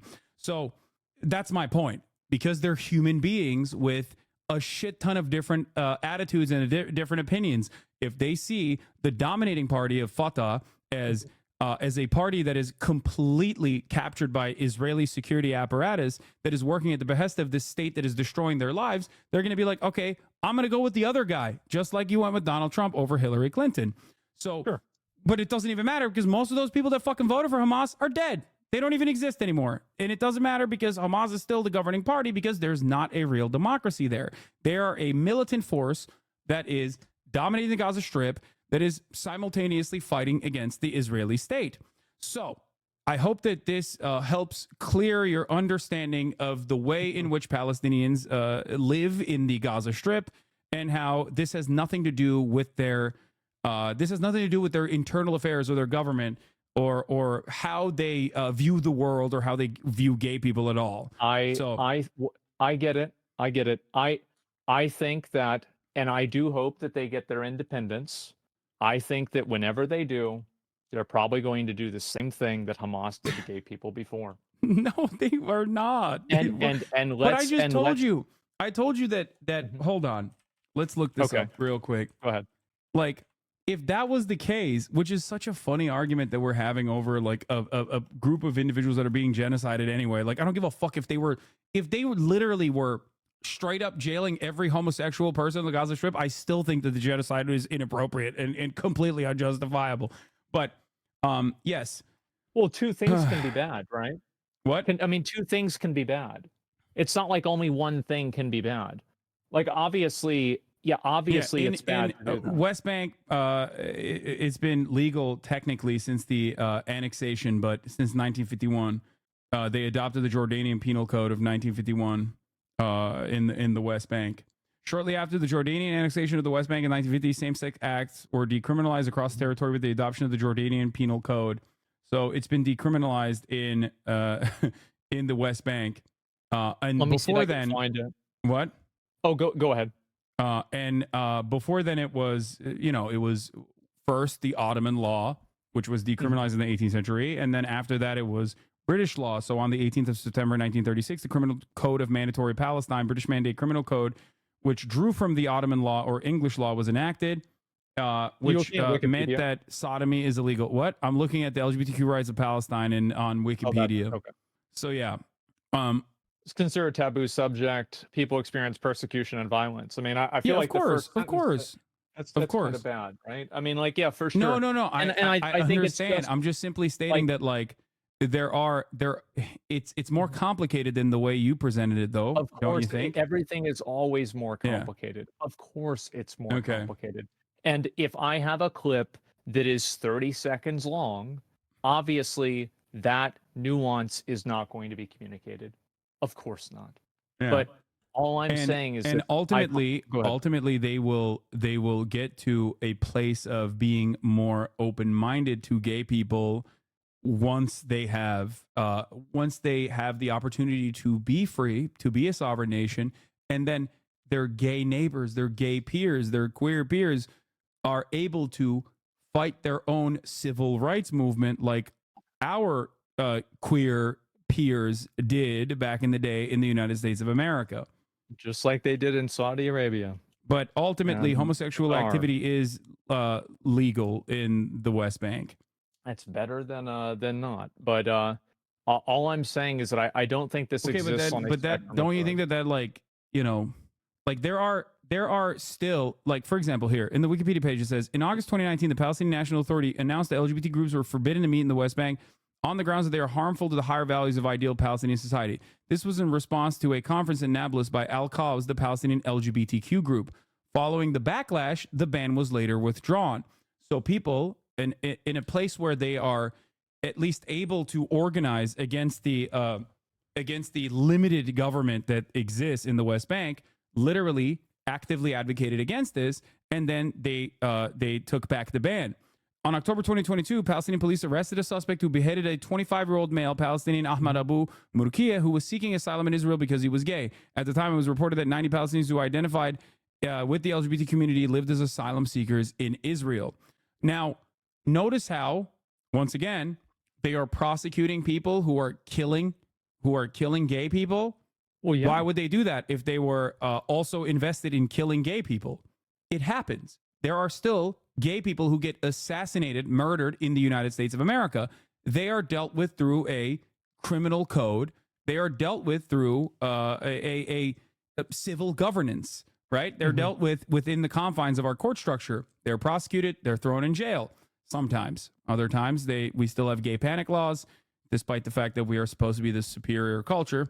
You know, people do still get away with killing gay people in the United States of America, as I was showing you earlier, in at least how many states? The so-called gay panic defenses are legal strategies which, according to the American Bar I feel Association, like it obviously it can't be that good if people are leaving and they're looking for asylum in Israel either. I feel like to say that like they're not doing anything about it, people wouldn't be going and getting asylum in Israel. It says right there in the same paragraph that this time it was reported 90 Palestinians who identified the LGBT lived in asylum seekers in Israel. Why would they be doing that if they're being treated equally? They wouldn't need to. First, why are they? I have a couple different reasons for why they're doing that.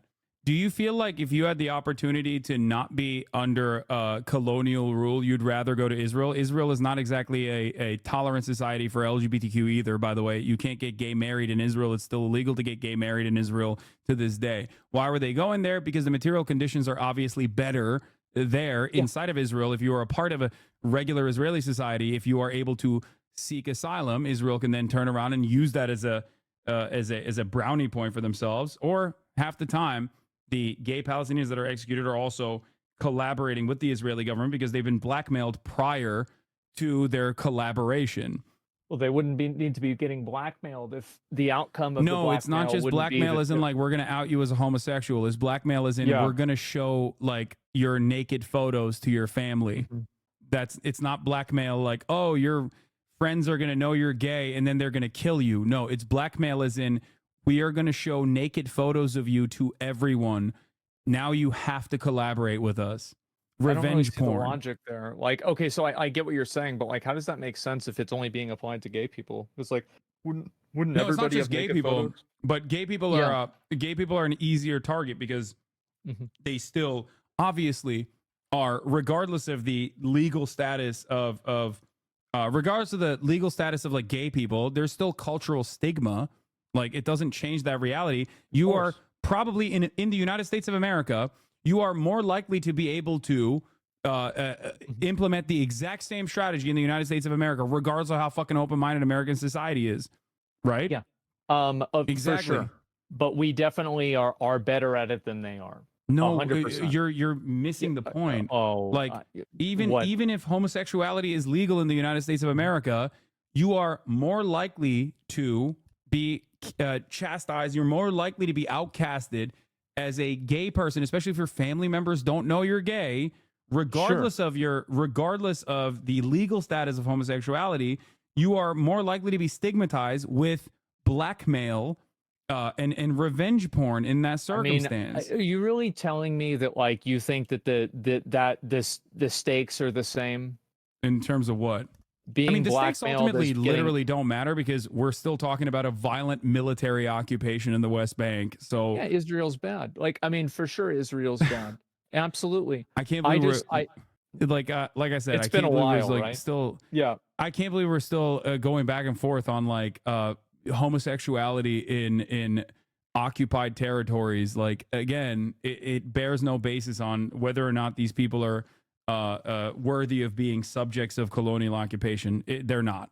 You know, that's I that's think the that it really answer. like you could sure. Like I don't really think it's that big of a deal either way, right? Like I don't really have like a super like my main problem is the fact that they do that. By the way, And I do want to state Go something ahead. because like Islam is like by and large Muslim cultures are by and large more tolerant of trans people. Remember what I mentioned about Iran, for example? Like even in Iran, you can get gender affirmation, gender affirming care.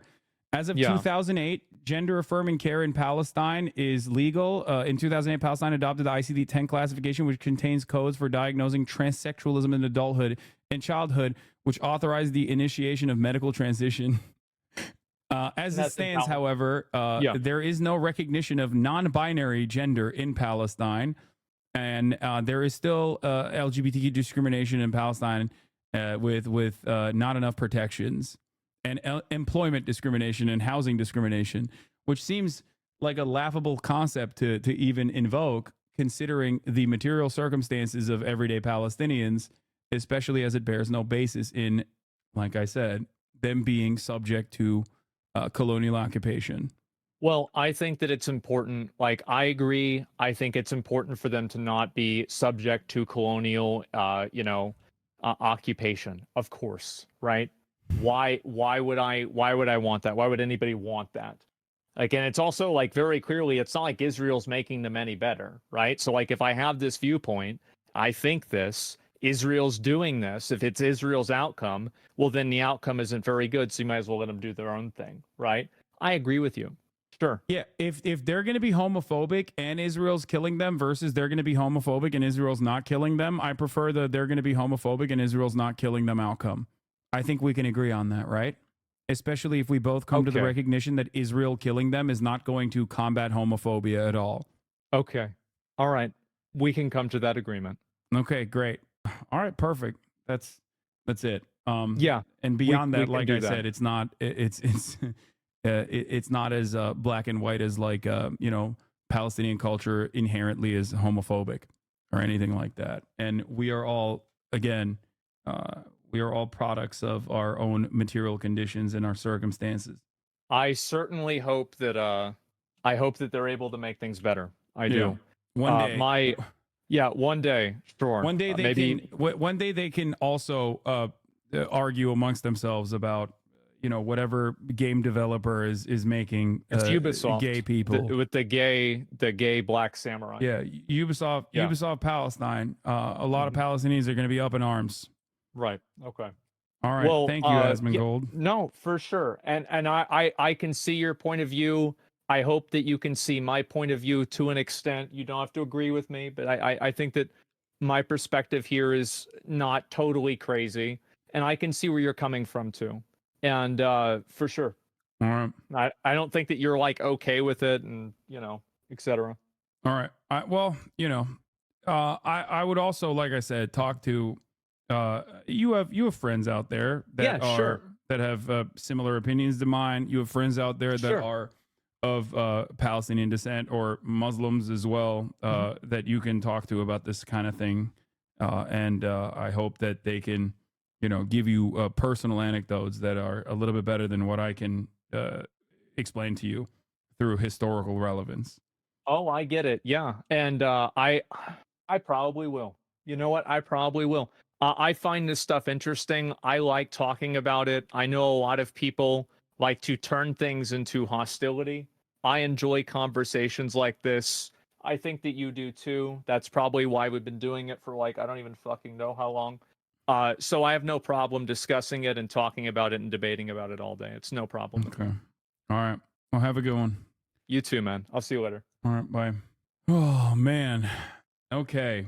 I'm sure that chat's gonna be really normal about this. Like, I'm certain of it. No, you're not. You're not gonna be normal. Anyway, the evil Muslim Mughal era of India was the gayest of places. They were so busy fucking each other that even the Brits joined in and started fucking them. It's good that we did this. Now extend his feeling and perspective of the Palestinians to animals. Auschwitz begins whenever someone looks at a slaughterhouse and thinks this. They're only animals. And if you think this too, far or not from your fight or representing the same trait you despise in. I love that the first comment I read after the evil Mughal Empire was a vegan making a Holocaust comparison. Respect. Oh, that's awesome. The only thing that was gained in this convo is that Asman admitting genocide is marginally worse than a possible future conservative government. Yeah, I think that a possible future conservative government is bad because of its capacity to do genocide, though.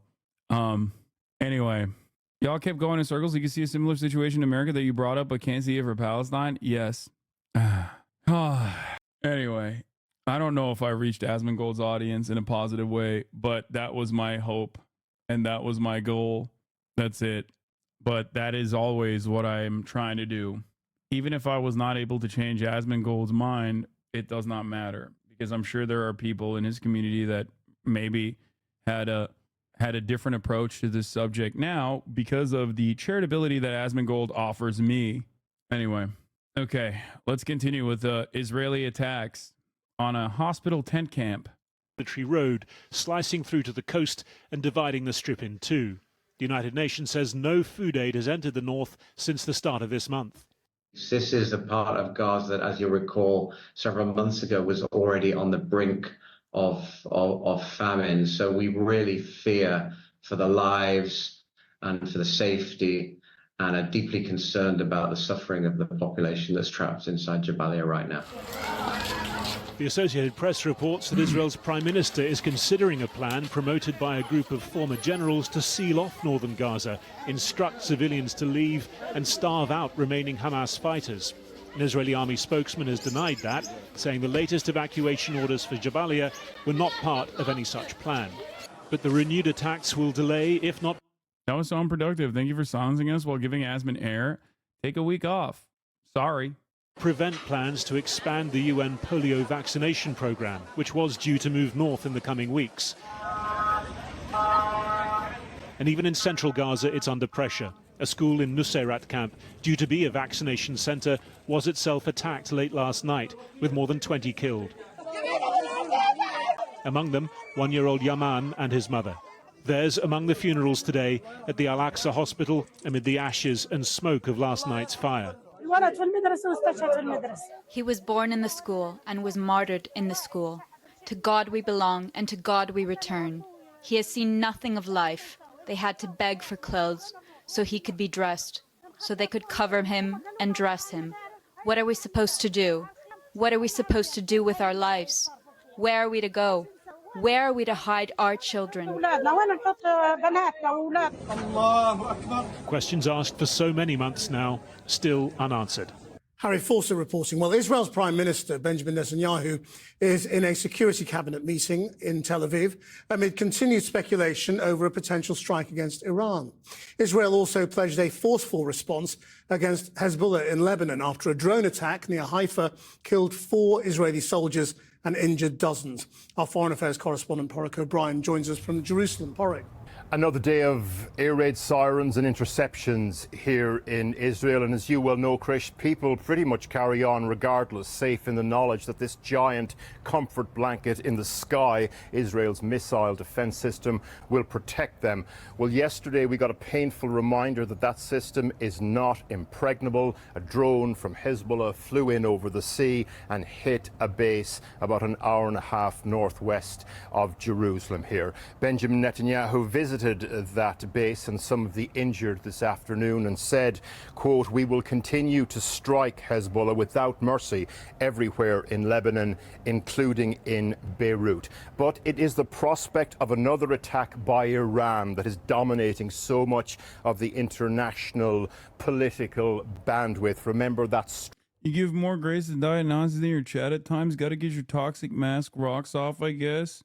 Don't like being questioned. No, I don't like a cynical approach that like members of my community should basically understand. Like, you should not have this cynical approach that there is a toxic masculine reason for what I'm doing, why I'm doing what I'm doing. When I said it very clearly, when I said the reason as to why I'm doing this is not necessarily just to reach out to Ismagold and change his mind directly, but instead have a conversation that I know he will give me with charitability that allows me an opportunity to reach out to at least some members of his audience that will be understanding of this different perspective that they might not have ever heard. And that's it. That's the reason why I expect more from random chatters that have been in this community and get really annoyed when they behave in this like weird way where they're like, I got to question what your background is.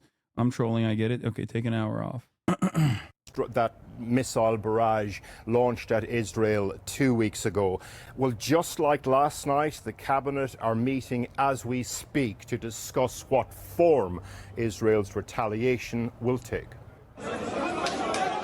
The soldiers' mess hall was full of recent recruits, rookies having dinner yesterday evening, preparing to go to war. Then war came to them. A drone launched by Hezbollah. That's a crazy way to cover that. Bro, they're fucking enemy combatants. Like, what happened? Actively in war inside of a fucking military base. Like, here's the difference.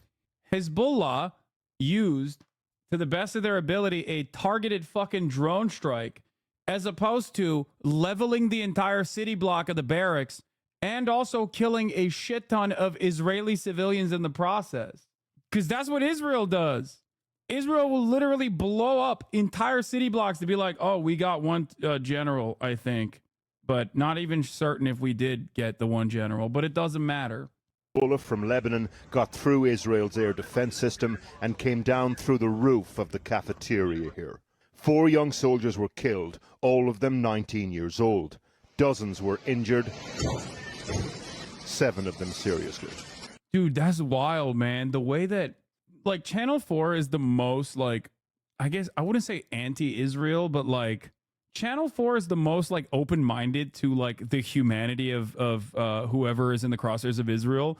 And even then, they talk about like the IDF as though they talk about the IDF as though they're like literally fucking, like little babies. Like, these are beautiful, beautiful babies. They're beautiful children. They got fucking Merc. It's like, bro, you just said they were gearing up to go into fucking like Lebanon. What are you talking about? What do you think they do when they go into Lebanon? Okay, they're not planting trees, motherfucker. They're literally robbing people's homes. Okay, I saw that video. I saw that video of the fucking unit in Lebanon that like walked into someone's house and they're like, oh, this is not like Gaza at all. They're so much wealthier here in Lebanon. And they're just like breaking shit in the kitchen. I'm like, dude, you're a fucking animal. Like, you're not. What are you doing? It's the largest loss of life by the army here away from the front line since October the 7th. Also, it's the Golani Brigade base, a famous infantry group in Israel. Yeah, it's like, it also is like, you've heard this name before. You know what I mean? You've heard this fucking name before, dog. You know what they're doing. The graffiti behind the soldiers is the Hebrew equivalent of a good Arab is a dead Arab. Literal translation, an Arab who's a man, meaning roughly a good guy, is an Arab in the grave. This is in Zaytun in Gaza City. Israeli soldiers from the 6130 battalion dancing in a school they took over in the neighborhood after displacing the family sheltering inside. Israel has named the 4 teenage victims of a Hezbollah drone strike on a military base as at least 13 people were reportedly killed in an attack on central Gaza school. Sky News managed to highlight the double standard in Western media in one post. Israeli soldiers are teenage victims of a named attacker. Palestinian refugees are people reportedly, to cast doubt, killed by an unnamed attacker. That's crazy. These soldiers were out of combat, though. Just like it was kind of dishonorable to take out Hezbollah in their homes when they're gearing up for an attack. Brother, they are in a military base. They're armed soldiers in a military base. Okay? When Israel engages in acts of war, they do not just fucking target armed combatants. Okay? They literally blow up entire city blocks, kill 500 fucking people, and then go, they were using human shields. They shoot fucking ambulances. What are you talking about?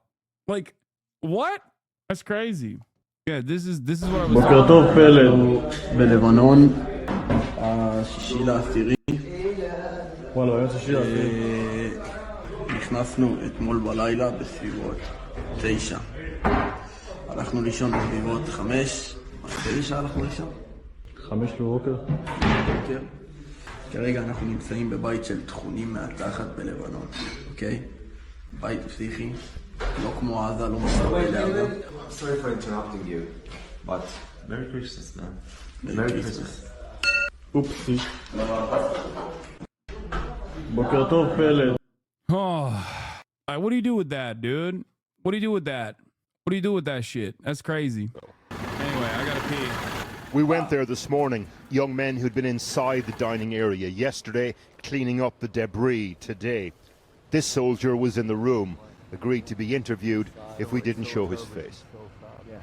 Saw people injured, you know, all the tummy open, people screaming. Did you know any of those young men?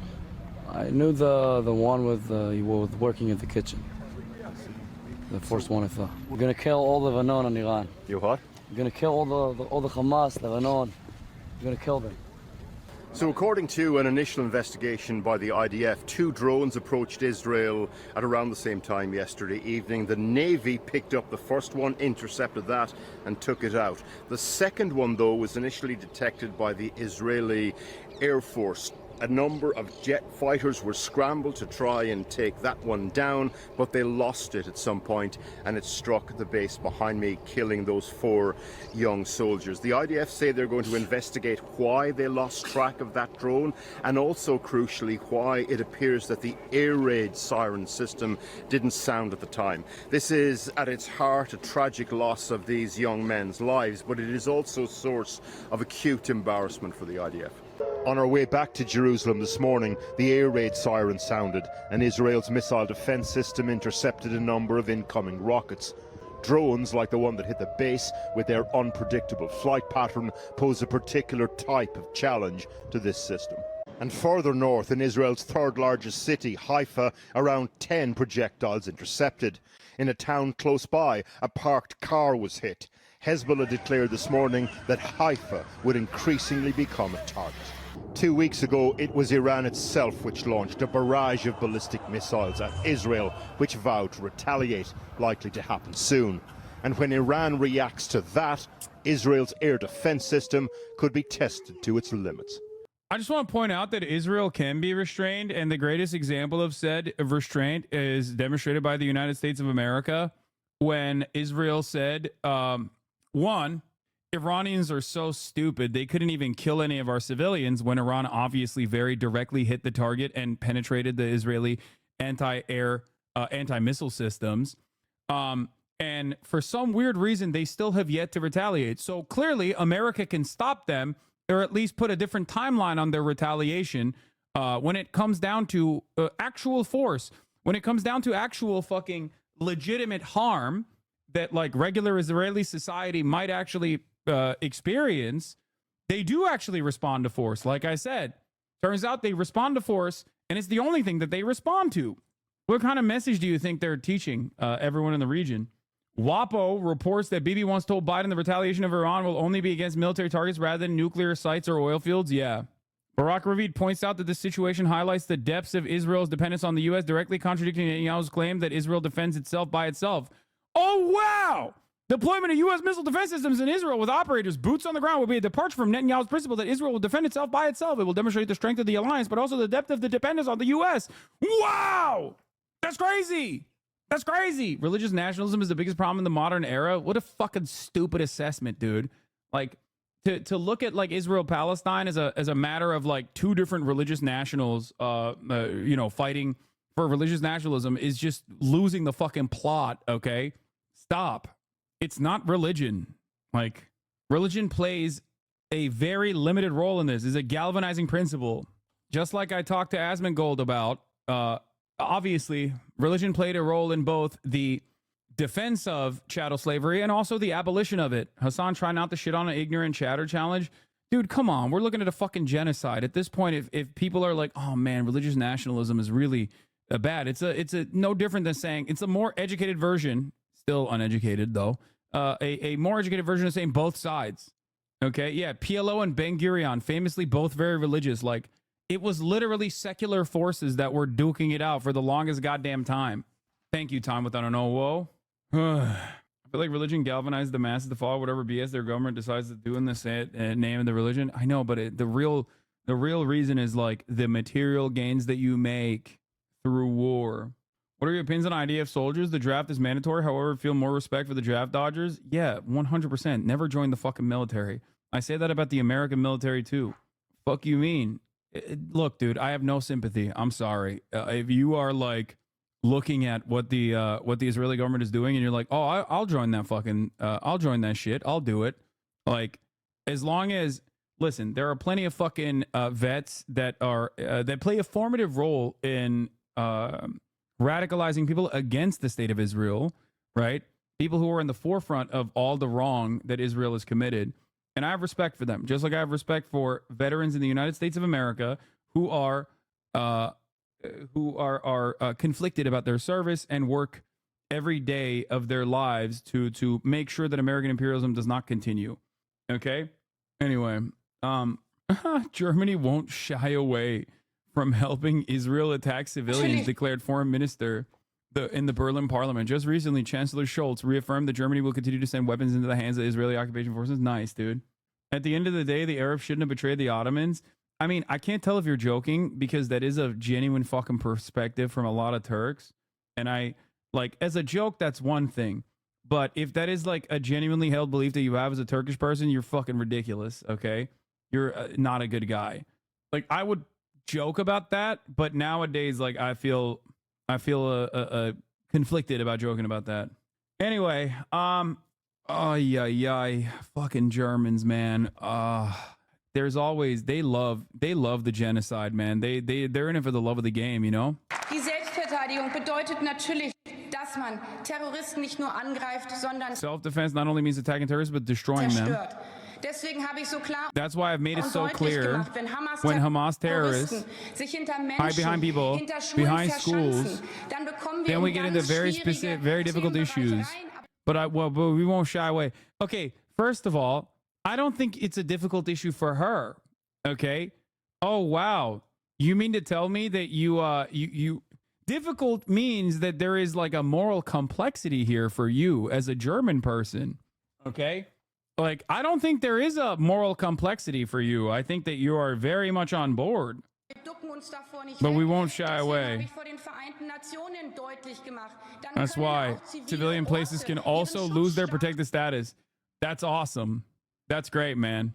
It's just, if there is one country that should have like learned the lessons of the Holocaust, it was these guys. And it is very obvious to me that absolutely zero people have understood the assignment. Absolutely zero people have like have figured out what was wrong about the fucking Holocaust. Like, they just haven't, you know? Like, in their minds, I guess they think it was wrong because it was like Jewish people that were primarily targeted. Is that what it is? Like, because it seems like all of the other underlying resentment you are willingly exhibiting towards an entirely separate group of people now. It's crazy.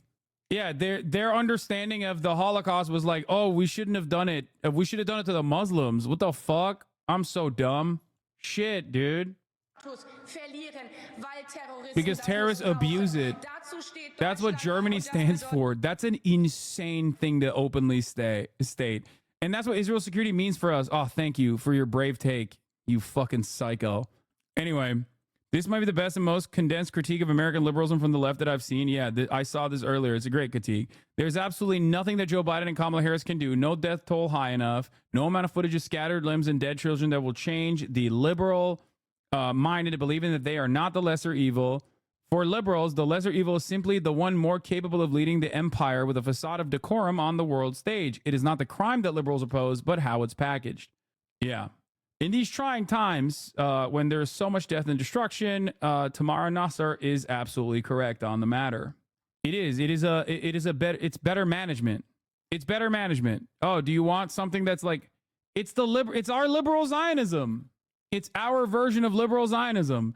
It's like when liberal Zionists are like, I really don't like what the settlers are doing. Oh God. Oh, it's like the optics of it all is not great, sweetie. That's it. That's it. Our liberals, I mean, there's no greater indication that America and Israel are like this, okay, than our own fucking homegrown liberal attitudes are identical. This place is a stinky echo chamber of sulfur breath. That's right, brother. Yeah. Don't ban this guy. I want to hear what he has to say. Because, like, so if I'm a sulfur breathing echo chamber recipient, like, you're literally listening to me shit on Kamala Harris. Like, where am I in your mind? Because, like, that's usually just like, oh, these libtards. Like, that's usually the attitude that people demonstrate. They'll be like, oh, you freaking libtards. You love the pedophilic elite of the Democratic Party. So you just heard me shit on the Democratic Party. So what do you think? What do you think I'm saying? I need to know. I need to understand. Why do you pick people without a brain to have discussions with? Because I'm stupid. That's number one. And you're stupid too. Most people are stupid. It's fake, brother. You're doing a leftist character for 8 hours a day. You're a master actor. Yeah. I want to know what the fuck he had to say, though. Like, I want to understand where he was coming from. Because usually that line of attack is, you're right, everyone else is wrong. Dog, I gave you the opportunity to tell me who you think is right or what you think I'm representing. What the fuck? How can I view anything that you said other than just like you have pure, unrestricted resentment towards me, and now you're like, you don't even know why that resentment exists. And when called out on it, you're like, oh, God, stupid. You're right, dude. Yeah, everyone's wrong. I never said that. I am right when I tell you that at the top of the hour, there's a 3-minute ad break, though. And if you no longer want to see those ads, well, you're going to have to subscribe, which you can do for free with a Twitch Prime. Here's the 3-minute ad break now. Anyway, let's continue. In anticipation of... I just don't get it. I thought Israel actually defended against the silly, stupid Iranian weapons. So why is it now that, like, we have to deploy American troops into Israel with our own specific anti-ballistic missile defense system? I thought Israel did a fantastic job, right? I thought it was 99% of the missiles were intercepted, but still it's illegal for you to film where the missiles make impact because, you know, that would, you know, it would hurt Iran's feelings too much if you showed their devastating failure. You know what I mean? I thought that's the reason why Israel made it illegal to show the missiles and film them. THAAD can also get overwhelmed easily. This feels like a trigger more than a genuine attempt to stop the missiles. I really want to know what this guy has to say. I don't think he understands anything that I believe, like, at all. What is this? People forget that the testing performance of the THAAD system was so abysmal they had to repeatedly dumb down the test scenarios until it was possible for the missiles to achieve a kill. They are sending THAAD to Israel because they're desperate and have nothing else. Thanks, King. Oh, you want to order food? Don't question such things. Just let it happen, okay? Do you think NATO would actually intervene? Fuck no, dude. I'm going to tell you right now, if NATO were to intervene, it would be at the behest of Israel, not against Israel. What are you talking about? The only way you see American or NATO troops, the only way you see Turkish NATO interference, the Turkish NATO military interference in Israel is if America gives them the go-ahead to go in and, like, defend Israel and, like, invade Lebanon or something. Okay, 20 ounces, good. Earlier today, and different ordnance in the sky. The gun volley at the... Dude, there was a guy who was wearing the deepest V-neck I've ever seen, crying at a funeral. And I'm not going to lie to you, it was hard. Like, it was just, like, Israeli culture makes it so hard. Israeli culture makes it so fucking hard to be serious. Like, it's a Jewish tradition. Is it? Is it actually? I thought it was just straight up V-neck. See, I'm learning things today. Good thing I didn't fucking tweet anything about it. Anti-Semitic? No, dude, that's not going to be the fucking thing that popped as an anti-Semite. What's going to get me popped as an anti-Semite is my consistent fucking advocacy that Zionism, presenting Jews as a monolithic force, is unironically anti-Semitic. Saying that over and over again, that would be fucking infinitely worse in the eyes of StopAntisemitism.org. The funeral of Sergeant Alon Amitai, one of the soldiers killed at the base. His mother, in tears, embraces her mother. Sounds of weeping echoed by thousands throughout this region through the generations. Warwick O'Brien reporting. Now, there have been more attacks across Lebanon, with at least 21 people killed in an Israeli airstrike on a building in a mostly Christian area in the north of the country. And European leaders have again declared that any deliberate attacks on UN peacekeepers go against international humanitarian law. Our international editor, Lindsay Hilson, is in Beirut. Lindsay. There's a lot of tension here tonight as everybody waits for that Israeli retaliation for the Hezbollah attack that Porrick has just reported. Hezbollah. They know it's coming. They don't know when. More tension too because Israel is quite clear they want to push the UN peacekeepers out of southern Lebanon into the north. 5 peacekeepers injured over the weekend. And this morning, an Israeli attack on a Christian village far from the Hezbollah stronghold in the south, right up in the north of Lebanon. 21 people killed. We don't know who they were targeting. Maybe somebody from Hezbollah who had gone into that area. The Israelis haven't said. Under these... Wait, but what do you mean? Like, I like the way that mainstream media operates with Israeli terrorism. They're like, I'm sure there was a good reason for it. They've not given us one, but I'm sure it was Hezbollah. Like, they didn't even tell you why they were terrorizing that fucking village. Why are you making an assumption? How are you doing straightforward news coverage, dude? What the fuck? This is supposed to be literally the most pro-Israelis, Israel's victims type coverage, by the way, in British media. We have no sources, but I'm sure the victims were asking for it. What were they wearing? That's crazy, man. These circumstances, with this degree of tension and fear, no wonder that anyone who can in Lebanon is fleeing. Refugees twice over, from Syria to Lebanon a decade ago, and now back again, negotiating the crater at the border left by an Israeli bomb. On the Lebanese side, aid workers are giving the children identity bracelets in case they get lost. This family is now divided. The younger children leaving for fear they'd be killed in Lebanon, but the eldest son staying behind for fear he'd be conscripted into the Syrian army.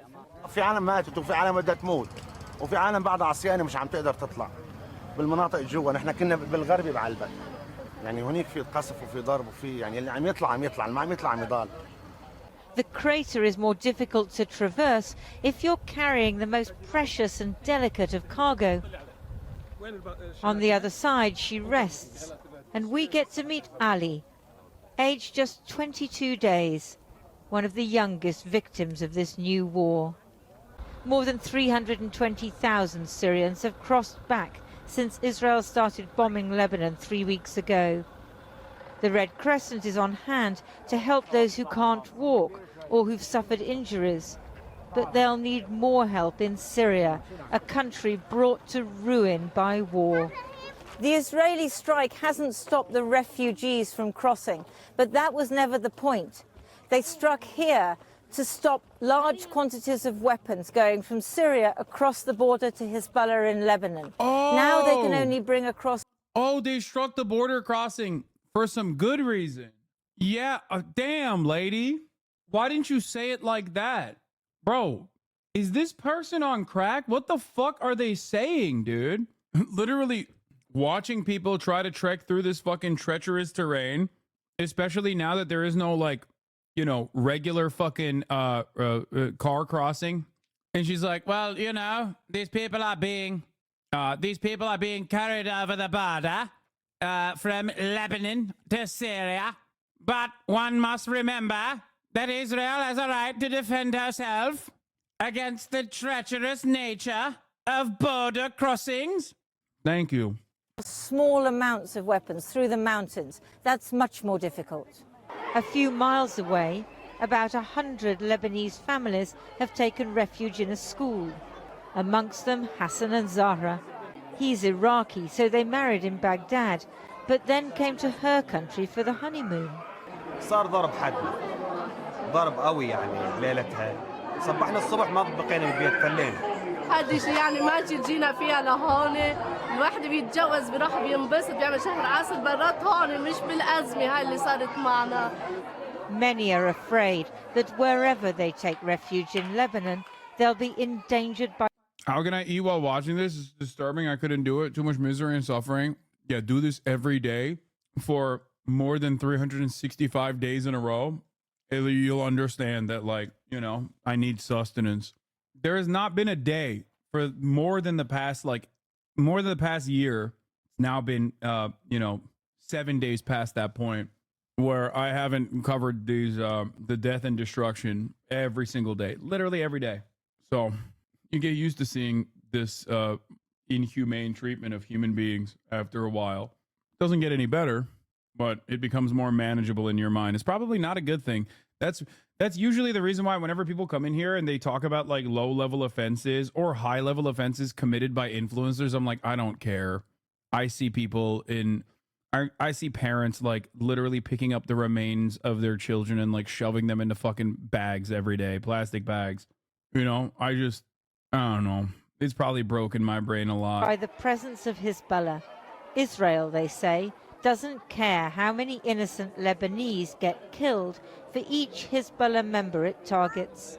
نحن بأمان بإذن الله نحن بأمان بس منخاف إنه يكون في شيء إنه اختراق بضل واحد متخوف يعني بضل بس الحمد لله نحن هون بأمان نحن برعاية الأمم المتحدة نحن مش تابعين لولا حزب هون نحن هون برعاية الأمم المتحدة بس والجمعيات ما دخل حزب الله هون فيه. The Lebanese are suffering, Lama thinks, because of a war which they didn't start and in which they have no say. احنا الوضع عنا مش منيح. شو بحاول اتأقلم بالشيء. عم بتطلع بتابع بعيني بس مش قادر اعمل شيء. والله نحن هيدي الحرب والله في كتار غيري ضد الحرب بس ما قادرين نعبر ولا قادرين نحكي بس انا حابه اوصل صوتي للعالم انه العالم نحن بس بدنا السلام بس بدنا السلام ما بدي اكل ولا بدي شرب ولا بدي شيء بس بدنا نعيش بسلام. UNICEF and other aid agencies are doing what they can to relieve suffering here as in Gaza, but the war is escalating and the humanitarian needs seem endless. We need a ceasefire and an end to this madness. UNICEF can support the humanitarian side. We will advocate for the ceasefire, but it has to stop. ليش بدنا نموت؟ ما حابين نموت بكيرنا. لا عندي ولادي بحبهم كثير وأنا بدي أعيش كمان. Back on the border, more refugees are seeking safety. Bro, Israel straight up is on the verge of killing like foreign nationals that specifically exist in that area at the blue line to stop Israeli incursion into deeper Lebanese territory. And when you recognize that they don't give a fuck about killing like Irish people and shit, like you're like the math equation becomes less complex. There is no type of civilian that Israel won't kill. Like they are going to kill anyone and everyone, and America is going to defend it after the fact. 400,000 Lebanese children have had to flee their homes in the past 3 weeks, according to UNICEF. Yep. But Israel is targeting Iranian assets across the region, in Syria, Iraq, and Yemen, as well as Lebanon. Like, look at this fucking animal, dude. The way she's covering the story. She's like, look at all these babies fleeing death and destruction caused by some powerful force, I must not say. And then her fucking answer to it is like, well, Israel must target Iranian weapons forces and capabilities in the region. As this war widens, nowhere is safe. Lindsay Hilson, well, the chair of the Foreign Affairs Select Committee, the Labour MP Emily Thornberry, joins us now from Westminster. Good evening. As we speak tonight, Israel has hit a school, a hospital, a food distribution centre. It's fired on UN troops in Lebanon and is said to be considering starving northern Gaza as a way of hitting Hamas. Do you think there should be any red lines for Britain's political support of Israel? It's very difficult to process the films that you've just been showing, which has such suffering from so many different angles, so many different facets. It's absolutely appalling to see it. I mean, our principle is that that Israel has a right to defend itself, but we've always said that it has to do that within the confines of international law. And for those of you who are confused, why did these people hit a reset on Lebanon when they're using the same propaganda? Two reasons. One, Hezbollah is a much more powerful military force than Hamas is. And therefore, they are more scared of Hezbollah, especially as Hezbollah has directly fought their proxy forces in numerous regional battles. That is the real reason why a lot of people in the Western world and even other regional actors share a tremendous amount of resentment against Hezbollah. They do not analyze this within the context of Israel invading Lebanon and then Hezbollah being the only defensive force there to defend Israel from doing whatever the fuck they want to do, rape and pillage. That is the real reason why the determination is considered more complex, or they seemingly are more pro-Israel blowing up Lebanon. Because Hamas, for all of its for all the propaganda against it, for all the propaganda against Hamas, Hamas has no influence or no operations outside of Gaza, whereas Hezbollah is a domestic force, but also beyond the domestic force, it has, I wouldn't say an internationalist approach, but definitely is a fighting force in both Syria and numerous other parts of the region. Hey, Hassanabi, it's interesting how you seem a bit clueless about Britain's political support for Israel. Maybe if you dug a little deeper, you'd realize how it impacts the Middle East dynamics. Just a thought. Would love to hear your insights on it. Wow, you really are shameless, Hassan. How dare you eat that? What? Do you feel any guilt? Dude, hell yeah, we got the brain trust in here. Go ahead, King. Tell me what you think is the British insight. Come on, big brain. Hit me with some of that good longevity. I want to hear the British understander. The craziest aspect of this is that every single person that assumes this position right now in 20 years will be lying about how they defended Israel so vociferously online. Many in Britain have mixed opinions on the country's support for Israel. Some argue it's vital for... Did you put this in the chat GPT? Be honest. Promoting democratic values. What democratic values does Israel have, you fucking idiot? It is a literal apartheid state. Hassan, you're the goat. I love you. Is ChatGPT fucking idiot? And it has to be of course it's proportionate. All civilian life is equal. We know. And to see the suffering that is happening at the moment is, I mean, there is universal condemnation of it. But it's that policy, isn't it, of both supporting its right to self-defense, but then warning it or calling for ceasefire and warning it about humanitarian law that isn't working. So do you think, there's a letter tonight, you've probably seen it being circulated by 5 MPs, including your former colleague Jeremy Corbyn, asking the government precisely this question.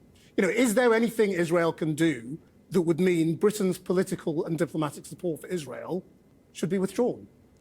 The question I actually think should be asked is, how do we get this to stop? What we need to do. The answer is no. The answer is no. Israel, I've been telling you, man. Israel could literally fucking nuke Lebanon, and every one of these animals will be like, yeah, well, Israel has a right to defend herself. The answer is no. There is no red line. There are no red lines. Reportedly considering starvation in the north. No food has entered the north of Gaza since October. Zero food. Jabalia, Beit Hanun, Beit Laiha have all been told to evacuate. Those who aren't considered are considered valid targets. There are reports that Bibi Smotrich and Ben Gvir are looking to have IDF fully taken over humanitarian aid, including supply and distribution, presumably so that they could completely shut it off when soldiers are inevitably attacked. That's it. Is work collectively to get this to stop, and that is what is necessary. I'm not really interested in gestures. What I'm interested in is making sure that the continued invasion of Lebanon and the attacks in Lebanon stop, that there is a ceasefire in Gaza, that there is not the cutting off of the top third of Gaza, which looks like the general's plan is, that you cut off the top third of Gaza, you tell everybody they have to move, and if... Okay, but the question he had is quite literally, the government is not doing anything. By the way, just want to point out to LSF, to the LSF crowd, once again, I just saw this. Wonderful stuff. Asmongold and I have a 4-hour conversation. Hassan says the Houthi he talked to is like Anne Frank. First of all, he was not a fucking Houthi. Secondly, yes, he withstood genocide. That is correct. Like, you can't fucking materialize a appropriate dwarfy or whatever the fuck this Destiny Dick Rider account is. But 4 hours of conversation, that's the one thing you got? That's awesome. That is fucking dope, dude. LSF is so insane. Anne Franks was just like Luffy. Is this the really best that Twitch politics has to offer? These two idiots, embarrassing. The guy was a part of a terrorist organization who beats women for going to school and execute gay men on a weekly basis, and Hassan invited bombos. Yeah, that guy literally got detained by the fucking Houthis, by the way. Check OP's history. I don't need to check it. But again, 4-hour conversation. 4-hour conversation. Is Destiny still interested in doing World War I research? Little fucking hermits, dude. Oh my God. Get a life. Get a grip. Get a fucking grip, you animals. Holy shit. Also, everything else is deemed political for LSF. Meanwhile, this is like, this is fine. So fucking annoying. I wonder why the subreddit is dying. Exactly. Like, what do you think? You can put like normal shit that's going on a day-to-day basis on fucking Twitch. Just, if you do this kind of thing, you're going to turn it back into fucking Stormfront again. And it's going to fucking die again. That's it. It is 100% correct.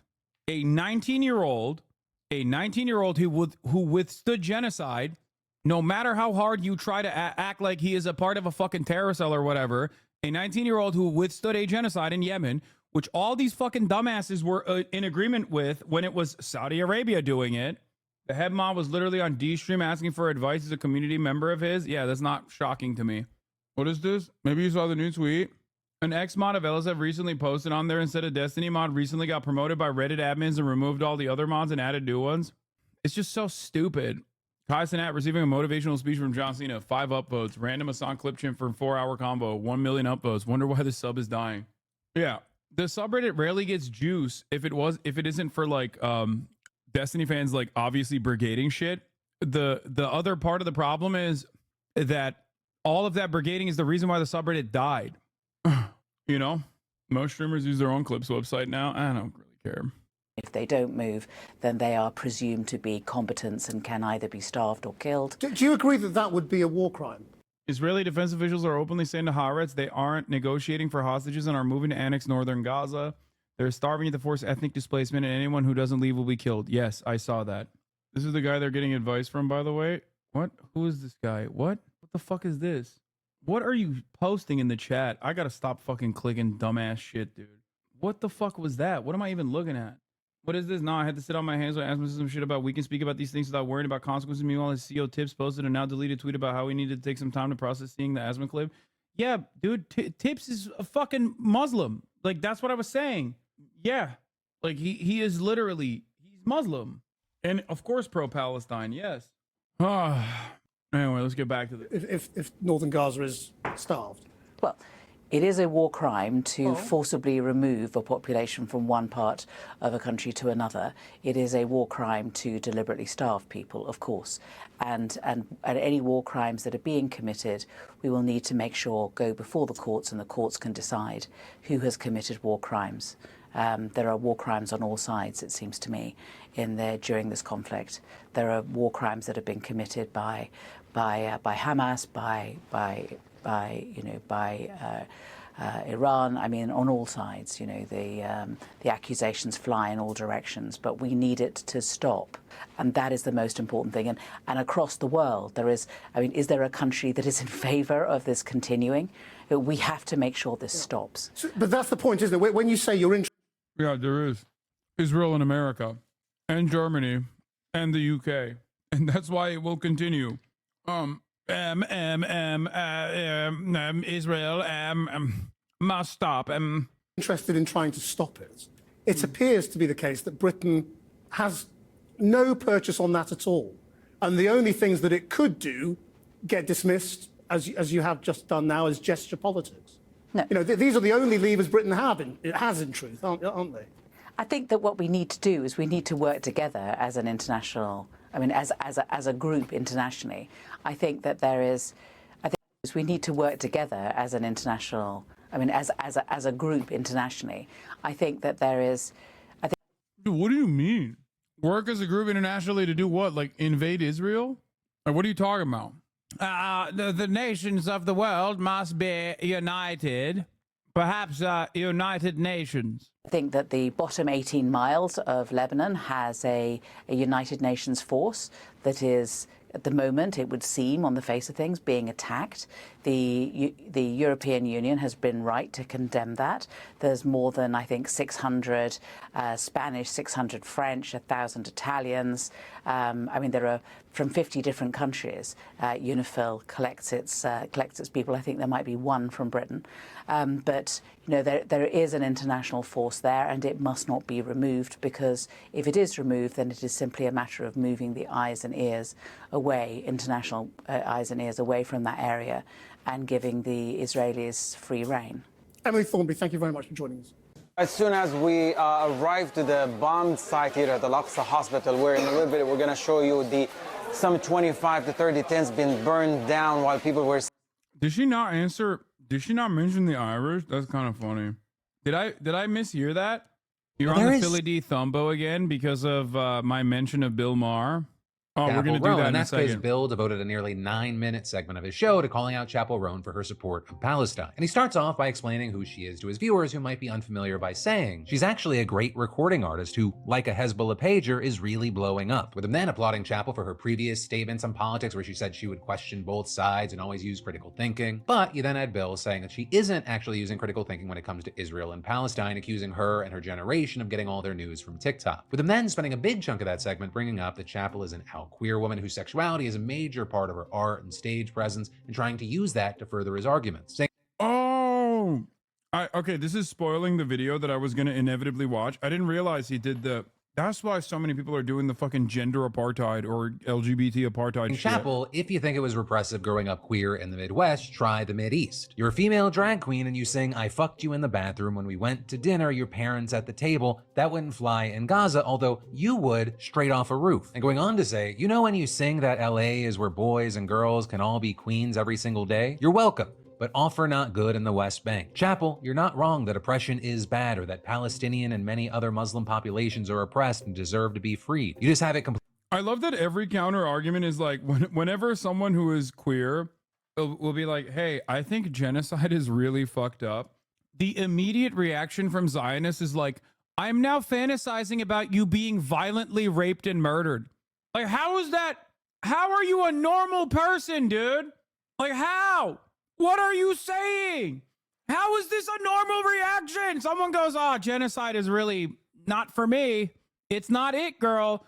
And the first retaliation is like, you know what? You'd be fucking, you'd be burned off of a rooftop. They would kick you off a rooftop. They'd kill you. Oh my God, they would violently murder you. I'm imagining a world where you're being violently murdered. I'm normal.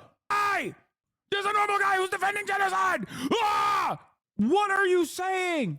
Completely ass backwards as to who is doing the oppressing, with Bill then accusing her of being pro-Hamas and therefore pro-other forms of terrorism. And the fallout that we've seen from this have varied wildly depending on where you're looking. Right in the comments section of the YouTube video, people think that it was a mic drop moment from Bill, that he nailed it. But then, over on Twitter, you had people slamming him both for his rhetoric around Israel and Palestine, as well as his choice to go all in on Chapel Roan. With folks saying things like, who the fuck thinks it's okay for this old-ass corrupt evil dipshit to talk about throwing a 26-year-old Chapel Roan off of a roof for being anti-genocide? And others saying this was 9 minutes of misogynistic, lesbophobic drivel because Chapel Roan said we should stop giving Israel money to slaughter Palestinians. As well as the likes of Hassan Piker saying that one day Bill Maher will die alone and sad and not a single person will mourn for him because the remainder of his smug boomer fan base will have also died. And this is, you also had outlets like... Okay, I found that my input was irrelevant in this subject matter because, one, I'm the #1 hater of Bill Maher. If Bill Maher has no haters, that means I am dead. And two, because a lot of other Twitter accounts had already gotten to the issue and had done a pretty good job of dealing with the context. So I thought, well, how can I improve this situation? How can I bring up something that is new, unique, and different? And I thought, let's just fucking blast it, you know? I didn't think it was, anyway, it was just a moment that, like, I had to address as well. What is this? Here's an old clip, by the way. Hassan has been of what goes on.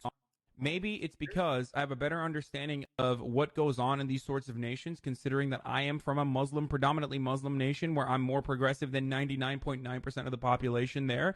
And I understand that Turkey and Iran and Iraq are not a monolith, and there are progressive people, especially in the youth, that fight against their governments every single day. There are gay people, trans people in these countries that are fighting against their governments every single day. But when the United States comes down and rains hellfire upon these nations, it makes it infinitely more difficult to fight our own government, because we're now fucking busy fighting back against a very clear evil enemy, and that is the U.S. empire. And that's precisely why I get angry, and that's precisely why I'm very passionate about American imperialism. Okay? Maybe it's because I have a better steroid voice. Oh my god, you guys are fucking stupid. Thanks, dude. That's your takeaway. Holy shit, this guy's way more based. I know. It's funny that people try to repackage it. It's funny that people try to repackage it like whenever there's like new violence happening, but it's the same exact fucking take. Roy did a song going ham. Dude, what do you mean? I'm fucking way more yak now. Still inside, but I'm walking through this corridor where there is the large. Wait, Israeli Defense Forces condemned by 40 countries over the attack on UNIFIL bases. This is all that's left of an apartment block hit by an Israeli airstrike. The building flattened into a pile of rubble. You sounded like Trump on Twitter. What do you mean? The people inside didn't stand a chance, and rescue workers are still trying to recover bodies from the site. There's been no comment from the Israeli military, and it's not clear what the target was in this mainly Christian village. With airstrikes in the north, it is apparent that Israel is expanding its attacks across the length of the country. And here in southern Lebanon, the ground invasion is also gathering pace. The Israeli military has issued more evacuation orders. But for many Lebanese, it's no longer clear where they should move to safety. Whilst the intensity of the fighting in the south shows no sign of slowing, neither does the standoff over the presence of UN peacekeepers. UNIFIL says its forces have been deliberately targeted by Israel's military, whilst Israel says they're being used as human shields by Hezbollah. It points to tunnels built next to UN compounds as evidence. The IDF's actions, though, have been condemned by 40 countries, a reflection of the international outrage. What do you believe Israel wants to achieve by driving the UN out of South Lebanon? Essentially to drive the eyes and ears out of South Lebanon and to give itself free rein. Israel has also been stepping up its airstrikes in the east. This is the village of Ain Bordei. Many of the residents here had already fled in recent weeks. Lebanon is now facing a major humanitarian crisis, with more than a fifth of the population displaced by this conflict. Alex Rossi, Sky News, Tyre. Okay, I'm gonna take a deep breath before I get to this, okay? The headline was so insane. U.S. urges Israel to stop shooting at UN peacekeepers in Lebanon. Oh my God. Pretty please. We'll give you more money. We'll give you more defenses. Please don't shoot the UNIFIL. Please. It's gonna make us feel bad. It's gonna make us feel bad. Don't serve the 3-minute hamburger at the top of the hour. Don't do it. Don't do it. No. Or no. 3-minute hamburger at the top of the hour. Or no. If you no longer want to see those ads, all you need to do is subscribe. Oh no. You can do that for free with a Twitch Prime. Oh no. Here's the 3-minute ad break now. What's pretty crazy is that they said that UNIFIL is actually doing human shield stuff for Hezbollah, sorry. And it's like, dog, it's their country. Like, what do you mean? Oh my God, I can't believe Hezbollah has a tunnel system inside of Lebanon. Like, bitch, you're just pointing to infrastructure now. That is actually crazy. Like, what? Wow, I can't believe it. They have defense infrastructure in their own sovereign nation. That's not allowed. Like, literally, Israel is crying to the referee every day. Love this video. What the IDF is saying is a Hezbollah weapons cache in southern Lebanon next to UNIFIL post with Irish peacekeepers. Wow, what a neatly gathered collection of weapons at a convenient spot, right next to the troops of the country we hate the most. Crazy.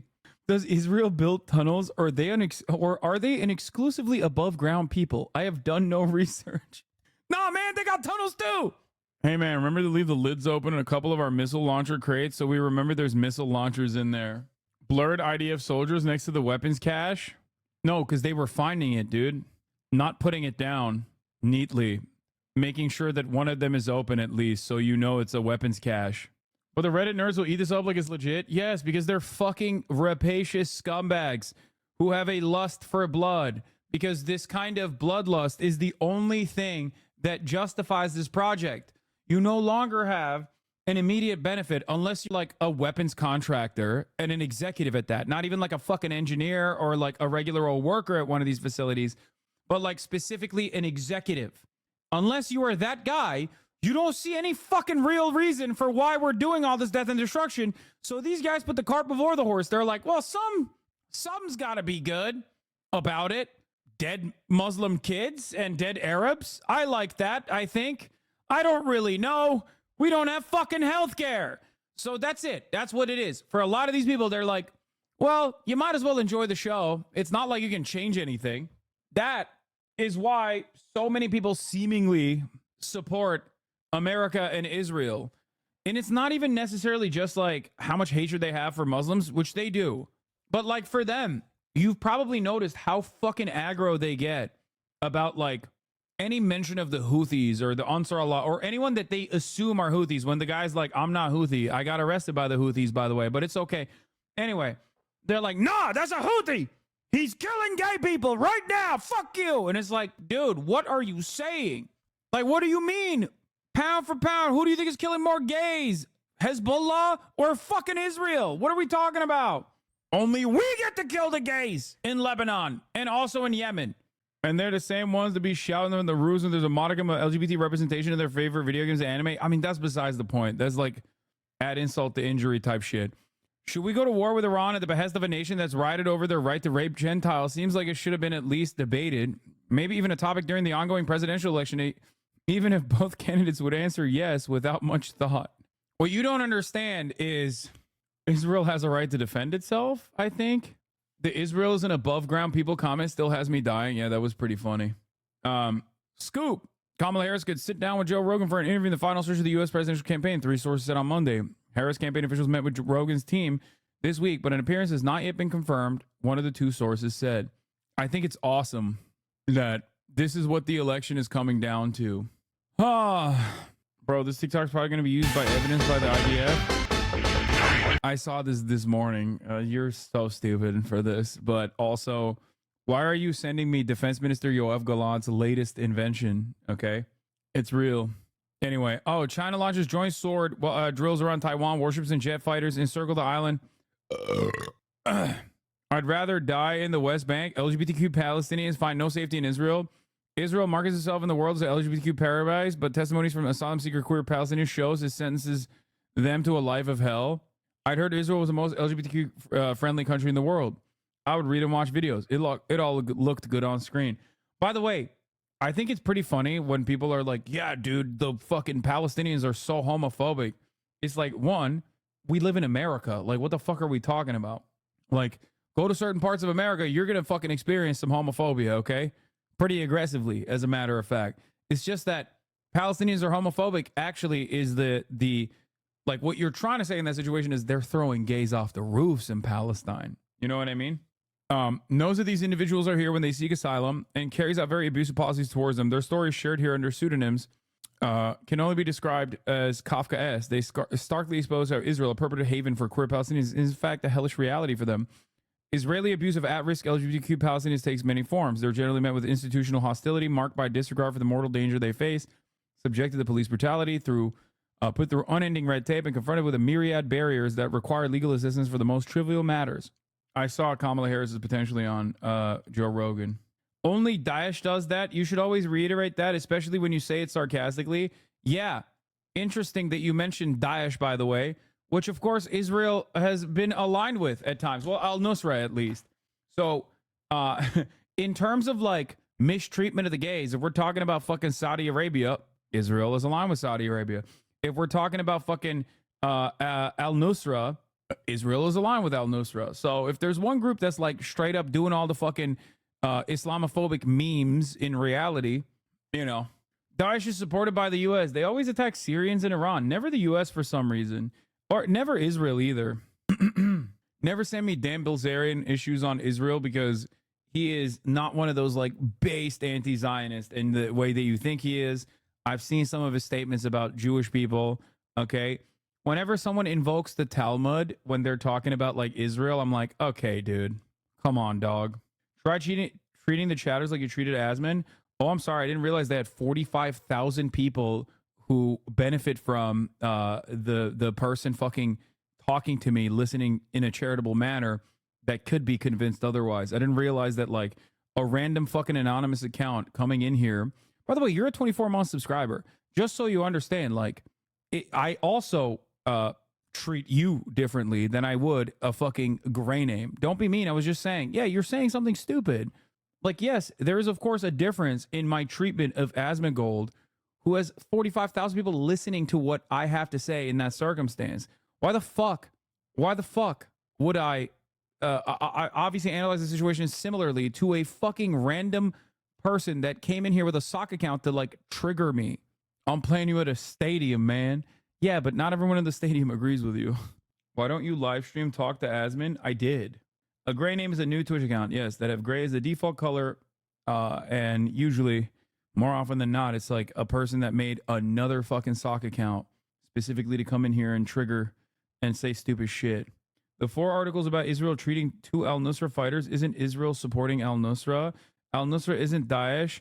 Please, Hassan, let me educate you on this matter. And as a Syrian, Marwan, don't do that. As a Syrian, can you tell Marwan to shut the fuck up? Yeah, but he has Syrian in his name. But Naim Berger, he's gonna tell me in a you know pro-Syrian way how in a pro-Syrian way how he's going to defend.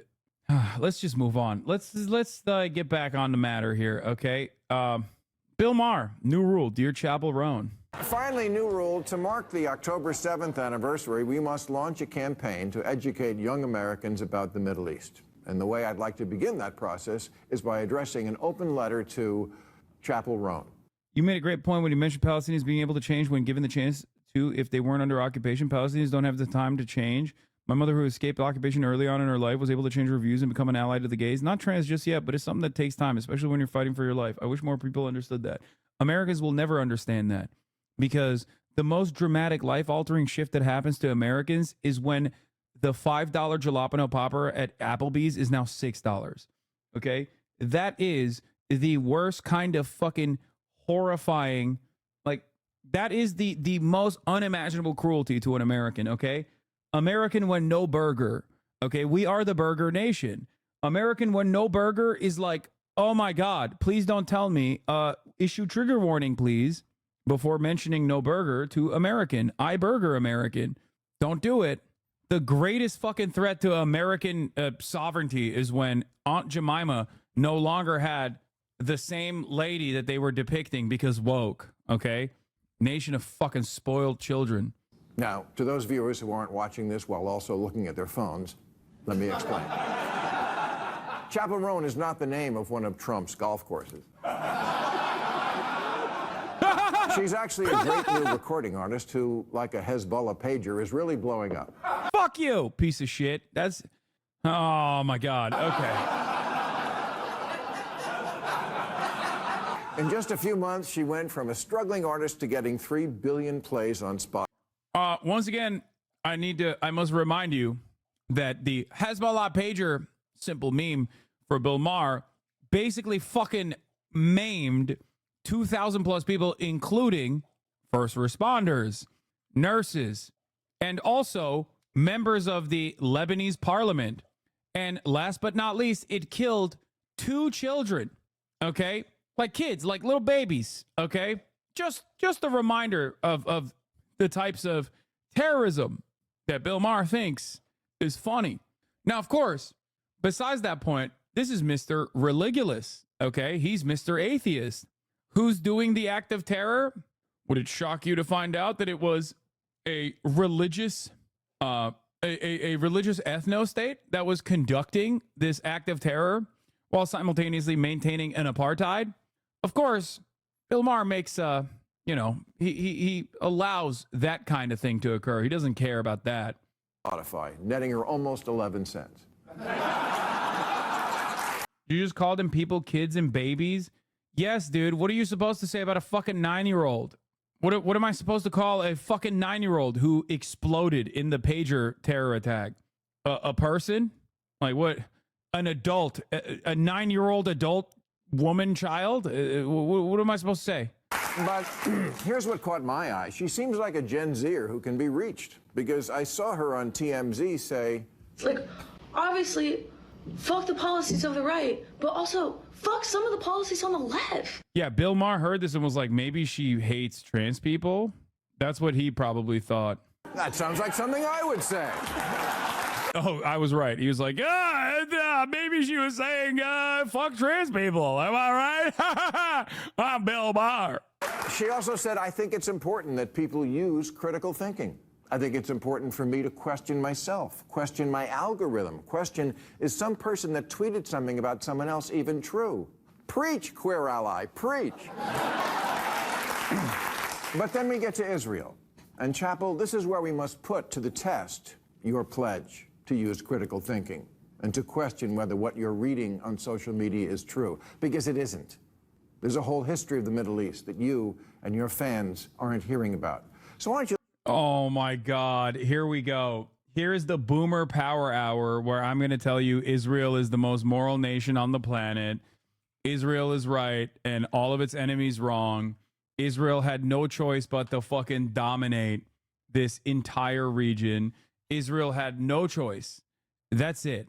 You know, you just simply don't understand. You don't have a high enough IQ to understand why Israel must behave and operate this apartheid regime for 76 fucking years. He'll bring up the Holocaust. He'll say that the Palestinians have always have never been a partner in peace. Israel is the most moral democracy on the planet. Am Israel high? Let me be your spirit guide through this. But before I do, let me tell you a little about myself, since you may have no idea who I am, considering that when this show went on the air, you were barely old enough to be told you were in. Yeah. You're too young. It's like, dude, what do you mean? What is being shown on your algorithm? What's being shown on their algorithm is literally fucking dead children with American bombs. That's it. When I see that, I'm like, we got to stop this no matter what. Okay. I see that and I think to myself, even if I was uninitiated, even if I was completely uninitiated with the subject matter, I'd be like, that's wrong. No matter who's doing it, we should put an end to it. But of course, the boomer mind is so much more complicated than that. The boomer mind looks at that and goes, well, what were they wearing? What were the babies wearing? Were they asking for it? What are the vibes of the baby that got fucking mutilated? Okay? Annihilated with American weapons. That's it. That's all this 9-minute monologue is him being like, honestly, some of those babies fucking deserve to be ripped apart by American munitions. What color was the baby is the actual question going on through their mind. Oh, 100%. In the wrong body. So, my name is Bill Maher. I'm 35. I've been to all of Diddy's freak-off parties, and I work at the same place as Euphoria. In fact, she's right down the hall.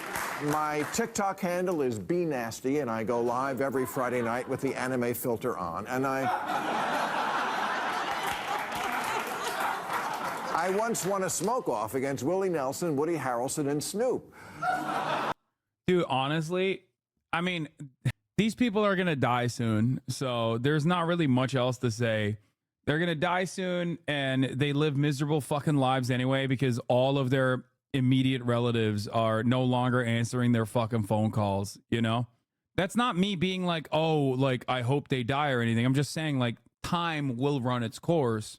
If you are the type of person that's, like, laughing your fucking ass off at this shit, that's it. You got, like, maximum a decade remaining in your lifespan. Maximum. Okay? That's it. It's like, you young wokes. You're so stupid. Doing your gender. It's crazy.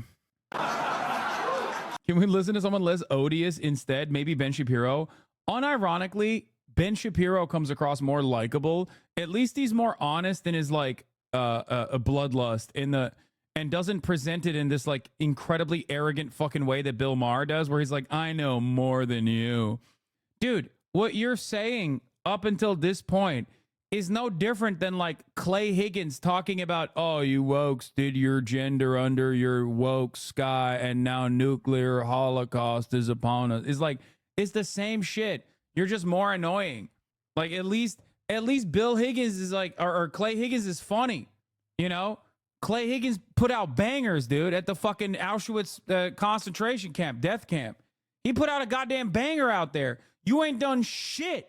Last time you had a good moment was when you said the fucking 19 hijackers were brave for fucking diving into the Twin Towers. That's the last time this motherfucker said anything remotely fucking considerate, brave, bold, radical, edgy. Make people question themselves. And ever since then, it's been down fucking hill, dude. Oh yeah, he did say the N-word as well. But again, that's in column B, not column A. Okay, that one's true.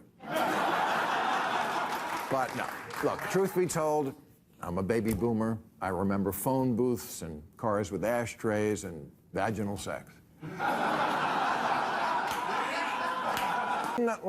didn't learn about the Middle East from TikTok, which is a Chinese company whose totalitarian government would just love to have America's youth hating America. Dude, that's awesome. Oh, God. Oh, brother. There's so much right-wing nonsense on TikTok, and it's very interesting that they never talk about that shit. I guess they don't give a fuck when it's like right-wingers criticizing America. That's like genuine American invention, right? You can have that on every social media platform, but God forbid you have some leftists that like gain prominence on the fucking platform, you know? Then it's like, oh, China is trying to kill America by teaching the youth that America is bad, you know? If you don't want people to feel like America is a shitty goddamn country, then maybe you shouldn't give $20 billion in weapons to a genocidal apartheid regime instead of, I don't know, fixing the fucking roads or engaging in student loan debt relief or, I don't know, universal health care. You know, we're the richest nation on the fucking planet. That's some of that algorithm stuff you say you want to look into. Now, first off, the fact that you don't know much history isn't your fault. You live in the United States, where the schools stopped doing that whole teaching facts thing a while ago. But getting all your history from TikTok is like getting all your calories from Hostess. I know you're moved by what you see on there. We all are, the dead Palestinian bodies. But it's odd that your generation didn't seem nearly as moved by the Jewish bodies on October 7th. Oh, my God. Oh, my God. That's awesome. Yeah, dude. Every 17-year-old, like, non-binary teenager actually also has this, like, deep resentment towards Israel that they were basically fucking primed with. No, dog. For many people in this generation, they were shocked at the horrors of October 7th. They were like, oh my God, what the fuck is happening? And then for 12 months, they realized, slowly but surely, oh my God, this is what Israel has been doing this whole fucking time? And they were like, yeah, I think they're probably a lot worse than the motherfuckers during October 7th, which is true. Like, mathematically, it is true, okay? Israel's actions post-October 7th are infinitely worse than what Hamas did on October 7th. This is, like, mathematically correct. The only way that you would disagree with this is if you genuinely think that Israelis are human beings and everyone else is not, okay? Like, even if you were to put Hamas and Israel, a nuclearized militant state that is conducting an apartheid, on the same moral playing field, even though they are not. One is a violent resistance group, okay, born out of necessity. The other is literally America's fucking unsinkable aircraft carrier, okay, doing unimaginable violence. But even if you were to place it on the same moral playing field, you know, even if you were to do a both sides type argument, Israel still is infinitely worse. That's it. It's infinitely worse. And they are not on the same moral playing field anyway. You killed at Coachella this year, but when Hamas kills at a music festival, it's a whole other thing. Doesn't the sight of so many young... Oh, why didn't they laugh at that joke? Because there was no applause break. That's why. They probably were like, don't laugh at that. Those fucking cackling hyenas, dude. Women raped at a music festival? Make it a little personal?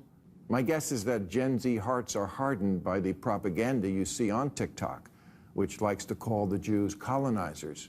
But no, they call Israel a colonial entity, which is historically correct. I need people to understand something, by the way. I need people to understand something. The academic consensus on the matter is not on Bill Maher nor the media side, okay? No matter how much pro-Israel people try to suppress the truth, okay?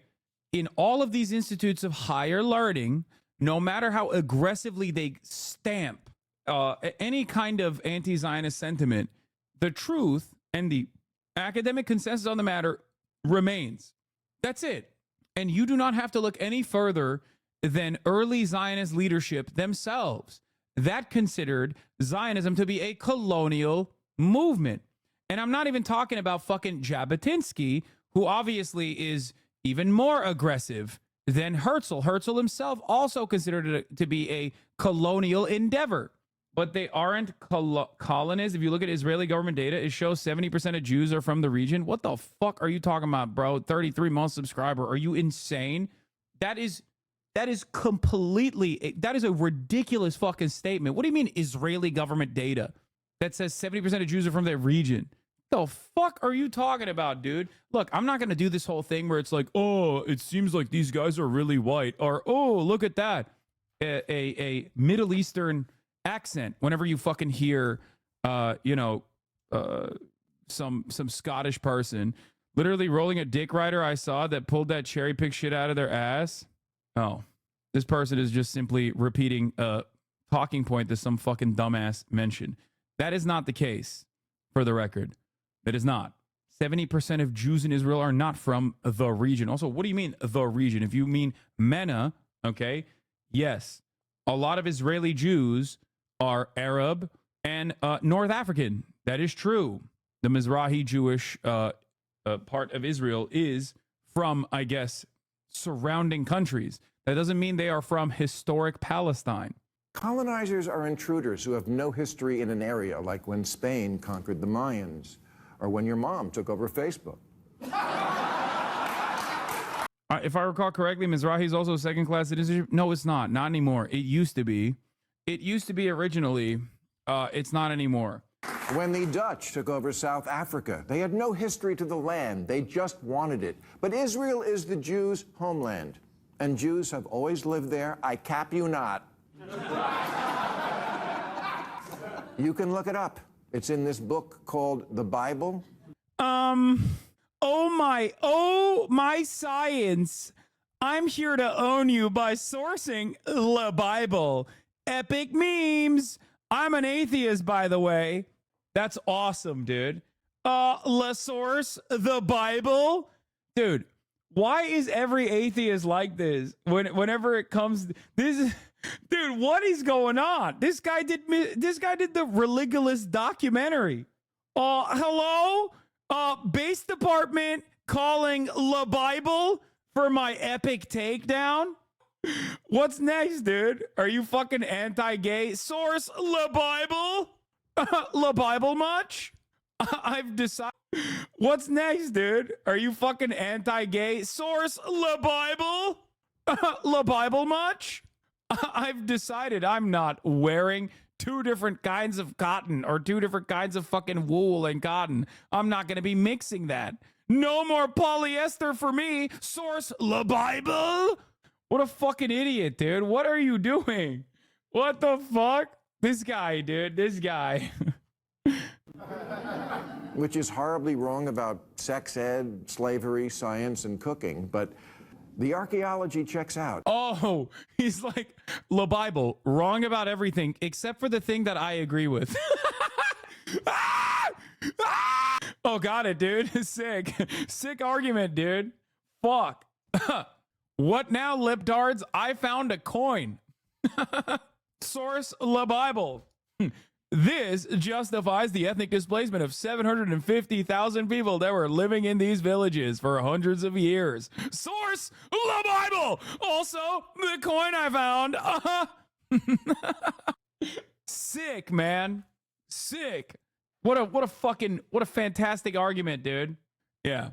It says the Jews built a temple with a really big wall 7 centuries before Muhammad or Islam ever existed, and sure as shit, you can still go there and touch it. Calling Jews colonizers in Israel is like calling Native Americans colonizers here. It's ridiculous. Oh my God. Oh my God. I can't, dude. This kind of shit does not work on anyone, okay? This barely is an argument that maybe my Jewish anti-Zionist chatters will fucking agree with here. This barely works on like people that are going to, I don't know, Jewish camp or something as a child. Okay? It's ridiculous. Does he think Palestinians are modern Saudis? I don't think he understands anything.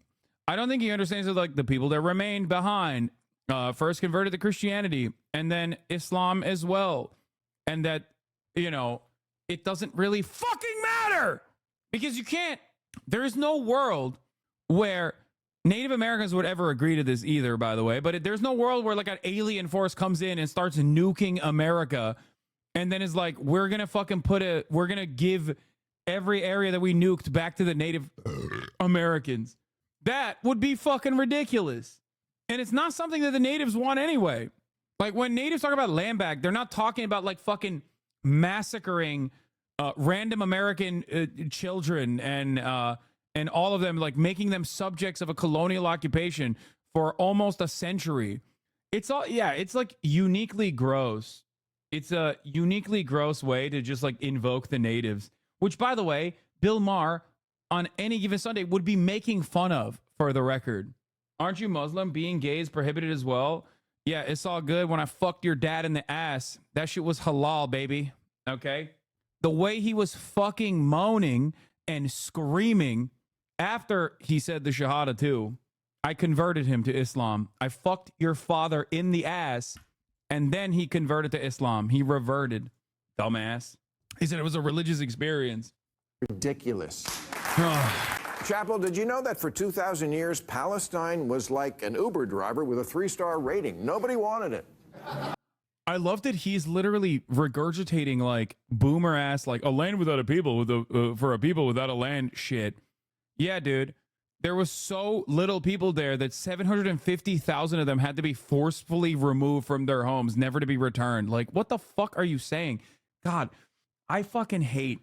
I think maybe it's because I interact with them more. Like, I think like liberal Holocaust denial of this sort is more annoying than Republican Holocaust denial, because that one is like so overt. You know what I mean? That one is so in your face and you're so used to it. Your expectation is that like when someone is a fucking right-wing monstrous piece of shit, like they're gonna do that. But when liberals engage in this kind of fucking horse shit, it's just, there's also this intellectual, smarmy, elitist patina. And you're like, oh, you're so smug. You're just as dumb as the fucking Republicans that you think you're better than, but you're not. You're gross. You're a gross, disgusting, monstrous little cretin. Ooh, it's fucking so goddamn annoying.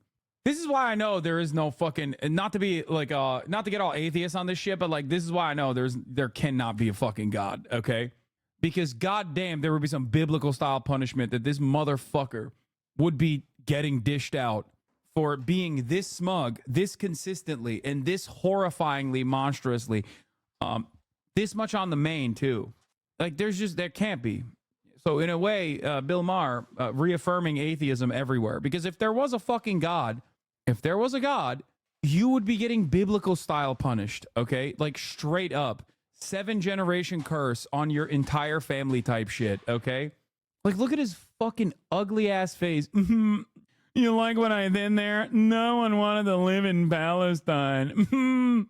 Like, if God was real, there would be a sinkhole opening up under the fucking Bill Maher studio right at this very moment, sucking every single fucking animal that's laughing at his awful boomer jokes alongside him.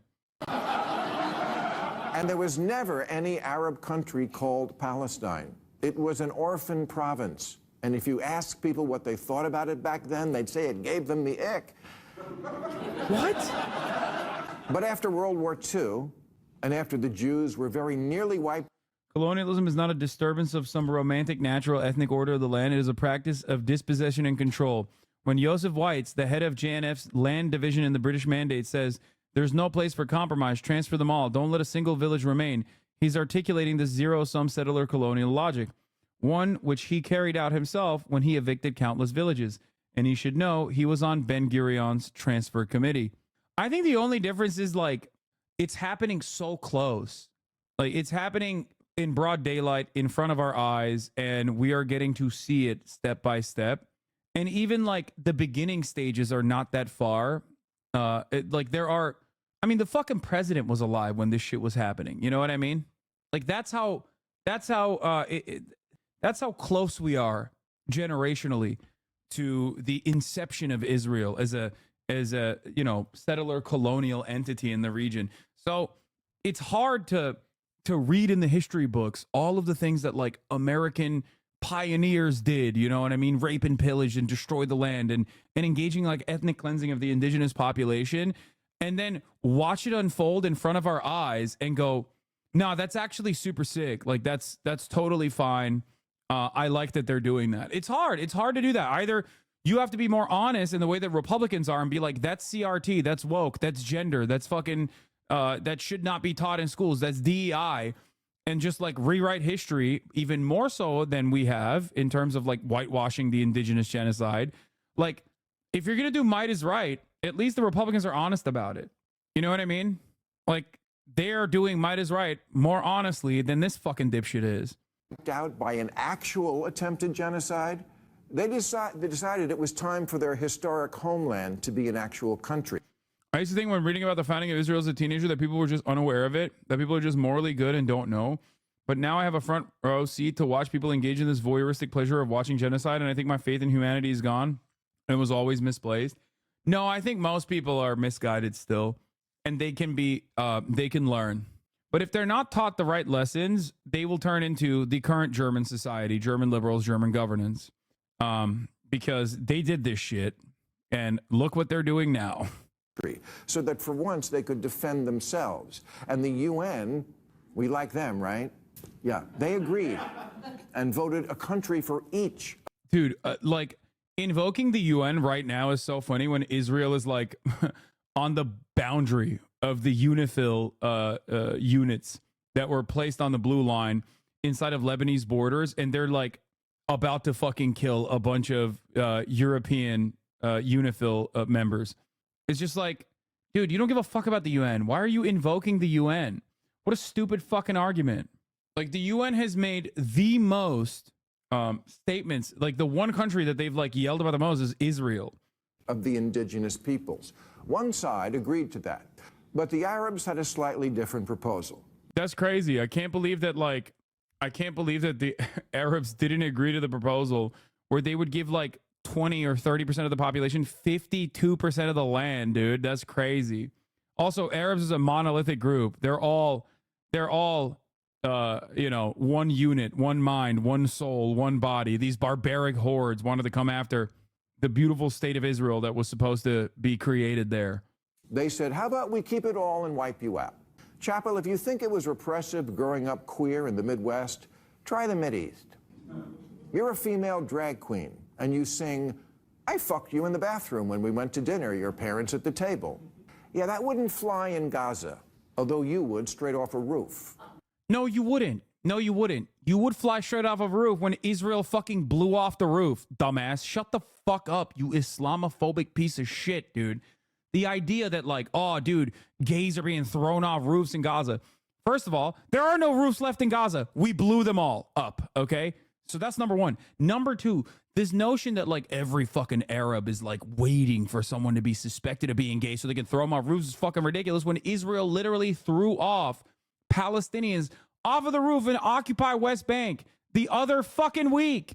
We watched it happen. It's on camera. Israeli soldiers kicking off Palestinians off the side of a fucking roof, dude. Off the side of a rooftop in the West Bank on video. And these motherfuckers, these monstrous pieces of shit are like, oh, dude, they're going to do ISIS-style shit any day now. What if you were gay in Gaza? I don't know. You would fucking die. Not because Hamas would kill you, by the way, because Israel would kill you. Israel has killed how many gay people in Gaza? Who knows? The same goes for knee-deep on the passenger seat and you're eating me out. Yeah, my guess is the morality police would figure out that one's not about the drive-thru. The morality police, dude. Number one ally to fucking Israel, for the record, Saudi Arabia, morality police. And kill your feather boa wearing ass. You know when you sing that LA is where boys and girls can all be queens every single day? You're welcome, but offer not good in the West Bank.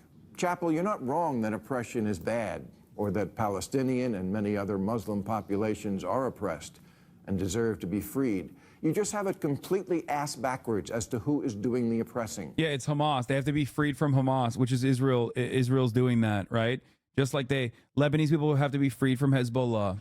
Palestinian people have to be freed from Hamas. Okay, Israel has to be freed from Likud and the Jewish Power Party. By your analysis, that means we have to nuke Tel Aviv. Like, what are you talking about? Would anyone be on board with that? That would be unacceptable, okay? Completely fucking unacceptable, especially for the 8 Hassanabi heads living in Israel right now. I hope you guys are safe. Don't fucking Fed post in the chat. You guys are so stupid. Immediately, you're like, yeah. Hamas is a terrorist mafia that took over Gaza. The Revolutionary Guard is a terrorist mafia that took over Iran. ISIS is a terrorist mafia that took over Iraq. ISIS never attacks Israel. It's just odd. I don't know. It's weird to me that this peak like Islamic scourge is somehow always finding themselves exclusively butchering, slaughtering the Yazidi population, the Muslim population. It must be a coincidence. I don't know. Iraq. The Taliban is a terrorist mafia that took over Afghanistan. These are the oppressors. And when you make it all about Israel, you take the pressure off of them. You enable them.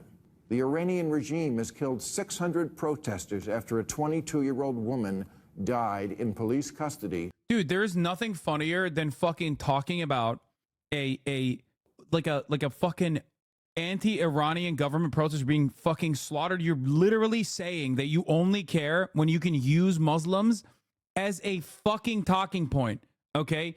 You're using regional actors, like people that are in the region, as a fucking talking point. That's it.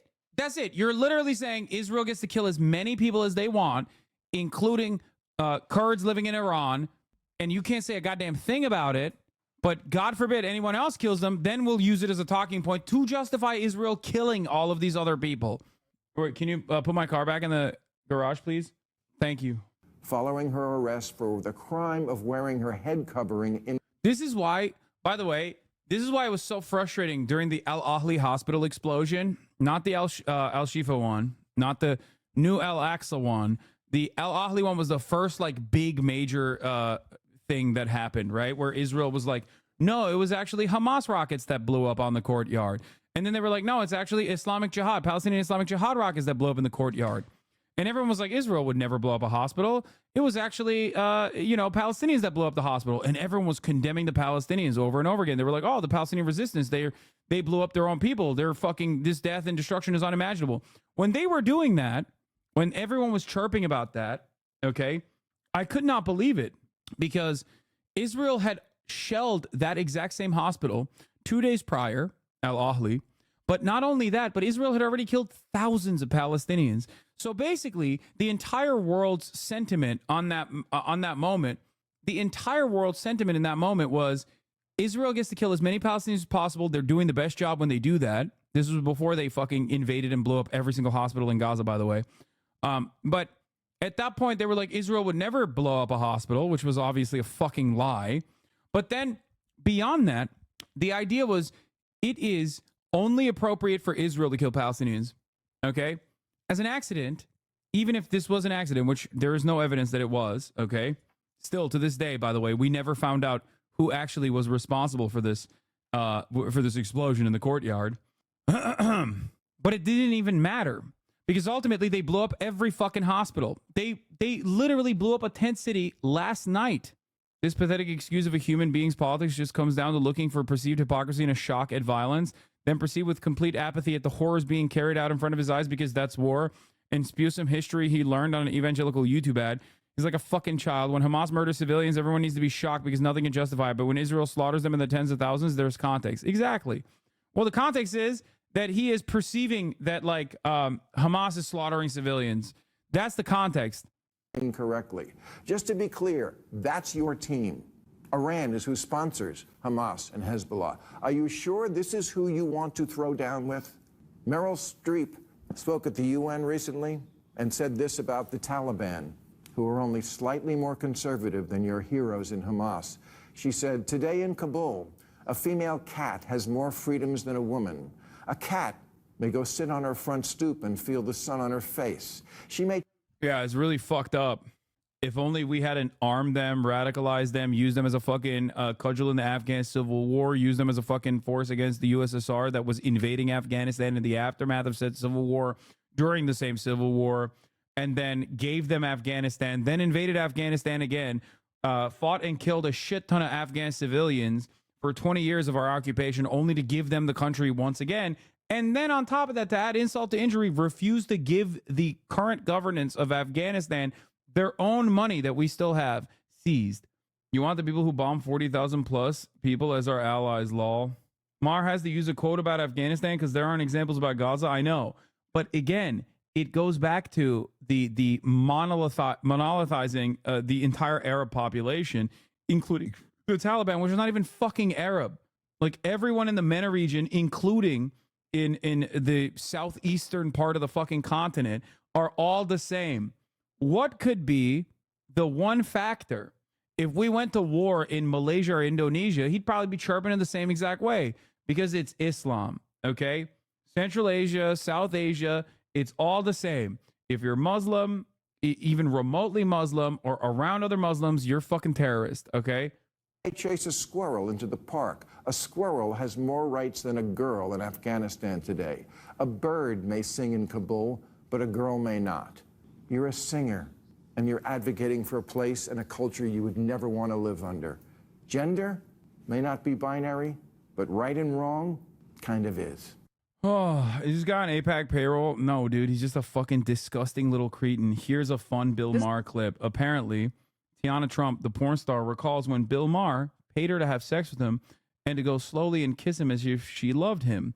This account says he's a pathetic, lonely, unlovable man whose lack of humanity comes through in his relationships as well as his indifference to genocide. This is how I got hooked up with him. Some porn star had hit me up. Apparently he likes this. I'm probably gonna give it away. Black girls.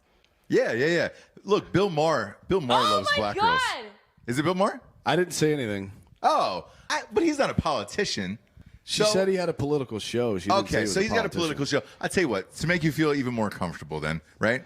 I've been a Hollywood dude for a long time. Bill Maher, I feel, and this is totally genuine, I feel his whole position and his whole shit as a comedian for the last 20 years. I think one of the craziest parts about this entire 9-minute monologue, by the way, is that if everything Bill Maher said was true, okay, which none of which was, but even if everything he said was true, if like literally Palestinian authorities are, they love killing gay people, like for sport, okay?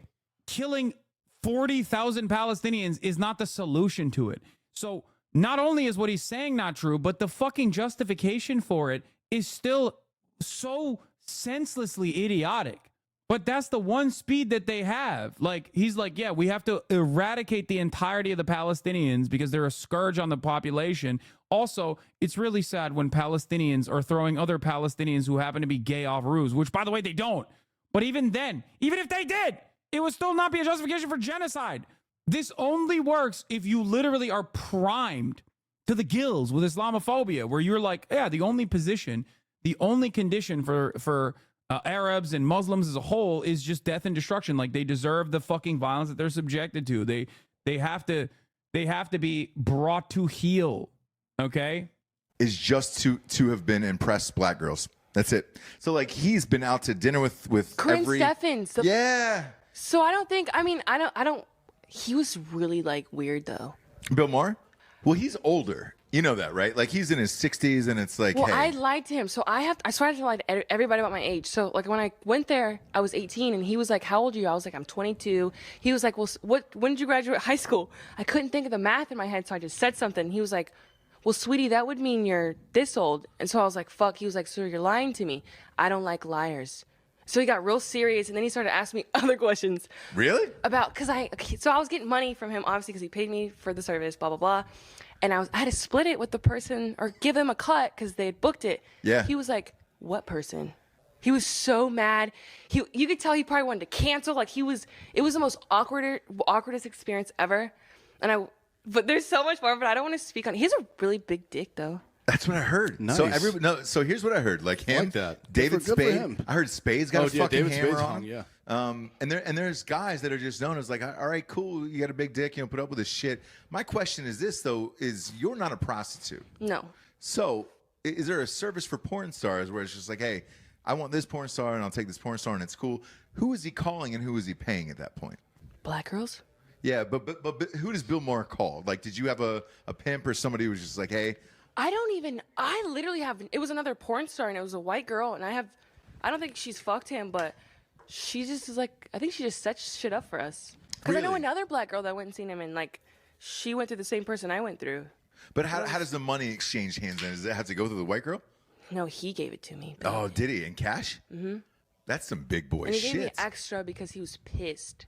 Really? Yeah. What was he so pissed off about? That I lied about my age and that I was giving someone a cut.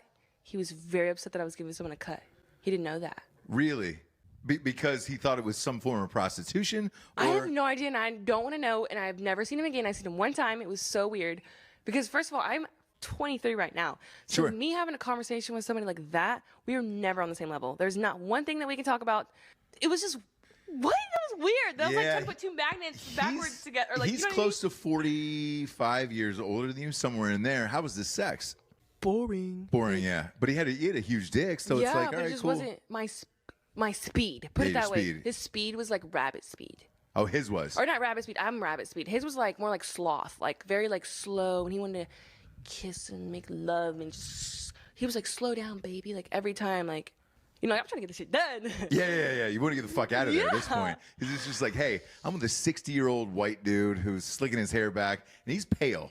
That's a pale Yes. motherfucker. He's almost see-through. That guy is almost see-through. And when you're having sex with him, you're probably just like, hey, just let me get this money and get the fuck out of there. Yes. The New York Post saw Bill Maher at a sex club in 2017. Yeah, I've talked about this before as well. The most startling revelation here is that Bill Maher probably got the idea for Club Random from his awkward conversations with the women he's paying to have sex with them. Yeah, I've talked about this before. I knew someone that went to a sex club where Bill Maher was at as well. He loves that shit. Sanctum is the name of the sex club. Anyway, the reason why we watch that is because just know that, you know, he is a miserable, pathetic little scumbag. Yeah, fucking weird. We already know he's a genocide denier. Buying sex work doesn't make him worse somehow. Wait, what? No, dude. The point is not that he bought sex work. What the fuck are you talking about? The point is he's a miserable, lonely human being who can only get a modicum of human interaction that he pays for. And then in the aftermath, people are like, yeah, it sucked. He's not married. No, he is a lonely little freak. He is a miserable, lonely little fucking freak, begging not only for sex work, but specifically sex work that is demanding like some kind of fake emotional intimacy. That means it is something that he never gets in his life, and he will never be able to get it in his life because he is a rabid little fucking loser. Okay? Also, he's bad at sex. Anyway, yeah. Our man arrested outside of Trump's Let's start with Brooke Coachella Sigmund rally. live in studio with the very latest on the arrest made at Trump's rally. And Brooke, this was a strange one. Yeah, it was. Good morning, Carly. So Vem Miller of Las Vegas was arrested on gun charges, but quickly released on a $5,000 bail. So he was stopped by local authorities. This is really funny because he was like, I love that. The New York Times mentioned it this morning, and they were like, when asked about why he got apprehended, he was shocked because he was like, I'm a Trump supporter.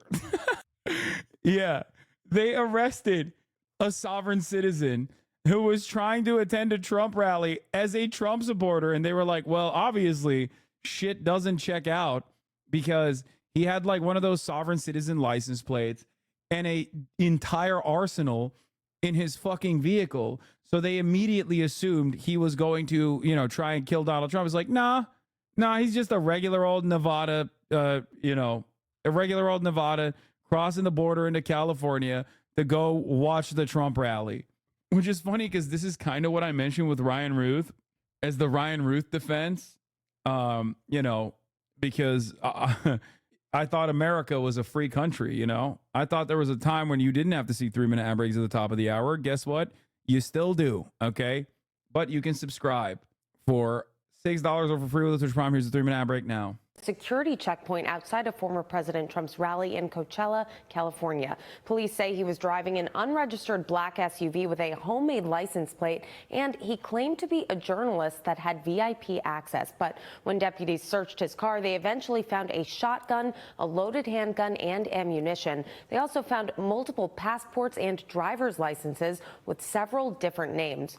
So far, no federal charges have been filed, but the U.S. Attorney's Office said Trump was never in any danger, and they are investigating. And the local sheriff's office is not taking this incident lightly. Before former President Trump arrived to the rally, we made contact with an individual on the inner perimeter of our operation at the rally. In regard to previous attempts on the former president's life, this was not something that we were taking lightly. We had a very detailed plan in place on how we were going to keep not only the former president safe, but all of the participants or the attendees of the rally safe.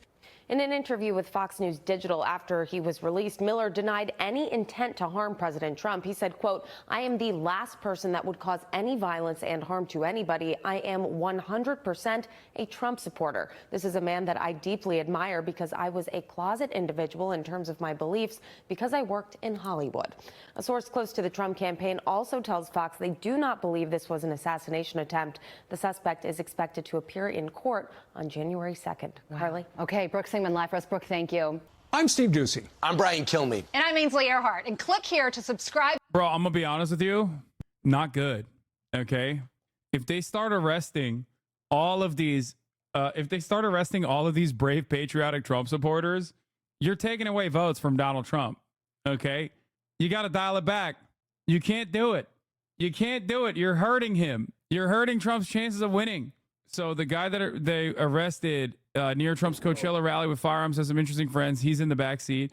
Some of you guys might recognize the guy in the passenger seat. At that time on January 6th, I already did the math. 43 states had at least one Republican. Oh, wow. So if only the Republicans voted, it would have been a 43-0 vote, still meeting the 34-state representation threshold for quorum. Thought through this. I conveyed this to Kevin McCarthy. I conveyed this to Mike Pence's Chief of Staff, Mark Short. So then it would have been up to Mike Pence to decide, do I go with the Pelosi one person, one vote option, or which would allow the Biden electors, or do I go with the Kevin McCarthy? This is the guy, by the way, in the back seat. That's the guy that they arrested. Vote, and if everyone votes by party, then guess what? Arizona's electors don't get counted. Multiply that by the rest of the contested states. That means no one secures 270 electoral votes. And then it goes to an overall contingent election where they again vote by state delegation. And then guess who wins? Trump it secures the re-election. When Nancy Pelosi catches wind of this plan being in motion. And this was your plan. So you had it already. January 6th is coming up. Yes. And this is I communicated it not only directly to McCarthy. Again, the decision makers that need to put this in motion. Dude, what the fuck?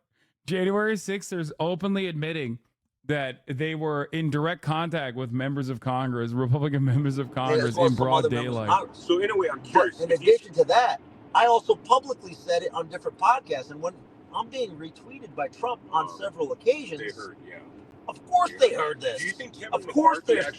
Guys, this is being live streamed on Rumble at the time. Went to her because I know we have a lot of questions about Kevin McCarthy. Do you think Kevin McCarthy went to Why is it being recorded?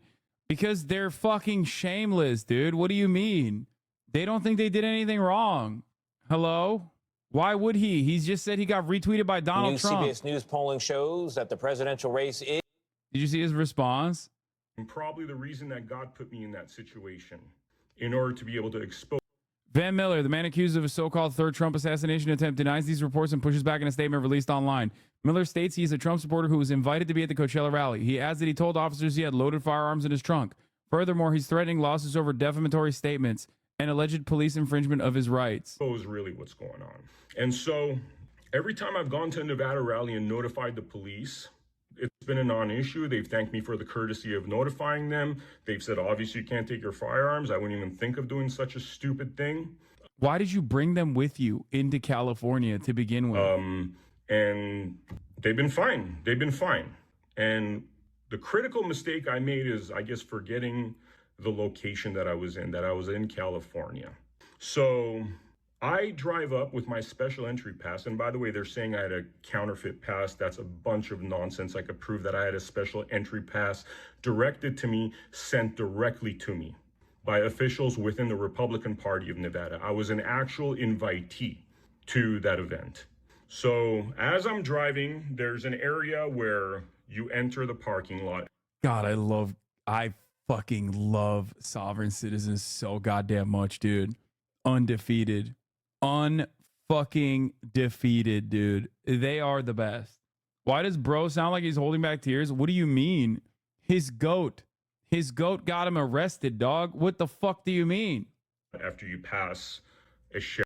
Why did he forget to bring his license plate instead of a hand-drawn license plate? Dude, every single like weird oddity about this story, can go either way. Obviously, when you first hear all of the details, you're like, what? He has like multiple passports and like fake identification, a fake hand-drawn license plate. Like, what the fuck is going on here? If you are completely oblivious to the way that an average Nevada libertarian operates, you are thinking to yourself, like, this is a operation. Like, this got to be like someone paid by Iran or something. Like, and then you find out that he's a sovereign citizen. And then you understand exactly what's going on. Okay. Have you guys ever watched that video of a cop pulling up on a sovereign citizen? In I forget one of those places, but I think it's like a cop that pulls up on a trail and the guy doesn't have a license plate and he's like, you can't fucking park here without a license plate. And he's like, I was traveling. Sir, I was traveling. And then they're like, what's your name? And he's like, well, my God-given name is like Bible Jesus or something. I need to find the video. It's incredible. You know what I'm talking about? Like he just says like his Bible name or something. It's like a part of some Christian militia. And he's also a sovereign citizen. Is it from the SovCid video you reacted on stream? No, this isn't it either. But I mean, this is a good understanding of what it looks like. Did Dorsey Flag County Sheriff's Office see your license, registration, and insurance? Well, why am I being pulled over? Your tag's expired. Okay. Can you just write me a ticket? And your license, registration, and insurance, sir. I'm not driving, I'm traveling. Hold on. So, he's sovereign citizen, not real like combative or anything, just passive aggressive kind of deal. You guys have your ID? This is the one. Game Wardens, Kingdom of Heaven. This is the one. This is the one I was looking for. Here. I'm not a citizen of the United States. Were you a citizen of Heaven? Of heaven? Yeah. I need to see some kind of ID. That's my ID. How about the registration for the car? I don't register my car with any secular authority. Is this your spouse or friend or? I don't register my car with any secular authority. My friend. Your friend, okay. What's your name on here? Trent? Minister Trent Goodbody. Okay. Do you have a middle? That's Minister Trent Goodbody. Minister Trent Goodbody, sir. I don't see a date of birth on here. Is there a date of birth? No, the date that would matter would be my date of baptism. You reside at Kingdom of Heaven? Is that right? Yeah. Okay. That's the jurisdiction I reside in. And that's where I claim my citizenship as well. So if I was to issue you a ticket for parking here illegally, where would I be sending that to? The Kingdom of Heaven. I need to have your date of birth. You are in violation. Give me 1 minute. I'll be right back with you, okay? All right. You're not free to leave, though. Okay. I'll stay here. Yeah, I'm going to have to call some people. Hey, Nancy, it's my life. Sovereign citizen mindset is exactly what took place when they tried to have Mike Pence stop the certification on January 6th. Exactly. They are the most annoying, like, rule-abiding rule breakers of all time that think in their minds that if they say, like, a secret code word to a cop, that they will automatically be let go. Where they think like, oh, excuse me, sir, I was simply traveling and not driving. I do not need a secular authority address driver's license, nor do I need a license plate for my vehicular in motion of travel. It's like, that's not how this works, man. Like, you can't just magically say this isn't maritime admiralty court and therefore you can do whatever the fuck you want. 182. Can you run a name? Yeah, I have a possible. Yeah, it's no different than carrying around a reverse Uno card and being like, excuse me, you have no authority to arrest me, sir, because this is a reverse Uno card. And then the cop arrests himself. He's like, no, I am destroyed. No, I have to arrest myself now. Full alias of Trent Goodbody. Address is his Kingdom of Heaven. Asked for his date of birth, and he just wants to give me his baptism date. He doesn't have any plates. Okay, if you find anything, if you'll let me know. All right, thanks. But she can't find anything on him. Let me tell you right now, what's going to happen is if you fail to identify yourself, you will be going to jail. I've given you my identification. You don't have any date of birth on here? You won't tell me your middle name? You're not under arrest at this time. If you continue to not give me your name and your date of birth, then you will be under arrest. Okay? Where does it say I have to identify myself? In the state law. I don't follow state law. This is my authority right here. Okay. Hey, he says source the Bible. Excuse me. My favorite liberal commentator also sourced the Bible when talking about why Israel has to exist, has a right to defend itself. So this is no different, you know? Source the Bible. My sergeant's going to come here. You can talk to him at that point. I'd love to talk to a supervisor. I don't want to have to take this guy in. He just tells me his name, date of birth, be on my way. In most circumstances like this, I just turn around, give him a warning, say, hey, you just can't park right here. I'm Sergeant Fulton, so what's going on today? Well, wait, fuck, I want to see the second version. Hold on. You guys have part two? I got to see part two. What happens to this guy? Does anyone have part two for this? Sovereign citizen final boss. Someone said this Amazon delivered to the kingdom of heaven. Anyway, once you recognize what sovereign citizens are, you develop a better understanding of what this guy was about. I pull up to the sheriff. I say, well, I should take that back. I'm not 100% sure he was a sheriff. He was wearing a sheriff vest, but a lot of those individuals were. And my assumption is that not everybody there was a sheriff. They were just trying to indicate that they worked with the sheriff's department. And so I drive up to this sheriff and I tell him that, in full transparency, in the back of my truck, I got, 2 lawful firearms. Oh, wait, hold on. This earth. And he didn't make any no parking signs. Everything I do for God. True, King. So I will go with you wherever you want to take me. But, it would be a real damage to these dogs.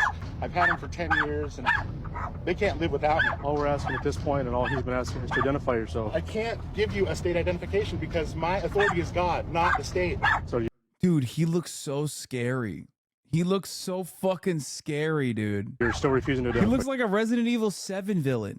No, I'm not refusing. I have identified myself. I gave him my ID. So we need a name and date of birth for I you. don't have that. Okay. You leave us with no choice. I have not caused any harm to anyone or done any property damage. What have I done wrong? You guys are a corporation. You're trying to make money off of me. Actually, no. What would God do? I forgive you guys for anything you're about to do. I live for the Lord. All right, that's good. That's a good thing to do. Yeah. Go ahead and step on out of the car. Face the vehicle. Holy moly! So you're under arrest at this time, okay, Trent? He's actually significantly gentler than I thought he was going to be, by the way. Usually these sovereign citizen types are insanely annoying. Like, he doesn't even suit the bill, really, of a sovereign citizen that much. All right, come back here This to the car. this is private property. Okay. Come back here to this car. You good? Yeah. Turn around. Face my tailgate. Why are you guys doing this to me? I don't know what you expect me to provide. There's no law saying I have to get state ID, is there? If I gave you a birth date under duress, would you let me be on my way? A little bit too late for that. Of course. I would never do this to you. Yeah, they had to hit him with a double cuff. Man to That's man, a I would big never boy. do this to you. Can you tell me what might happen to my dogs? Your dogs are probably going to stay with the female. You know when I might be able to get released? That's up to the judge. I gave you several chances to tell me I your date of cannot birth. identify myself to an authority other than God. Parked in God's parking spot. You guys came along and thought it was yours, but well, you know what? There was another jurisdiction here before you guys came along. God made this planet. How do you think you own this place? How could you persecute me like this? Who are the ones that crucified Christ? Those were the government. You're the one that's going to be held liable and accountable.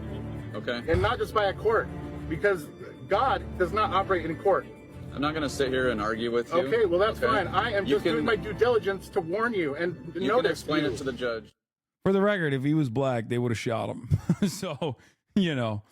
Arms purchased lawfully, registered lawfully, and I'm just letting you know that that's back there as a courtesy, which is a courtesy that I always do. That Kamala Harris, black men deserve a president who cares about making their lives better. Yeah. She saw all the POA accounts that are all doing like cryptocurrency schemes and thought, I will be able to capture the black men once again, the 20% of young black men. You might as well go on Fresh and Fit at this point. You know what I mean? Provide $1 million in loans that are fully forgivable up to $20K for black entrepreneurs and others that start a business. Support education training, mentorship programs that lead to good paying jobs for black men, including pathways to become teachers. Protect cryptocurrency investments so black men who make them know their money is safe. Launch a national health initiative focused on the illnesses that disproportionately impact black men. Legalize recreational marijuana and create opportunities for black Americans to succeed in this new industry. Wait, what? That last part is a standalone. You don't have to say it for like black men specifically. What the fuck? That's crazy. No, it's not a troll. I saw the fucking crypto thing and I immediately knew what was going on. They looked at the fucking environment and they're trying to put the cart before the horse. You not black, bro? Yeah, you're right. Legalization of recreational marijuana should not be exclusively viewed from the lens of black people. The fuck? But anyway, like it disproportionately impacts black men that are incarcerated, but you don't have to say it like that. That's a universal policy. That's a good thing, you know? In any case, what she saw, I assume, is what I have seen as well, which is that like all these fucking podcasts and shit, all these black focused podcasts specifically, do a shit ton of like crypto rug pulls and stuff. So she was like, "Oh, I'll be able to win back these guys in the young black male demographic by directly being like, oh yeah, I'll protect your crypto assets." Ay, ay, ay. Good luck. Like, it's funny because it is so insanely fucking neoliberal. Like, she, I think, would be able to capture a broader swath of American society. She would piss off a lot more people too if she just straightforward was like, yeah, we're doing reparations. Like, this way you end up, trying to directly target some people because you saw that they watched a podcast and you tried to like hyper target black men of a certain demographic in a campaign that is like hemorrhaging support from said demographic. Good luck. How the fuck did Democrats go from being ahead to now having a tight race and possibly losing? I don't know. Let's take a look. Is essentially tied. That is both nationally and in the battleground states that really count. And the former president is drawing attention, renewed attention, you might say, for more rhetoric, new rhetoric as well. The number of white Bernie bros caping for Joe Rogan in my mentions right now, all because of the Sanders team unforced error of coddling bigotry in an ad. Hate to see it. Oh yeah, Bakari Seller's gonna pop off when Kamala goes on Joe Rogan and talks about how awesome it was when she went on. But it was a great way to fucking shit on Bernie Sanders when he went on. Remember when everyone was criticizing Bernie Sanders? My favorite website for the 2020 primary is still relevant to this day. Oh my Lord, trust me, this is good. Yesterday, I announced that as president, I'll establish a negative income tax program for senior citizens who open a dunk tank that operates 3 weeks in a red district. Yesterday, I announced I'll establish an equal pay program for unmarried men who open a donut shop that operates 7 weeks in a parking garage. Yeah, this is tailored off of like, dude, it's crazy because that is literally what's going on. If I clicked on that enough times, we would arrive at a real current active Kamala Harris policy. This level of hyper targeting is so stupid. She should not go on it. Too late. She made it. Well, about going after his enemies. Caitlin Huey-Burns is on the trail in Pennsylvania for us. Caitlin, good morning. Good morning. Well, a sure sign that this campaign is in the final stretch, the increased rhetoric. Over the weekend, former President Trump leaned into immigration, but he also warned of what he called, quote, the enemy from within. In the battleground border state of Arizona on Sunday, former President Donald Trump focused on what has become. That was one of the most crazy aspects of my talk with the Pod Johns was when John not Lovett oh my God, what the fuck is wrong with me? What is wrong with my brain? Jon Favreau was like, oh well, we're fielding a lot of calls from Jewish voters in Michigan that are saying like, no, we like what we're scared about anti-Semitism. And it's like, dude, there is not a single fucking poll that shows that a decent number of Americans in either direction that is in support of any party that wants to maintain the current standard with Israel. Like, that's crazy. And not only that, but there is polling that shows it's their 9th priority for Jewish Americans. Because Jewish Americans, much like trans Americans, black Americans, do not exist in a different fucking plane, okay? They're here in the real world with us. And demographically speaking, if they're young Jewish Americans, they have the same interests as other young Americans do. There is no like unifying singular priority in Israel. I'm pretty sure if you're like a young Jewish American that is fucking going to college, you have the exact same considerations and the exact same concerns with respect to, I don't know, cost of living, how expensive rent is, how expensive your textbooks are. And you are more likely on the side of stopping the carnage in the region than continuing to give unlimited weapons to Israel so they can keep killing Palestinians. A defining issue of his campaign, immigration. When I win on November 5th, the migrant invasion ends and the restoration of our country begins. Trump pledged to hire 10,000 more Border Patrol agents after earlier this year opposing a bipartisan bill that would have added 1,500 more personnel, all while ramping up his rhetoric. We're now known all throughout the world as an occupied.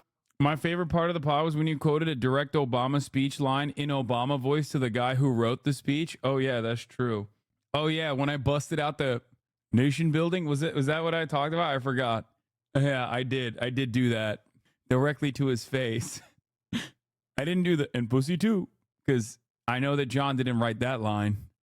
Country. Also on Sunday, the former president suggested using the military to go after a, quote, enemy from within on Election Day.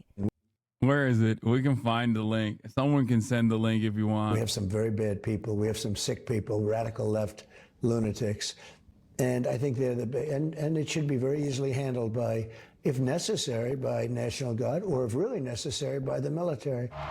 At a rally in North Carolina, Vice President... By the way, yeah, Trump is literally every day escalating the conversation. He went to Aurora and was like, the fucking Venezuelans took over your neighborhoods. Like, we're going to fucking purge them. We're going to do ethnic camps. We're going to do mass displacement. And then he's like, we're going to have the National Guard sort it all out. We're going to kill everyone. By the time the election comes around, he's going to be like, I'm just here to kill every single person. Like, I'm here to do that. Where I don't know exactly when I brought up the Obama voice. Almost dual loyalty territory. It's like, leave that, especially for young Jewish voters as well.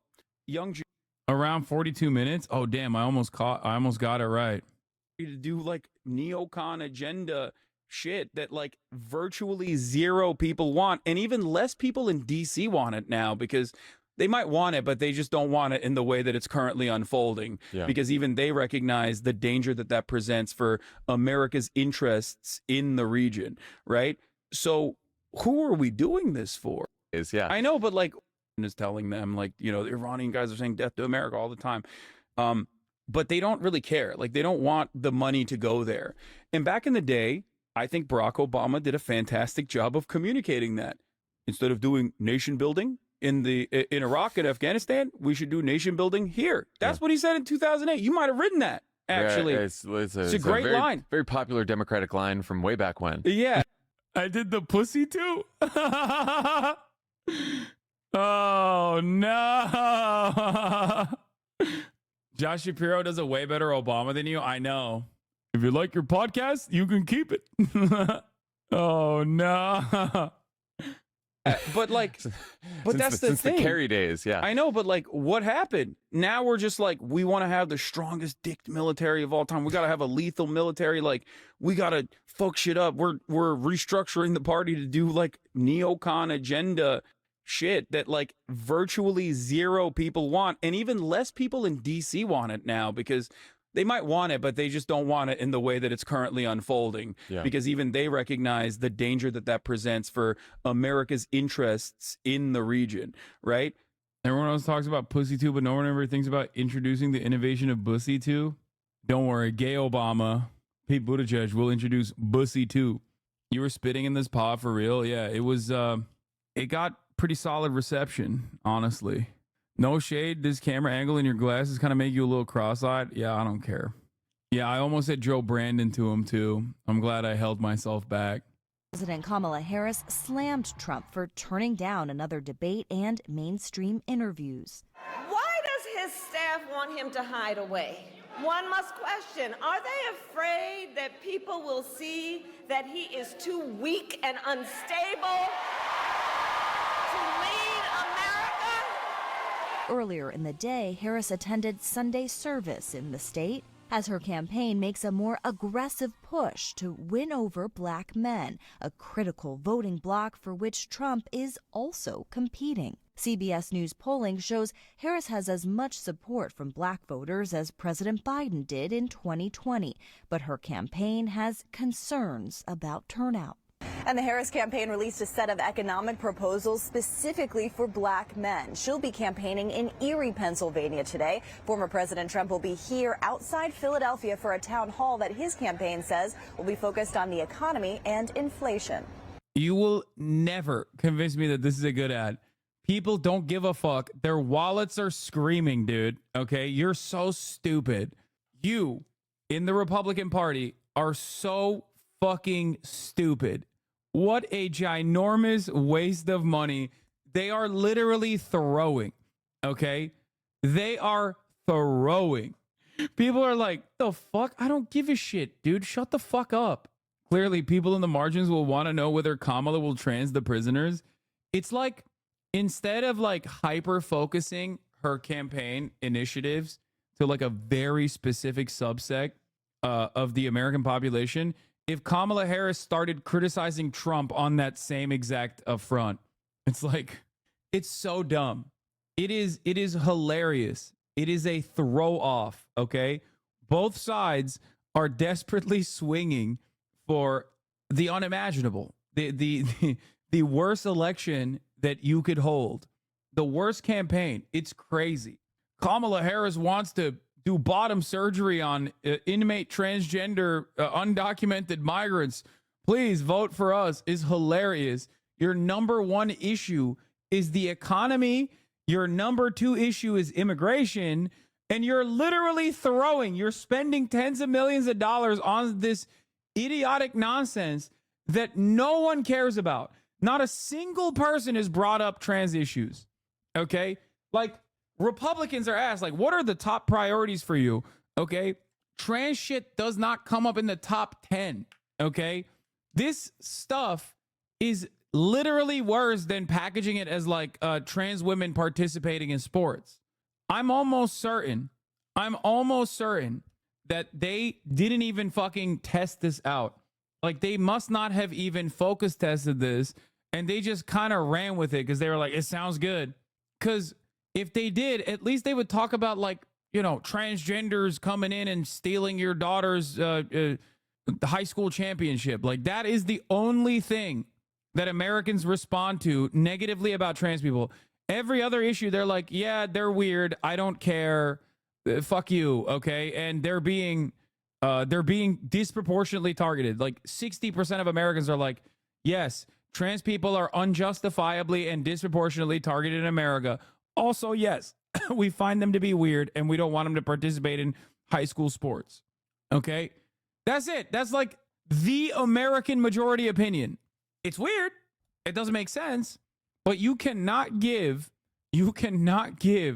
these people enough ammunition to give a shit about trans people, okay? You just can't. They just don't care. Inmate in the prison system would have access. Hell no, I don't want my taxpayer dollars going to that. Kamala supports transgender sex changes in jail with our money. Kamala even supports letting biological men compete against our girls in their sports. Kamala is for they, them. President Trump is for you. I'm Donald. Oh my God, they got the black voice. Kamala is for they, them. Is for you. I'm Donald J. Trump, and I approve this message. Yeah. Good stuff. Now, the reason why the polls have tightened over the course of the last month is because, and I'm repeating this statement that I made in the Discord, Kamala Harris turns out going on national television and talking about how much she is exactly like Joe Biden was literally more effective in galvanizing the pro-Trump base and getting undecideds to go for Trump than Donald Trump being potentially assassinated twice. Donald Trump gets assassinated every fucking weekend and the polls don't move. Kamala Harris goes on television and is like, I love Joe Biden. I am Joe Biden. I'm Joe Biden, but like even more annoying. Okay. At least I don't even have the quirky moments where like Joe Biden says, listen, fat. And Americans were like, oh my God, this sucks so bad. Oh, it's awesome. It's fucking dope. It's hilarious. And they have not stopped. And now they're like, well, it's sunk costs. We've already leaned in this direction too much. We might as well keep going. It is, after all, a truncated campaign. I'm stealing that line. Oh my God. Yeah, it's weird. I don't care. Fuck you. Might be the punchiest encapsulation of the American ethos I've ever heard. The ignorance, the apathy, the uncalled for aggression. Literally perfect. No, but that's it. Most Americans are just like, yeah, trans stuff is weird. I don't care. Fuck you for telling me. That is what it is. That is the majority position. Most people literally will be like, trans stuff is weird. I don't care about it. Also, they are literally being discriminated against. And also, they shouldn't participate in women's sports. That's it. Those are like, in terms of the trans issues, those are the four most common things that you hear from normal Americans, okay? So when you get into the fucking weeds of this shit, they're like, yeah, I don't care. Like, why are you telling me this? Why are you telling me this shit? What the fuck? It is not dissimilar to people who are basically locked in on intactivism, okay? The otherwise moral, not saying that being anti-trans is, but intactivism is a technically morally correct position that is objectively too weird for people to argue for. And that is the reason why so many people that are intactivists are gross. Because at the end of the day, your entire political advocacy revolves around baby penises. And most people are like, that's a weird thing to focus on, man. I don't want to think about that. Okay? That's it. That's literally it. At the end of the day, that's what it is. And that's the reason why so many of these fucking weirdos who are transphobic consistently talk about genital mutilation of children. And every single person that is also transphobic looks at them and goes, ew, what are you saying? What the fuck are you? I don't want to hear this ever again. I don't want to hear those words coming out of your fucking mouth, your grown ass adult mouth. Shut the fuck up.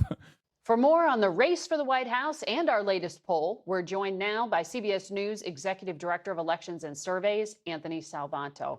Anthony, the polling shows already close race has tightened further. Why is that? Let me start by reminding people just how tight this is. When you look at our estimates across each and every one of the battleground states, one after another is effectively even. So it's a race that either candidate can and may win.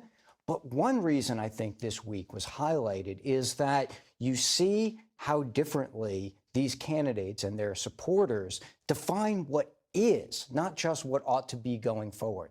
Let me show you a couple of different examples. Start with the debate over hurricane relief. Trump supporters say that they believe hurricane relief is not going to people impacted by the hurricane. In fact, they accept the claim that FEMA money was diverted to people in the country illegally. And Harris voters say speed of FEMA was just about right and that aid is going to people impacted. But that's just one example. Take another, the economy.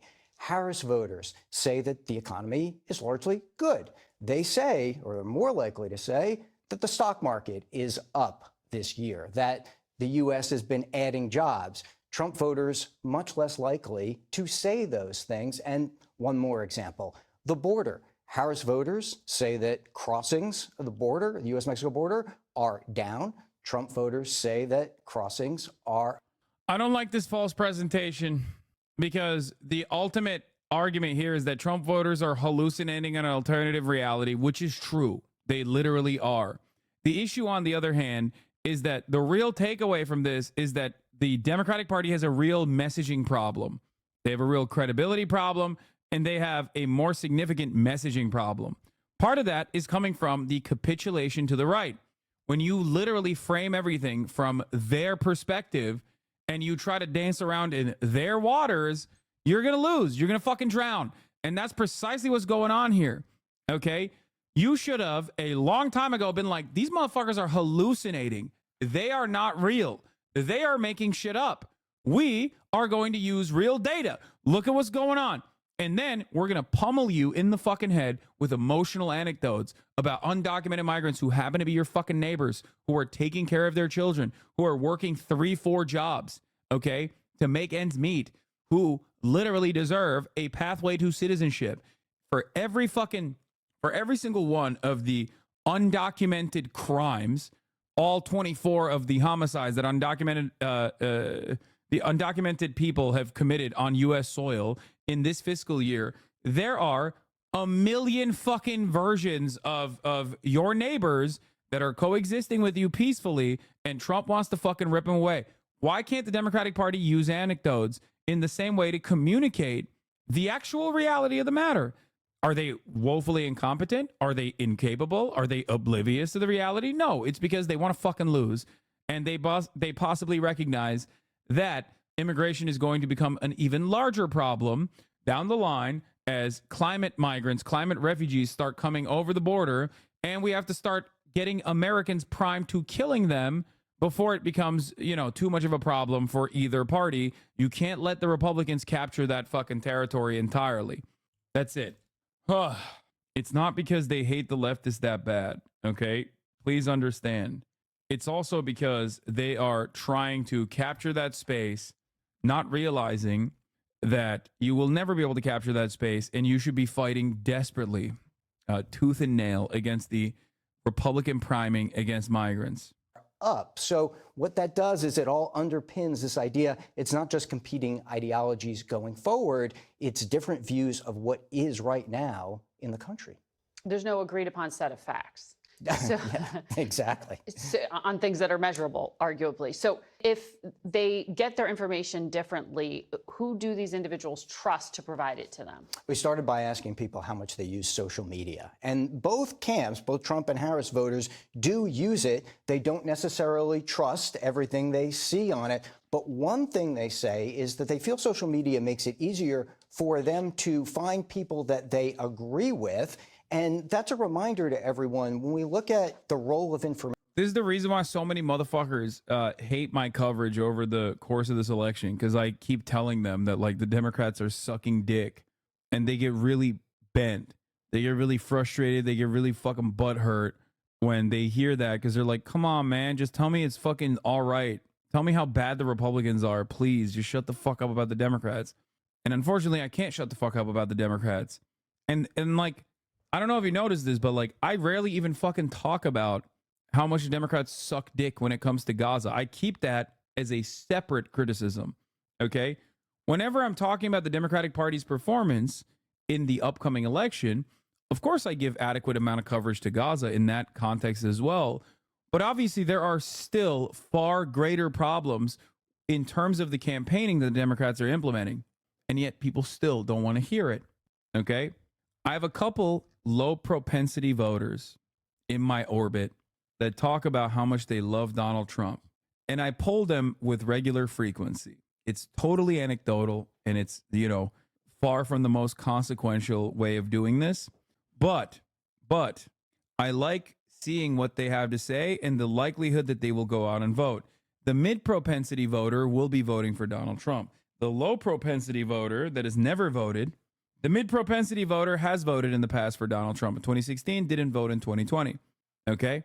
The low propensity voter has never voted. He is even more conspiratorial than the mid propensity voter. He is not voting. The moment that he tells me he's voting, it's over. Donald Trump is definitely winning. Right now, Donald Trump may be winning.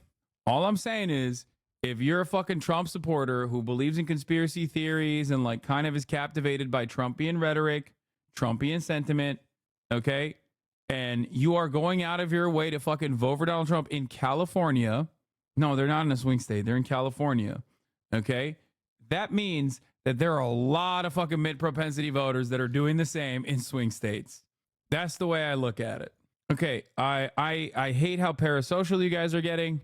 You do not know any of these people. There are a shit ton of people that I communicate with on a daily basis that I will never have anywhere near the camera. You will never know about them. You guys are being incredibly fucking annoying right now. Information. It's not just that people are maybe getting right or wrong things or are steered in a different direction. It's that sometimes they very affirmatively go out and look for things that reinforce existing beliefs. The other part is look at sources of information. For Trump voters, Donald Trump is a trusted source of information as much as their family and friends and more than a lot of, let's call them experts. Wait, what? Feel what tells you is true Trump voters? Top answer is Donald Trump. Friends and family, conservative media figures, religious as leaders. much as their family and friends, and more than a lot of, let's call them experts. But they're not as trusting across the board of all those things. Whereas Harris voters also trust. Lame medical scientists. Boo. They trust Joe Biden. By the way, this is also just as fucking delusional. Make no mistake. Liberals like to put themselves up on this pedestal of like moral integrity and also intellectual pursuit. And it's like, dog, you just said Joe Biden. Like you trust Joe Biden? Joe Biden is not to be trusted with his bowel movements. Like Joe Biden's immediate family members don't trust him with driving a car. And you're over here being like, well, I trust that fucking 800-year-old little demon who has told me time and time again, he's working tirelessly around a ceasefire, Jack. We beat Medicare. I trust him. Harris very much, but they also trust other sources like the ones that I mentioned across the board. One thing we saw that both camps share is they're concerned about foreign interference, that foreign countries are trying to influence them, the voters, to try to steer this election. And what tends to happen is each camp thinks that Iran, China, Russia wants the other candidate to win this. Where all this comes out is when you look ahead, what happens after the results are counted. Donald Trump's voters are more likely than Harris's to say that his camp should challenge the election if he loses. And they're more suspicious that there will be widespread fraud in this election. That's something, talk about different views of what is, that we need to keep an eye on once the race is over. Interesting. Anthony Salvanto, thank you. Thank you. And for more on our brand new NBC News poll. Bro, you don't understand. Yeah, Iran, dude. Iran is going to fucking interfere in American elections. Like, I feel like even Russia is too busy fucking, doing their own shit. And so is Iran to hyper focus on the American elections. They don't have enough cash, even on a good day, to swing in that favor. Maybe China, but even then, it's like, I think they mean Chinese interference is TikTok. That's it. I am joined now by national political correspondent Steve Kornacki to take us through all of the numbers. Let's Steve, go. boy, this is a big one. Yeah, Kristen, the numbers say it. It is a tie game here weeks before the election, and it's that shift. Our last poll taken in the wake of that September. Dog, 44. He made up so much ground, dude. I told you. What did I tell you? Never underestimate the ability of the Democratic Party to snatch defeat from the jaws of victory. Okay? And they did it. And they did the dang thing. And now it is an unnecessarily tight race with current trends showing a trajectory that favors the Republicans and a trajectory that does not favor the motherfucking Democrats. And the entire fucking time, the Republicans have been running the worst campaign of all time. Okay? Only to be met with the worst campaign from the Democratic Party. She can turn this around by campaigning with George W. Bush in Michigan. Yeah, that's right. Debate, Harris had opened up that advantage over Trump. Gone in our new poll. What goes into that? What's behind that? I think this one is revealing. This is the basic perception. Bro, I'm telling you right now. Okay. It's going to be real funny come November when the Democrats lose the general election and barely eke out a victory in the Electoral College. Okay. And then the next day, the Republicans are going to be like, we need to abolish this shit. We need to abolish this shit pronto. I'm telling you, Democrats are going to win a marginal victory in the Electoral College while losing the fucking popular vote to the Republicans, dude. Oh my God. Voters have of these candidates.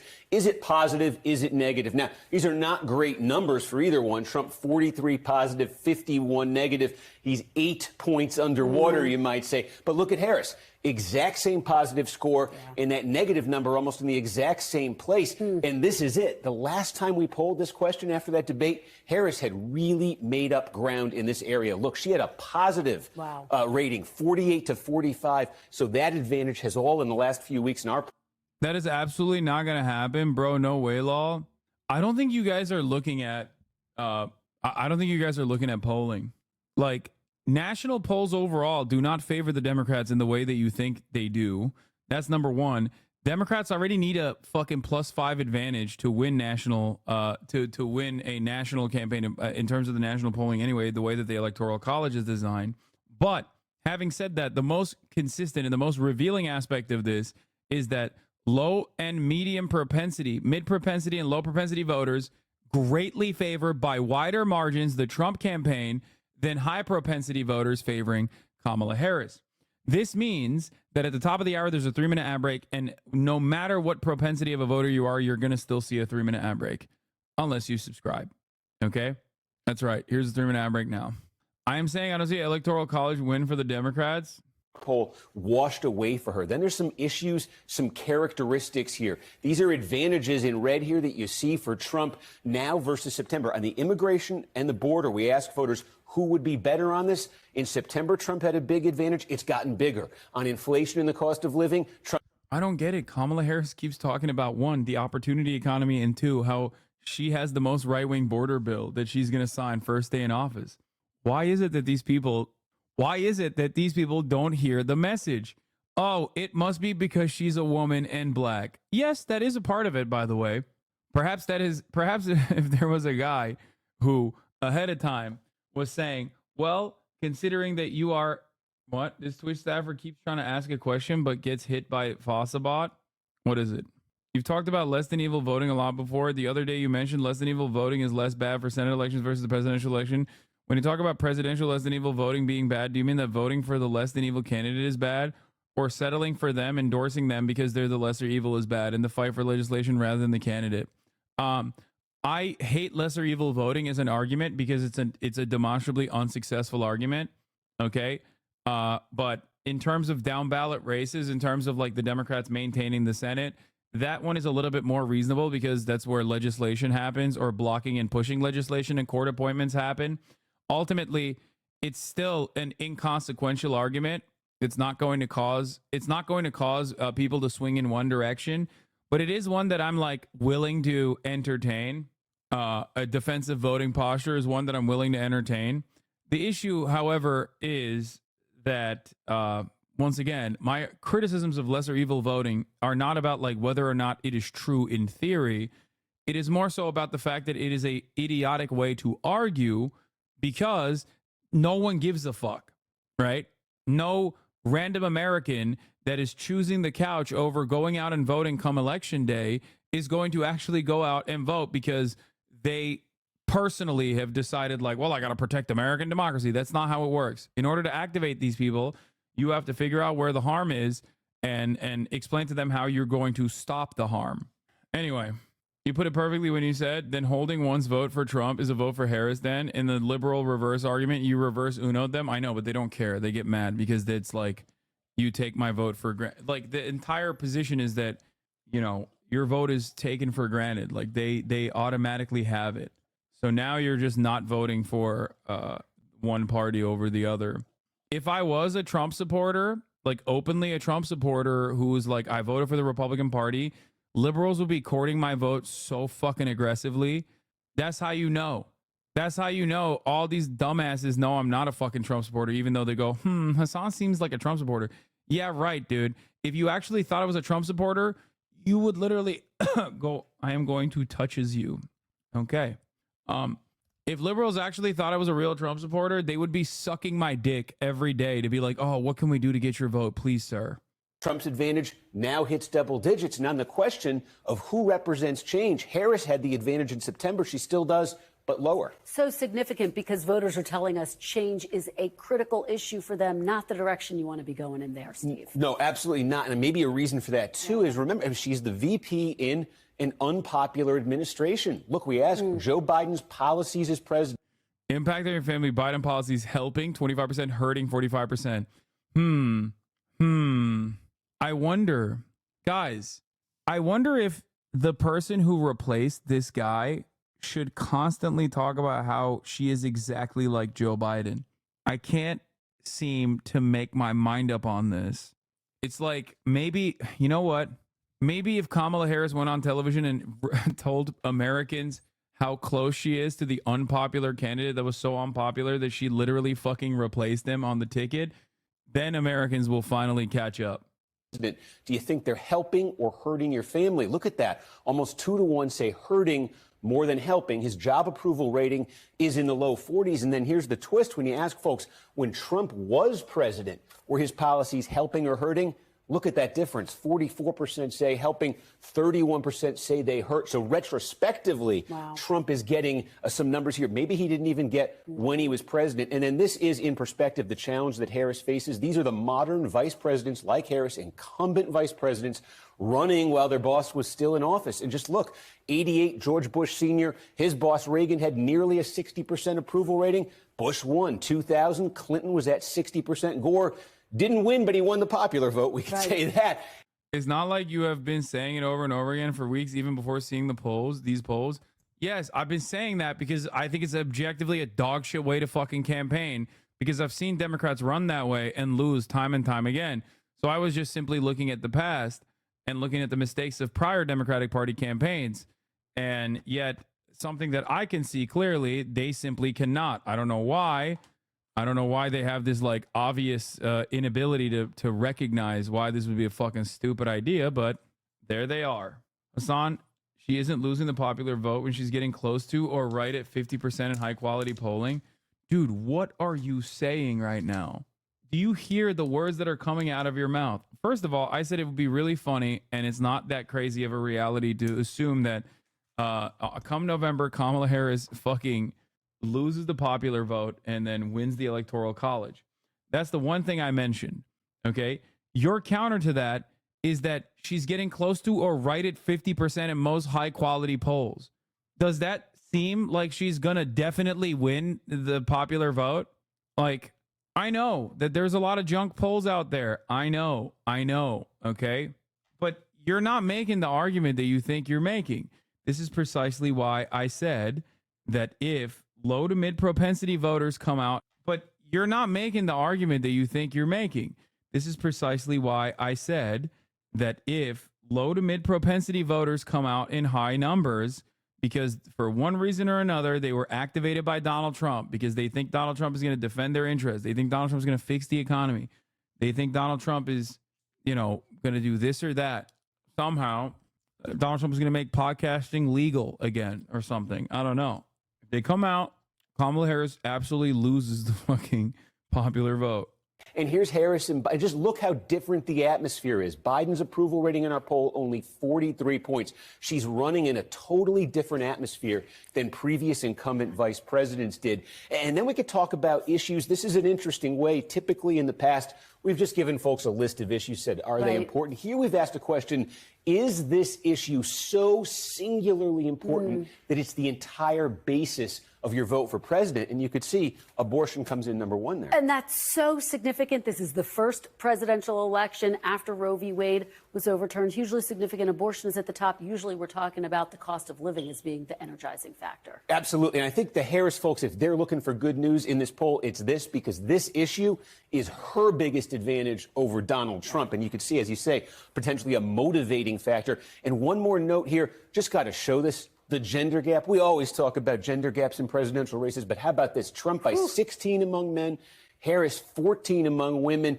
That is a 30-point difference between those two. If that happens on Election Day, that's one for the history books. We've never seen it that high. Yeah, an historic gender gap for sure. All right, Steve Kornacki, as always, great stuff. Thanks, you. Kristen.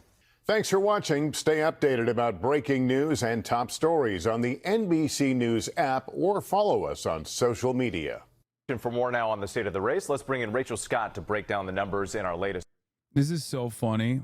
This guy, Ollie Winston, investigative reporter, criminal justice, privacy, whatever, okay, says, Hassan is dead right about this. Young men have been ignored as a demographic by Dems, the left, for roughly a decade, and the consequences have been abysmal. You've left them with no counter to Andrew Tate, Jake Paul, knuckle-dragging bro-culture grifters. First of all, I literally am that counter.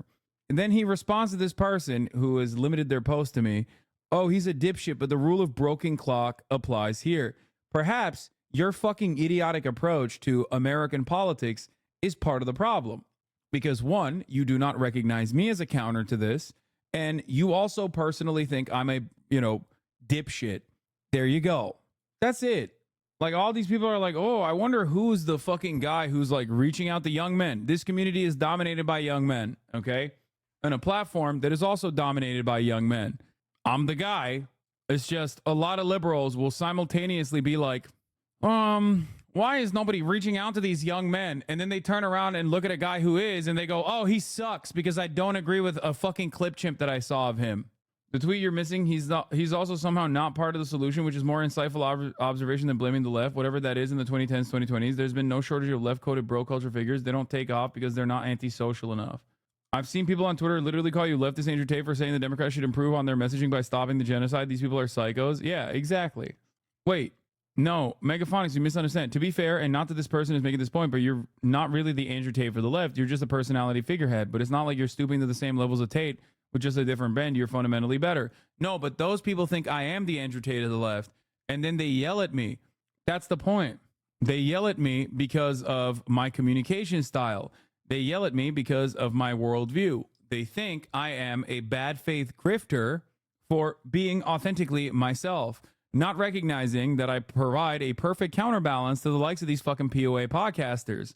Because I am, in many ways, everything that they genuinely represent themselves as: a successful man, a cisgender, heterosexual, successful man who women aren't immediately fucking disgusted by, who isn't fucking running around showcasing his material possessions in an effort to, I don't know, accrue some kind of social capital. So they have no active or effective, the PUA podcasters and the bros don't have a legitimate counter. So all they can do is, oh, you're gay, dog. You wore a dress one time. And to that I say, yeah, I'm comfortable in my sexuality. I don't give a fuck. Yeah, I'll wear a dress and I'll look more brolic than you ever could. That's it. But when dumbass liberals see that shit, they also personally go, ugh, this guy's too broy. I don't like him. He's disgusting. He's nasty. Or, I don't agree with the way he interprets American foreign policy, so I'm going to hate him. He's a terror supporter, blah, blah, blah. It's fucking stupid. The thing is, would they ever think you are good? They themselves are right-wingers or right-wing adjacent. They aren't neo-libs the main issue. Anyway, ultimately, a big part of the problem is that, obviously, the algorithms are fucking right-wing boosted. That's it. Come to the right, all love. Yeah, if I had no fucking morals, I would have been the absolute best right-wing grifter on the fucking planet. This poll, and Rachel, this is a real toss-up now. Yeah, when this race was close, it is given even closer now with just 22 days to go. Now just 2 points separating these two candidates in this final stretch. Vice President Kamala Harris at 50%. She still has the edge over former President Donald Trump at 48%. This is within the polls' margin of error. But I want you to take a look at where this race stood just a few weeks. Yeah, the momentum favors Trump and does not favor Kamala Harris. But the reality is, of course, the momentum doesn't favor Kamala Harris and favors Donald Trump. Kamala Harris has been running a dog shit campaign. That's it. That's it. The funniest aspect of this, of course, is that Kamala Harris Harris's popularity has declined. Her negatives are up. Her popularity has started waning.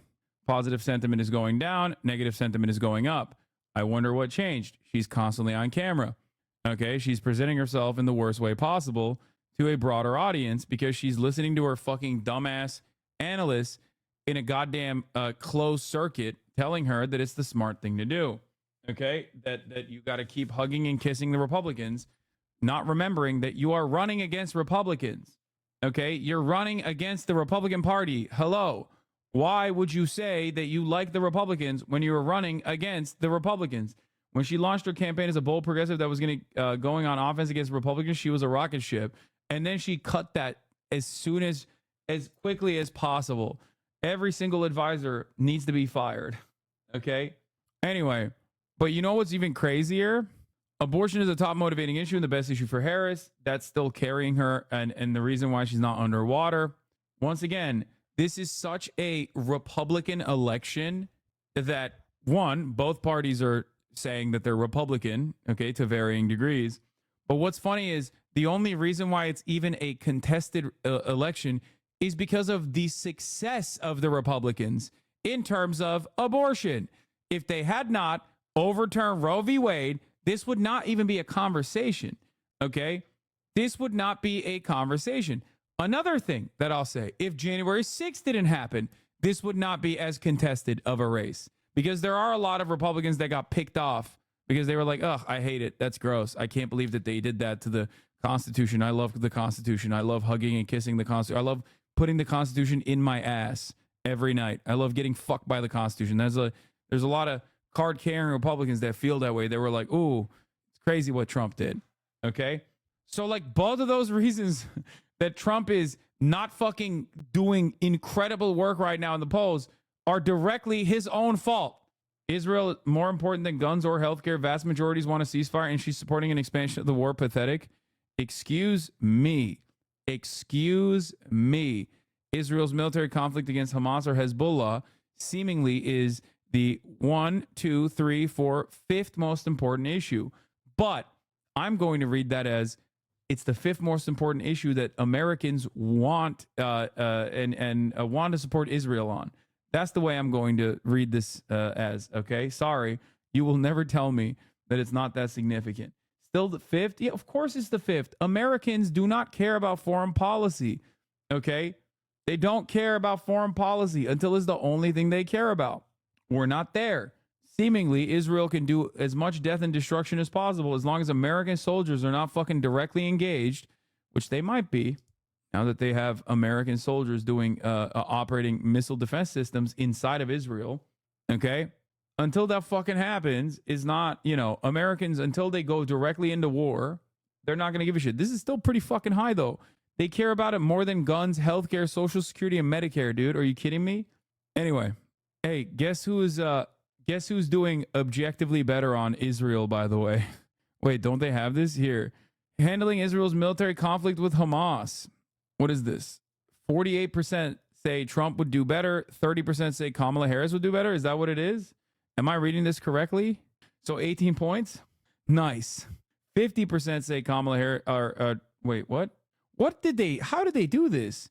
Deal with inflation and the cost of living. 50% say Republicans will do better. 39% say Democrats will do better. Kamala Harris will do better. The vice presidential debate did a great disservice showing what the reps are normal, likable, and relatable, and that they have more in common than you think and not weird fascists, etc. I know. It was a fucking major mistake.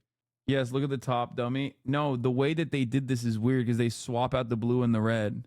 No, they don't. Blue is Dems and reds is reps. More than 50% of Americans appear to support Israel. Do you think that's actually true or what? No, I don't. They play fast and loose with the data whenever they bring up any kind of like support for Israel that's beyond marginal.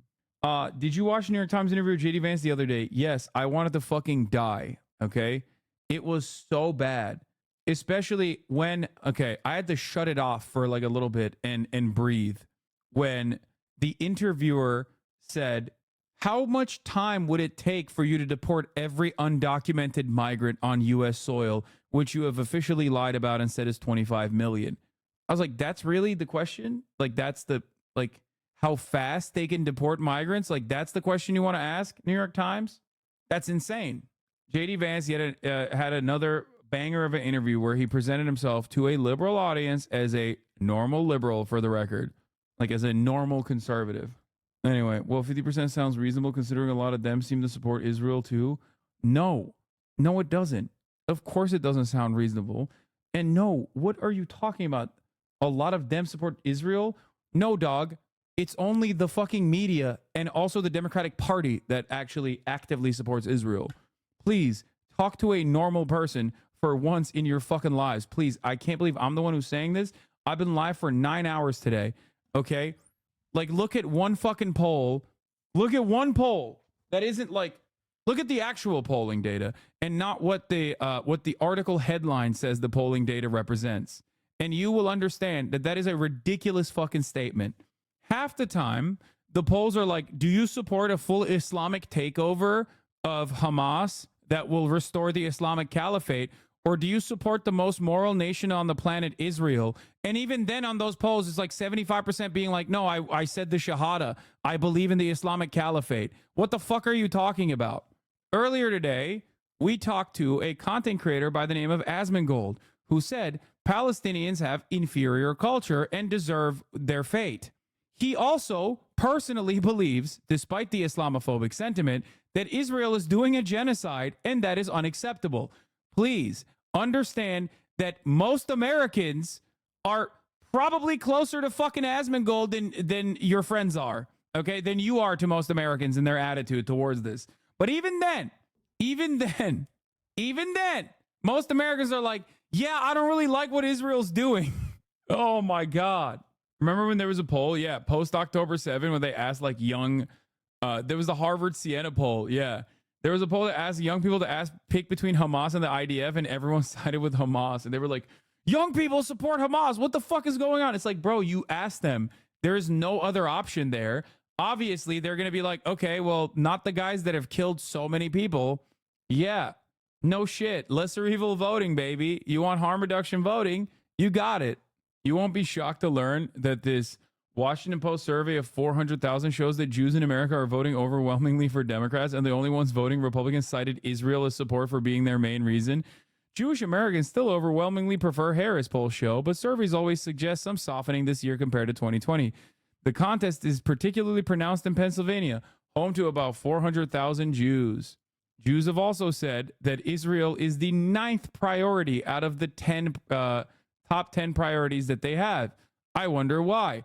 You could say it's because both parties are pro-Israel unconditionally. That sure is probably some of the reason why some Jews are voting for the Democratic Party, because like they know they will also maintain Israel's protection. But in reality, it's probably simpler than that. And that is that Jews are not a mythical group of individuals that exist outside of the normal American plane of existence. They do not exist in a totally separate plane of existence where they only care about Israel, okay? They still got motherfucking food that they need to put on their goddamn tables. They still need to have a roof over their goddamn heads, okay? They are not magical, mystical beings that just live off of how many Palestinian babies are being killed by Israel. So I don't know why people act like that is the case. American Jews, and you're going to be shocked to find this out, live in America. And therefore, it's for every group, every voting bloc, every marginalized community. That's why I always laugh when people talk about like trans issues from a hyper-specific perspective, whether to besmirch trans people and say that they are bad or whatever the fuck, or whether it is to do like a shitty liberal version of like defending trans people. It's like, you know what Medicare for all helps? You know what group it helps? Trans people, Jewish people, pretty much everyone. Harris and Trump vie for Jewish voters unsettled by Israel-Gaza conflict. The contest is particularly pronounced in Pennsylvania, home to about 400,000 Jews, more than 4 times Biden of margin of victory in the state of 2020. I love that we are doing the woke like dual loyalty shit. Okay, this is my favorite. This is my favorite type of article that people write when they're like, yeah, you know, Jews exhibit dual loyalty. Actually, not even dual loyalty, single loyalty. Loyalty to the state of Israel. And therefore, you have to let America do all the genocide because all Jews, they only care about this, okay? I promise you, nothing else. That is crazy. Like, it makes sense why victims of Israel's genocidal actions are single issue voters, because they are victims of Israel's genocidal actions, okay? Like, they're victims. Jon Favreau did it to your face. Yeah, I know. I reacted to it to the best of my ability. Besides some of the most rabid ultra-Zionists,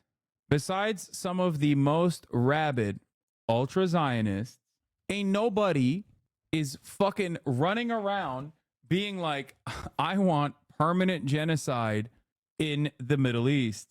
That is what I'm voting for. Those guys exist.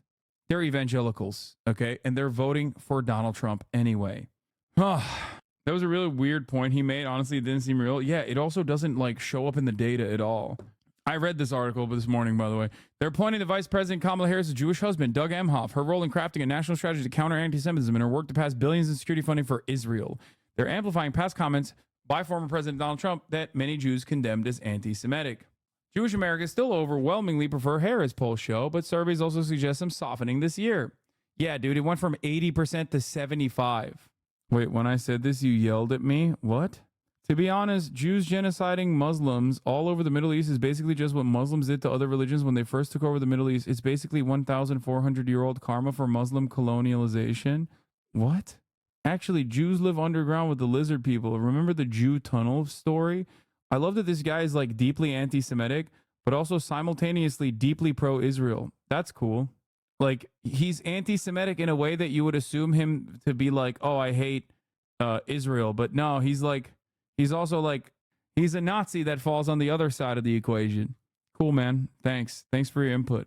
I was referring to the Doug thing, although obviously I came from it from the opposite perspective compared to what you're saying in the article. People aren't saying, I will never vote for Democrats. Michael Schwartz, who oversees Pennsylvania voters for the Jewish Democratic Council of America. It's more, you need to convince me because some trust has been lost. This is a small trend, but it's out there. The question is how big it is. Yeah, dude. 75%. It went from 80% to 75%. That's crazy. And that's across the board. This isn't to mention like Jews in Pennsylvania specifically. It's just all Jews across the board polled. How stupid. Anyway, even 4 years ago, I don't remember the Jewish outreach machine being what it is now. That's the result of this moment for American Jews, said Schwartz, who for months has been running weekly phone banks to reach non-Republican Jewish voters. I think people at this moment see where if you're all in for Kamala or more skeptical, people want to have these conversations. Republicans and some other advocacy groups have mounted a giant effort on their own to attract Jewish voters newly unmoored from the Democratic Party. Particularly liberal Jews jarred by the ferocity of the past year's demonstrations against Israel, some of which tipped into anti-Semitism. I love this because in many ways, this is also super fucking like rushing to as right-wing of a position as possible. And it's like kind of still losing voters to the Trump administration, which is crazy. Anyway, Republicans and some other advocacy groups have mounted a giant effort on their own to attract Jewish voters newly unmoored. They're using specifically developed apps that record which Jewish friends are registered to vote. Republicans doing an app to track Jews. Oh, well, that seems like a good idea, man. Come on, get on this application. We just want to track you for no reason. A family member of mine keeps forwarding me campus alert emails from ADL, which are so funny because it's just like daily, endless rage-based stories about minor incidences at college campuses. Most aren't even that. It's just like we saw the words Free Palestine in chalk on the sidewalk. Nationally, outbreaks of anti-Semitism have led to some Jewish voters to fear for their safety, a circumstance that can be pervasive in their voter behavior. I think there's nothing funnier than being like, I saw anti-Semitism increase. That's why I'm voting for the guy who literally said the group of people that said Jews will not replace us, some of them were very fine. Like, dude, look, everyone has the capacity to be a fucking idiot, okay? You know? Yeah, I'm going to go with the guy that literally had dinner with Kanye West and another open neo-Nazi. That's the guy I'm going with. He's really going to fucking deal with anti-Semitism. The guy who said he's going to blame the Jews if he loses the election. That's awesome. But, of course, regardless of the way regardless of the way that like the media is trying to cover this, obviously most people understand the reality. Most Jews understand the reality. That's why they're literally fucking, 75% in the tank for the Democratic Party, as they always are. Like, historically speaking, the Jewish vote does not swing far away from 70 to 80% going for the Democratic Party. Anyway, you got a crumb of copium for us? Trump admin part 2 depressing as hell? I don't. Unfortunately, I don't feel like Israel can ever be dealt with without guaranteeing a Jewish state of some type. Honestly, it was completely returning to the stolen land as an overarching narrative among even Jewish people that a Jewish state isn't necessary. Yeah, it doesn't matter. Like ultimately, if you're asking me what is right, then, I'm going to tell you what is right. And saying that, there has to be a Jewish demographic majority state in the region is not correct, because Israel, even within its own borders, is still going to have demographic concerns about the Palestinian citizens of Israel, the non-Jewish population of Israel. Okay? That's ridiculous. They can't just be like, all right, we're going to withdraw from the West Bank 750,000 Jews that live there. Okay? And then magically create a two-state that surrounds Israel proper, and there's still going to be Palestinian citizens of Israel inside of Israel. You have to be interested in compromise. Christian Zionism doesn't have a path of compromise. No, it just doesn't matter. Like, it doesn't matter that, it doesn't matter that the American Zionist social conditioning, the American Zionist predisposition that is baked into, the collective consciousness of a lot of Reform Jews here in this country, as almost with almost religious rigor. Like, it has basically become a substitute for a catch-all religious understanding for non-religious Jews in this country. It still doesn't change the reality that it has to no longer exist this way. It can't. It doesn't matter. Anyway, love you guys.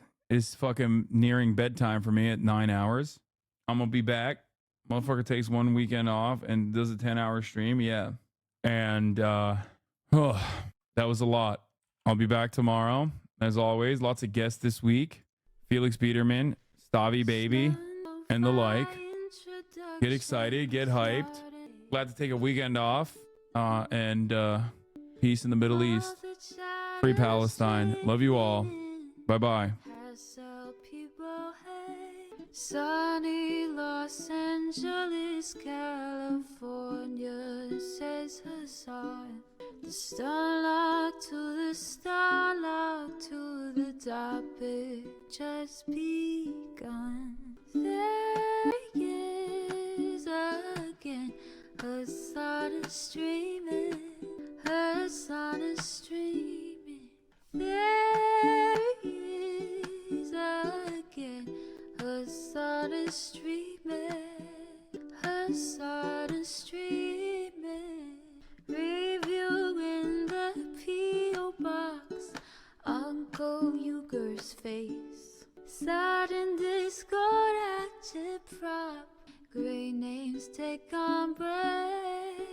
Tiny Bernie Sanders, LGBTQ Air Force. The whole left at your fingertips, Ane at your door. H3 crowded debate, the Young Turks online show. 3 full fucking years of this, plenty more to go. 90-day fiance, talks of champagne bourgeoisie. A Trump rally live reaction, a mass riot at DC. There he is again, Hassan is streaming, Hassan is streaming. There he is again, Hassan is streaming, Hassan is streaming. Reading live stream fair comments, Austin show chat advice, and all the ways the right-wing pipeline can suck you in online. JCS react, Lord frame gets broken, cover blown, a full-blown mass pandemic, monster streaming at your home. Total radicalization coming out to find the system you were taught to trust in was broken the whole time. All these daily streams, whether big or whether small, have helped me and so many find the meaning through it all. There he is again, her sun is streaming, her sun is streaming. There he is again, her sun is streaming, her sun is streaming.